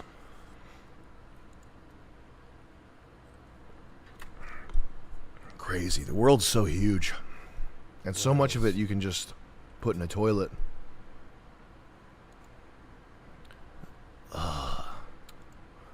I go in the toilet. I belong in a toilet. Yes. All the royalties went to her dad or something. All the royalties went to chicken curry. Everybody's saying she's hot. Yeah, she's hot if she shows up to clean your closet. You're trying to ruin my stand-up tour. What do you mean the flight got canceled? You're trying to ruin my stand-up tour, Chris. What do you mean? What do you mean the truck's running out of gas? You're ruining the tour. Chris. What do you mean? I know exactly what you're talking about. You're ruining everything, Chris. It's all because of you. I should gain 100 pounds and just start acting like a child. Let's you guys get close, get cozy there. You got this one Chris, mic do here. you still have paint on your hands? The yeah, that tanning spray is still on the knuckles and on my pits. My pits look like a poopy butthole. Good. Okay. Perfect. Here, get in close here so you can get on the Yeah, mic. get here. up there. There you go. Okay. Gotta bring the fat guy up close. Yeah. Hell yeah. No, I want to see this rat clenching his fist in rage. Send it to Brett Gelman. But rats are really cute, though. You like rats? They are. Yeah, your rats are cool. I had rats. We had rats. Were you in the office, Lynch, during the rat era? I was. That was pretty punishing, wasn't it? I was there briefly. Yeah. It was like right at the end. It was pretty much a nightmare I heard. from hell. Heard it was. Now make sure you're on the mic I heard here. it was. There's a lot of upkeep when it comes to. Yeah, there's a rats. lot of upkeep, but there's a lot of hell Yeah. and shit. We had one that had a tumor that turned into an abscess, and it turned into an open fucking hole in its body. Ugh. And I didn't have the heart to kill it. I didn't. I don't. I mean, I'm not gonna mercy kill a rat because he seemed fine. Yeah. He was just walking around with an open hole in his body. But and it was huge too. It was like, Yeah, the holy one. I mean, really, the tumor was like the size of 1.5 of these on his abdomen. That's nuts. Yeah, it was pretty huge. Was it smelly? No, it smelled good. It smelled good. It actually smelled good. Trust me. Flowers. It's actually A Rose Grows in Concrete. Oh. By Tupac Shakur. Did you read the Black Slam poetry thing I wrote? I don't think so. No. Mama cries a different kind of tears. I wrote this thing. It's like 5 minutes long, and it's just it's too much, and it can't be published. Really? Yeah, it actually is. I'll read you the first line from it. Okay. It's called. Oh, it's called "I'm Black as Hell." Let's see what's Damn. It's too much. Really? I'm Yeah. surprised because we have And also the slam poetry thing, I don't know how to. I've been thinking for years how to. Is it even worth parodying slam poetry and like Spalding Gray type people? unless it's really funny. It's so brutal, man. It's my least favorite thing in the planet. Spoken word. We got Gavin with 24 euros. What brand are those beanies and where can I get one? These are Frankenberger, which are. Can we show these off here? I had these made personally for us, but they're too expensive to sell unless we can sell 3,000 of them at $300 each, which will not be happening. They're extremely nice. Yeah, these are like super high grade cashmere. Feel that. Made in Mongolia. Nice. And the lady that makes them, Frankenberger, it's she used to work for Rick Owens. And now she does a line of cashmere stuff. Come on. But yeah, like super high-end cashmere stuff. We got that great love sound with $25. Airsoft, can you please say I'm Towley, want to get high? You don't have to if you don't want to, Chris. Hey there, I'm Tally. You want to get high? I got myself a little bit of Acapulco Gold. I'm going to load it up inside the bong, take a big old rip. I time bought this old KFC and I turn it into a dispensary. That drop through will get you drop through. It's a good impression. Been Hell working yeah. on it. Nice. Also, Airsoft, who was your favorite fish? That's a tough one. I gotta be honest, that's a tough one. But Shinji has to be the one that impressed me the most. Okay. And Sam, is Jimmy a weak male that you talked about before that is dangerous? I wouldn't want to be a woman around Jim. Well, a woman in general. I don't want to be a woman anymore, Chris. Okay. I don't want to be a woman. I don't want to be a woman, Chris. Okay. I don't think I'd want to be a woman around Jimmy though, especially. But I like Jimmy. I hope he's doing okay. You definitely don't want to be a woman that looks like one of his Utah abusers. Fair enough. Yeah. It's fair. Yeah. It's fair. So your wife have a market. Today, they somehow found out a way to make fun of white people in the retard commercial. I like his chain. How'd they make fun of white people? They were just giving examples of stuff she could do in the past, but it was all like European. Yeah. Was it two gay guys that were passing the pickle jar? Because I would stop using the word retarded if gay people could stop getting married. Deal. Sounds fair. That seemed like a fair deal. Let's do it. Very well, Mr. Sam Hyde. I'll do it. British Down syndrome kid. Yes, Chris Lynch. You want gay people to stop getting married, so you stop saying retard, and then that's easy. Easy. They don't even like having weddings. Abracadabra. As easy. That's easy. And I don't have to be offended no more. And it turns out the gay guy still wants to f my ass. This It's crazy. Because I don't want people to get the wrong idea about the CEO assassination. But you saw the British grooming gangs stuff? No. Okay. Elon, he put a lot of attention on this now, and I think it is true that he deliberately put attention on this to take attention away from the H-1B thing. But whatever, the solution to the grooming gang thing is voting. That's the only where there are a lot of the stage of the breakdown, the societal breakdown right now. I wish it could be solved with a good old-fashioned, hearty American debate and free speech, but in Britain in particular, the only solution is people with voting. Mm-hmm. And guns. I want a gun. They can't get guns. They got to get. It just has to be voting. Oh, I'm not talking about. I'm not talking about like in Britain. I mean in America. I want a gun.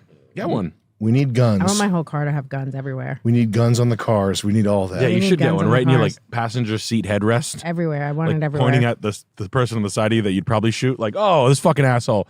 And all you have to do is like hit the trigger because it's already aimed at them. Yeah, I want multiple ones. But there is something evil about relishing, like when you like the Hollywood burning down stuff. I know people watching this, they're going to be like, yeah, exactly. And it is, I do believe God wants California to burn. You know, it's weird. I believe that. Do you think it's just like maybe Rogan wants it to burn so everyone else will move to Austin? That too. Rogan's Yeah. a big real estate play. But No, I think he wants everyone in Austin. I He's a good think guy. for He us- likes everyone to go there. For He us likes- humans burns down. to root for that violence, I don't know if that's a I'm not righteous rooting for thing. that. That's- I don't know if it's a righteous Yeah. thing. I don't It think doesn't that's feel cool. right. It doesn't feel good. The only violence I want is if it benefits me. Yeah. So whatever takes those congestion pricing down is what I want. What was the grooming? Kill all those people. What was the grooming What were thing they doing? is since the 90s. Is it Pakistanis?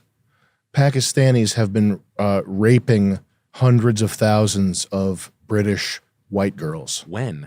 Like what? Since like 1996 or something. All right, I got. Is there like a list that they're keeping of all the girls are raping? Probably. I mean, I think it is. I think you can dig for statistics and find this stuff. Oh, since the 70s. So this has been going on since the 1970s, and it's hundreds of thousands Is it hundreds of thousands? I don't even know. Yeah. It's whatever the number is. Is it like the Sweden thing, like the public thing, where like you live in Sweden, you're a hot Swedish girl, you're getting your ass fingered?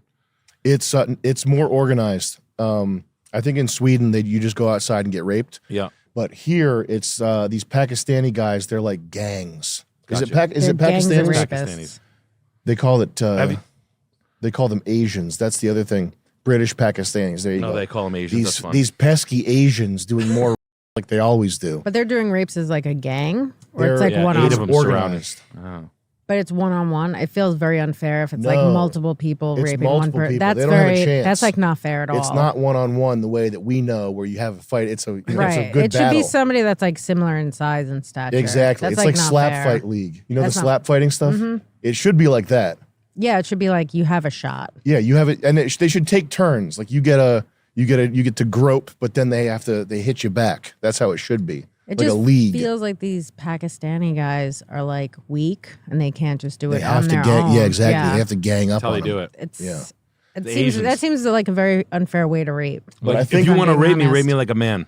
But I think that One-on-one. One-on-one. The only solution to this UK stuff is probably vigilante violence. I don't think there's any other solution. I support that. Yeah, I like the grenade, like an M80, like a small legal firework, like an M80. Mm-hmm.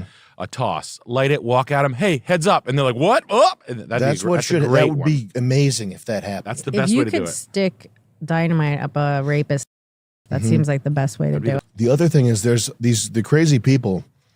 Any U.S. city, there's like less than 1,000 people that if you just lock them up permanently or kill them, all the problems would go away. Kill them. Right, yeah. Kill It's them. these repeat offender guys that they let out I know. Don't let them out. Just fucking kill them. Drown them in a shipping container. or lock them up forever, whatever it takes. But there should be No, like don't a lock 3 them up. strikes rule in effect. Use them as fishing bait or something. It'd be funny. Make a fun. Could boil them. Fun killing. People would pay for it, and then use the tax money to Use build the new tax subways. money to take out that congestion pricing. Whatever we got to do.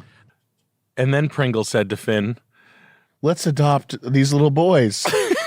"Let's adopt these human boys at this website in Wisconsin." My favorite adoption story were those 2 lesbians that had a busload. They had a whole family of adopted black children. That's so weird. I was thinking about that like 3 days ago. it's something that What you happened? can never You forget. told me that. That's I never heard of that. so horrific. They did a Thelma and Louise when one of the kids, like there's some investigations that started to pop up of some of the abuse, and then there was impending doom headed to them. So they rounded all the children up into a bus and they drove off a cliff. Yeah, the Hart No family. way. I thought that was pretty beautiful. It was very like love is a love, I think. This is the stuff that we're saying is like we're not making any of this up. But we're bad guys who can't have a TV show. And like the actual price of this behavior is paid for by these children that are getting this sacrificed. This shit right here is like something out of the Bible or something, or Yeah, something out of the Old definitely, yeah. Testament. Find the story, the Wikipedia, Chris, in case Pretty people, sweet. The Hart family. Yeah. The Hart family. Owen Hart family. Okay. What'd you say about the sea? CEO getting shot? Can we see the third clip there, Chris? What's her take? I don't. Is it weird if you shot a CEO in the head? I don't think that I really. You're not in. Are you in this clip? I do have a take on it. What's your take on it? Well, first, Italians are back, which that makes me happy. Yeah. Also, the CEO doesn't like work for like your sick grandmother. They work for the shareholders. So like, he's doing his job by denying all the claims. Yeah. And if you're not denying a lot of, this is going in and out. What the sound? It's probably the headphones. Oh. You're playing with that right there. Oh, God, sorry. That's my ADD. Connection right here. Just make sure that stays. Okay. So it doesn't work for your sick grandma. Yeah, so Italians like are back. I think what was it? Kaiser Permanente was like denying the least amount of claims. Like their CEO is going to get fired. He's getting fired. He should. He's only denying like 7% of the claims. You wanted to deny more. Yeah, that's how you make money for the shareholders. And also, if you want we have socialized healthcare. It's like going to the hospital and giving them a fake name. I do that all the time. That's my take on the CEO. That sound, don't cut that sound out. I have to roll back my take on that, by the way, because I was sympathetic to the CEO. Not sympathetic, but there were all the people cheering for his assassination are Silly Billy. Yeah. They're leftists. The average leftist, the reason why they're a leftist is because they know subconsciously that they're too ugly and too inept to make it on their own, that they have to invert the power structure and become the recipient of other people's wealth just for being an ugly fucking wreck. That's the way a lot of leftists work. Interesting. I don't mean to get political on you here. No, this is I love it. Mhm. I do well on political stuff. I don't follow even what's going on. I didn't even vote. That's the way to do it is to not follow what's going on and just use your instinct. Yes. That's actually what you should do. Yo, when you click like, it helps me help my daughter. We got Michael Paul The Francis. I wish the San Francisco Men's Choir had a had a podcast. Why'd they pick the guy with the most AIDS to lead off? There's still work to be done. So to those of you out there who are still working against equal rights, turns out we have a message for you. You think we're sinful? Sick fuck. You fight against our rights. You say we all lead lives. Michael You Paul can't Francis from respect. 20 Australian. Hey Sam and Chris, what do you guys think about the But cultural you're just migration frightened. from postmodern? You think that we'll modernity corrupt your to kids if our agenda Shows like goes Fish Tank are a unchecked. great example of I don't know what that means. shows like Funny disco. This guy's a demon. What about San Francisco? Make him wear pleated pants, we don't care. We'll convert your children. We'll make them tolerant and fair. They're a group of friends. Show me another gay guy. Of where they go at night to protests. Oh, and you'll be disgusted when they start finding things online. Like where to get tested. Gen Z's gayer than Grindr. Learn to love, learn to vogue, face your fear. You seen this before? We'll convert your children. Someone's gotta teach them not to hate. We're coming for them. Wow. We're coming for your children. Is coming home. The gay agenda is here. But you don't have to worry. Because there's nothing wrong with standing by our side. Yo. Get on board and get worried. Okay. Because there's nothing wrong with This guy. Oh yeah. For sure. For sure. Yep. I mean, a lot of them here, but standing by our side. this guy too. Oh my God, man. Get on board and get worried. Because the world Yo, when you click like, it helps me help my daughter. You have Bushido comments. Can we look up Good by Red Bar? Come on, try a little.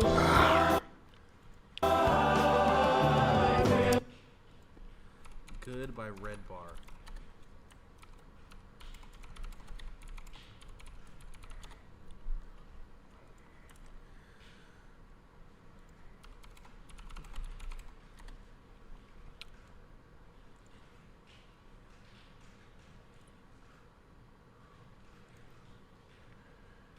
Am I imagining it, or did somebody find sex offender? Am I imagining that?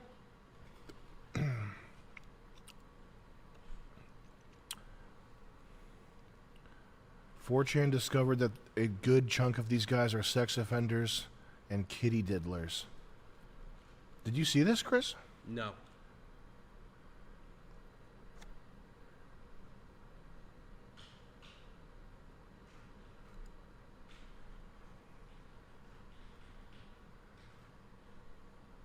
Oh, wow.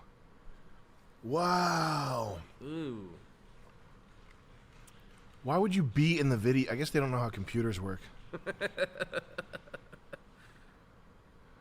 The number is 20 in a group of 80.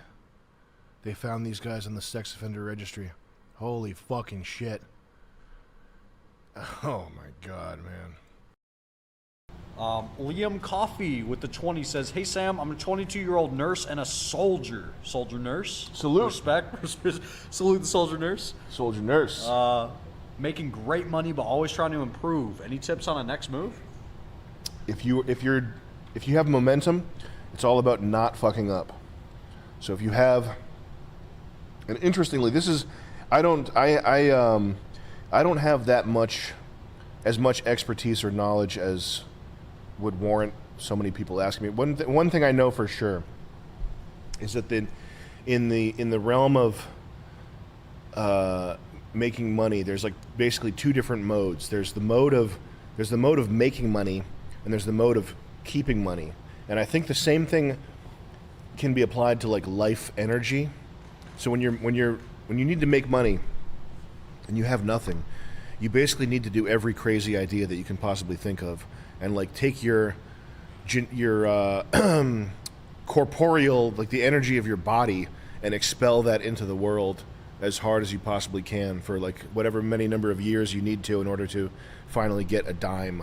You know what I mean? But you have to be adventurous, you have to take risks, you have to do things that sound crazy, that'll make your parents think you're nuts, and eventually something will work out and you'll get money. Like that's what, in my opinion, that's what a lot, and it doesn't mean you need to go base jumping. I'm not saying do something literally crazy. I'm saying the idea to start a small business or to learn how to do this thing that other people don't quite understand, it will sound, eventually it'll sound crazy to someone that's like telling you to go to school for 10 years to be a doctor or whatever. Like it'll sound like you're being nuts, but it's just a little bit of adventurousness and being open to new information. But when it comes time to keep money, it's like the opposite. Like it's shutting down, it's becoming risk averse, it's looking for the safest most sort of cement, ironclad bet that you can is when it comes to keeping money. I think it's this, what was the question again? Said, what's the next move? He's a soldier nurse. Yeah, he's soldier making nurse. great Okay, money. I think the same is true for if you find something, like if something in your life clicks, like you're a soldier nurse. First of all, you're one of the greatest heroes of all time. But second of all, you have like Double hero. you're making money, right? Like you have a like a socket that your puzzle piece fits into, and now it's working. Chris, can you check and see if the stream is lagging? I'm seeing Fs. So when you find something like that,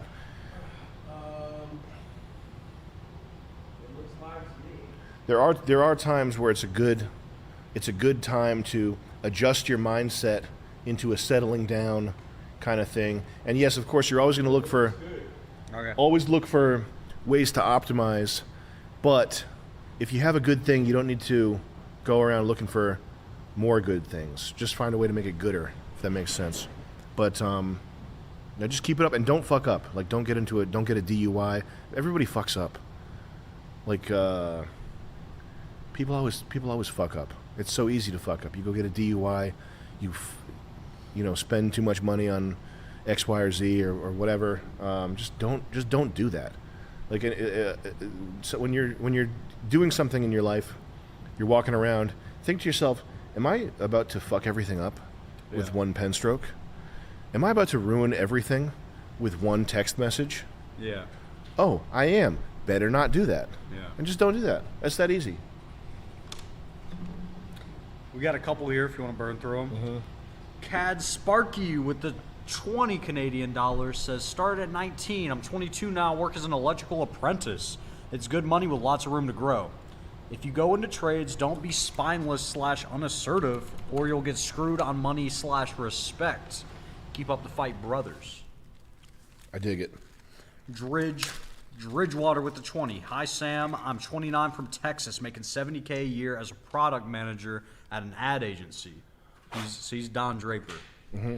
And 20K, making how much a year? $70K a year as a product manager at an ad agency, but he's got a side shift, $20K a year bartending on the weekends. Mm-hmm. Should I drop the bartending job and try to build a business instead?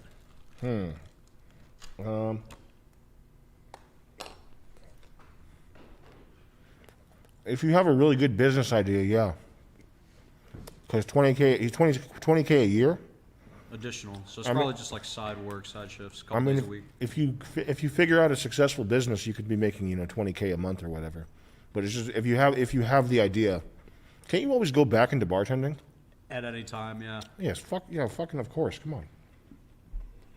JV with the 20 says, Sam, Mariah Carey or Barry White? Neither. Neither. Life Fixation with the 15 says, Shrinks? ?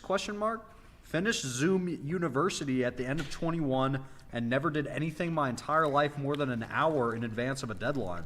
About to get fired from Sola's Zoom government job. Saving wage with Adderall? Bug pilled?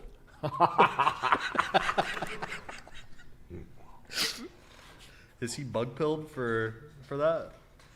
Yeah. Man, there's so many people working remote now, and I can't imagine what like a day in the life is. I gotta read that one again. He finished Zoom University at the end of 2021, and he never did anything in advance of a deadline. About to get fired from his government Zoom job. I don't know. the way you said bug pilled the first time was glorious. Yeah, I had to hit it like that. Shout out Life Fixation. I mean, there's always Amazon Mechanical Turk to fall back on. There's always going to India and driving a tuk-tuk. You could be one of those guys that rides the train on India in a really dangerous way.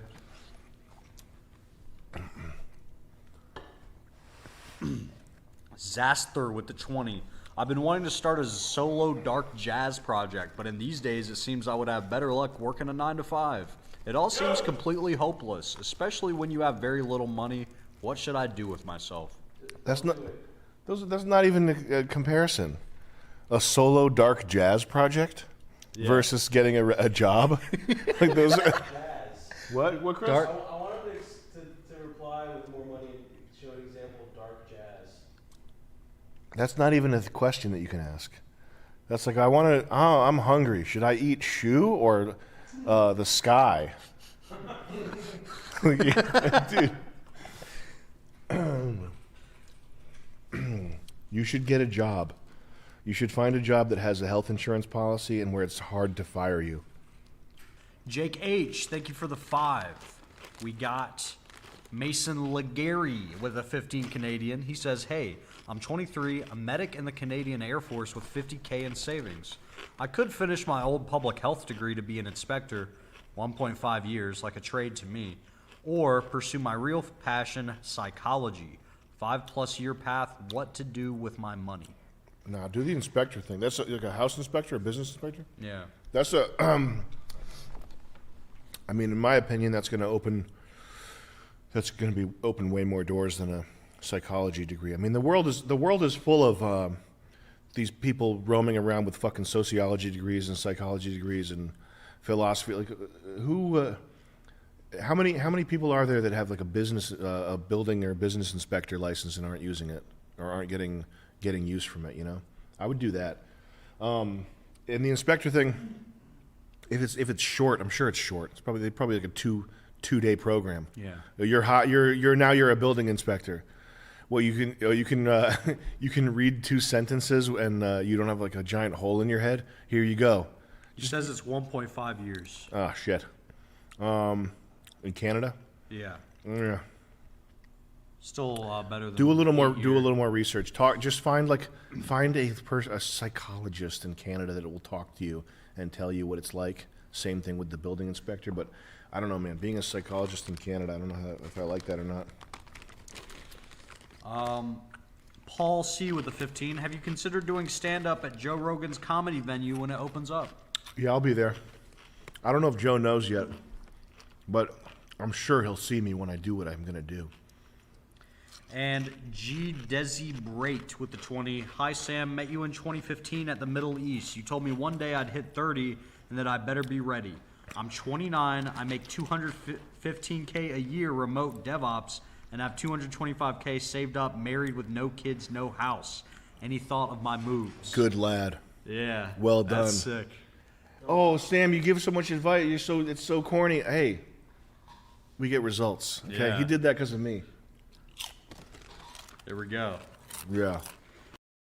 Okay, I'll stop saying. I'm sorry. what is the bleep? What does it mean? What was he trying to say? Is that a puzzle? Is this a Cicada 3301 puzzle here? No, it's Tim Heidecker. Oh, Tim Heidecker did Tim Heidecker send 1,000? Do you know? He felt bad. I mean, I heard. Joe, do you know for sure or not? I mean, I heard through the grapevine that he's been. Did you hear from reputable people or what? Well, with the merch, like when we were printing the labels, I did see somebody that I recognize the name because I've been on his like IMBD page, and his manager ordered it, so I'm pretty sure it's probably for him.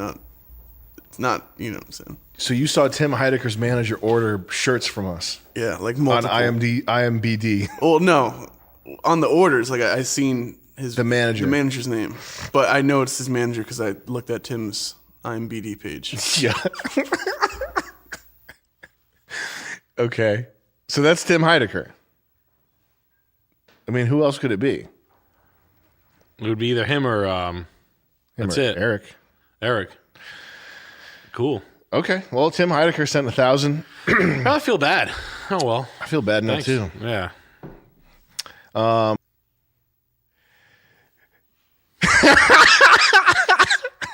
And can we get a black person sending in more money? That's if you want to complain about that. That's what you have to do. You ever take mad pills all at once? Do it. All of them. What are you taking there? Can you show me what you take? This is so I take 4 full things. Like one of these. That's a day. I'll just go through. Right. This That's is a day right there. Oh, this is all one day. That's all one day. Yeah. Anything change or are they all the same? No, it's all the same. All right, hold on. Let me get in here. So turmeric, bull testicle. What's this kidney bean? That's CoQ10. That's a big CoQ10 you got there. Mhm. Okay, what else we got? Beef liver supplement. Is this one? Green beef liver? tea. No, that's fish oil. What you got? What kind of oil? Fish oil you got? Barleans. Is it nice? I don't know if you're supposed to take all this shit at once. Doesn't it counteract? Doesn't it counterbalance each other? I think the bull testicle and the fish oil, they fight each other. They fight each other the whole way down? In my stomach, yeah. This is turmeric, clearly, right? Yeah. What are all these powders? Various. None of them super interesting. The beige ones are like beef liver and bull testicle. Gotcha. What's the green Gatorade one? Is that Gatorade powder? Gatorade green is maybe it's B complex. Does it stink? None of these really. I don't know what the green is. The green could be like ginkgo biloba too. Oh, okay, that makes sense. All right. How about this? How about this one that looks like fucking bull seed? Oh, you got it. You're gonna do it. Good for you. That's awesome. I used to do that. I like that. I try to do it now, and I just dry heave like a silly billy. I'm like,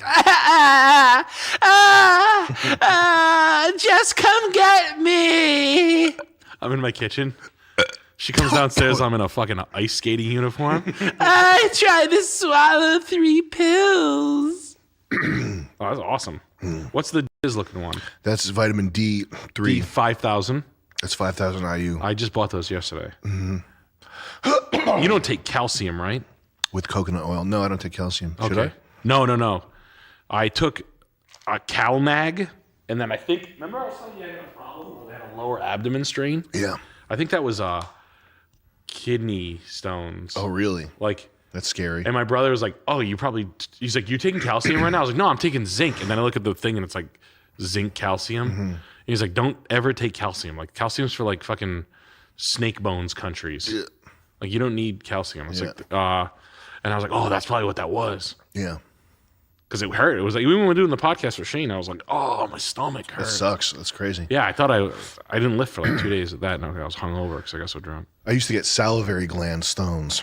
Oh. From calcium, probably. Was it underneath your arms? Under your tongue. Oh. Yeah. No, not tonsil stones. Underneath the tongue, stones in the salivary duct. Yeah. And it's just built up calcium. It didn't stink. No. That's tonsil stones that stink. That's bacteria. I have them underneath my arms. I squeeze them in my arms, and it'll smell so fucking bad. That's so insane. You'll kill a fucking there. I almost. You smell them, like I'll pop them, and then you take one whiff, and then you drive right to from Fidelity's house, and you her with a Tommy. We gotta bleep that out. It's so stinky. Okay, I have something. I have something.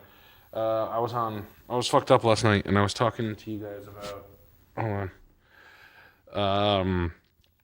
Side hustle world. It's just the world right now where everybody is. I have a funny feeling that this like Gary V. Like, how do I put this without sounding like a fucking idiot? Because I do this all the time. And I just feel like I'm the stupidest fucking guy in the world. But Let's walk through it. Let's get through it. Okay. It's how convenient that everybody's so entrepreneurial and clean right now. But anyway, everybody is in this, like, I got a side hustle. My wife sells things on eBay. I'm a stay-at-home dad, but I fucking cut my neighbor's grass. I have a snowplow on my truck. You know what I mean? Like, I have a podcast. My landscaper has a podcast. Mm-hmm. Back in the day when you were just a fucking bust out, you were just a bust out. Mm-hmm. Like you like in the commerce. So I'm obsessed with the amount of commerce that's going on now, right? Like I sold merch. You sold merch. We have a podcast. It's everybody though. And it's everywhere. Like you want to open a clothing line, it's fucking easy. It's fucking mad easy. But back in like 2007, right? When we met, when you were just like a deadbeat weirdo friend, the only commerce coming out of me that day was I bought a Mountain Dew at Cumberland Farms, which was so good. But like that was the day's spending. Yeah. Cumberland Farms was like, cha-ching, one thing. $1. $1. Yeah. Go back in the house and play a video game. Maybe you download a player pack.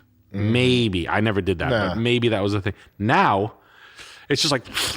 You got, even if you're just playing games all day, you got your hat that you buy in the game, you got your weapons pack, your season pass, DLC, soundtrack.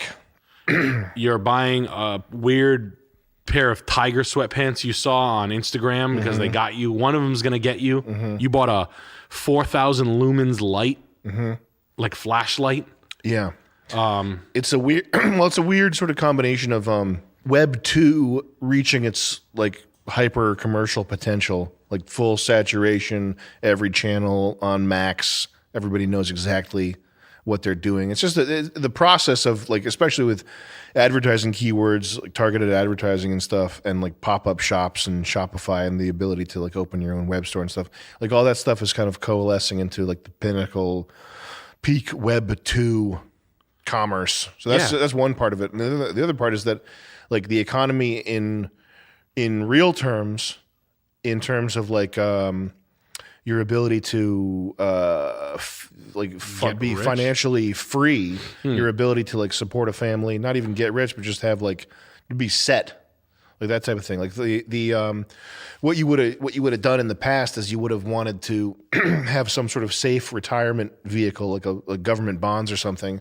You would have bought $1 million of government bonds, and you would have lived off of the dividend, the coupon from that, right? You would have had your $50,000 a year or whatever. Yeah.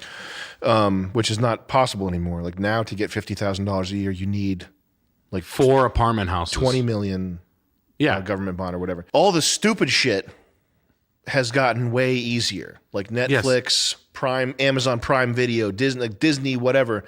Like their ability to like take a movie from 20 years ago and like milk it and squeeze the jilk into your ass nipple as the end consumer, and like make you pay $14.99 a month in like various different ways, so much so that you're paying like, you know, more than you did for cable 10 years ago. And you're not even realizing. Like you're not thinking like my fucking Netflix and my Hulu and my Disney, they add up.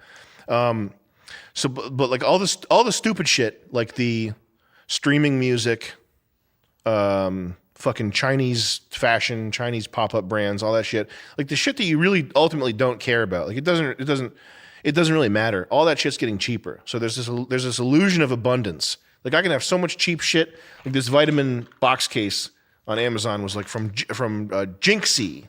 Yeah, was like the brand, all capitals, Jinxie, and it was like $2.99. So you look at that and you're like, oh, vitamin box, so $2.99 for 7 of them. That thing's cheap. My money goes a long way. My money, I'm stretching my dollar. It's going good.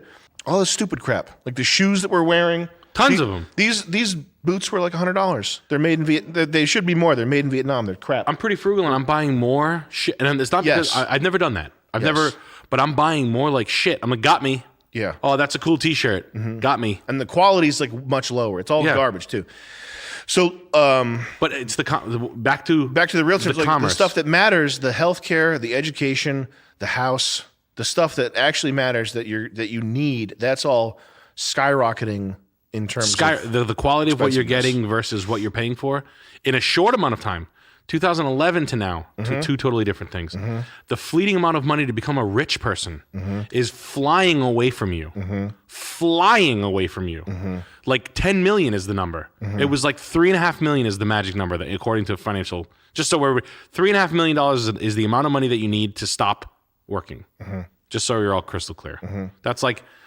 You sit that in the bank. I mean, depending on what kind of fucking life you want to live, of course. And I don't want to get into the fucking particulars, but that's what your average financial advisor is going to tell you across the board. You're going to be making roughly 135,000, 180,000, depending on how rough you come back to yourself, where you can live, you pay your bills.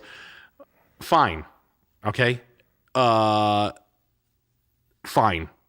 But it's how many people that make above I'll say 65, because in the South you make less money. They just make less money, except Florida. But like 65,000 and above, all these my bosses' bosses and shit like that, from like to like 600,000 to mid-level executive. All those guys are doing like the most right now. You know what I mean? They're clean. They're paying their bills on time. The credit is good. They're buying fucking, and I'm not saying it's not going to backfire, but like how? And at the same time, you have like Dan Pena, right? You know Dan Pena? Show me your friends, I'll show you fucking bums you hanging out with. That guy. So, like that guy, at the same time as a guy like Gary Vee, kind of like exposing the Amazon seller, eBayer world, right?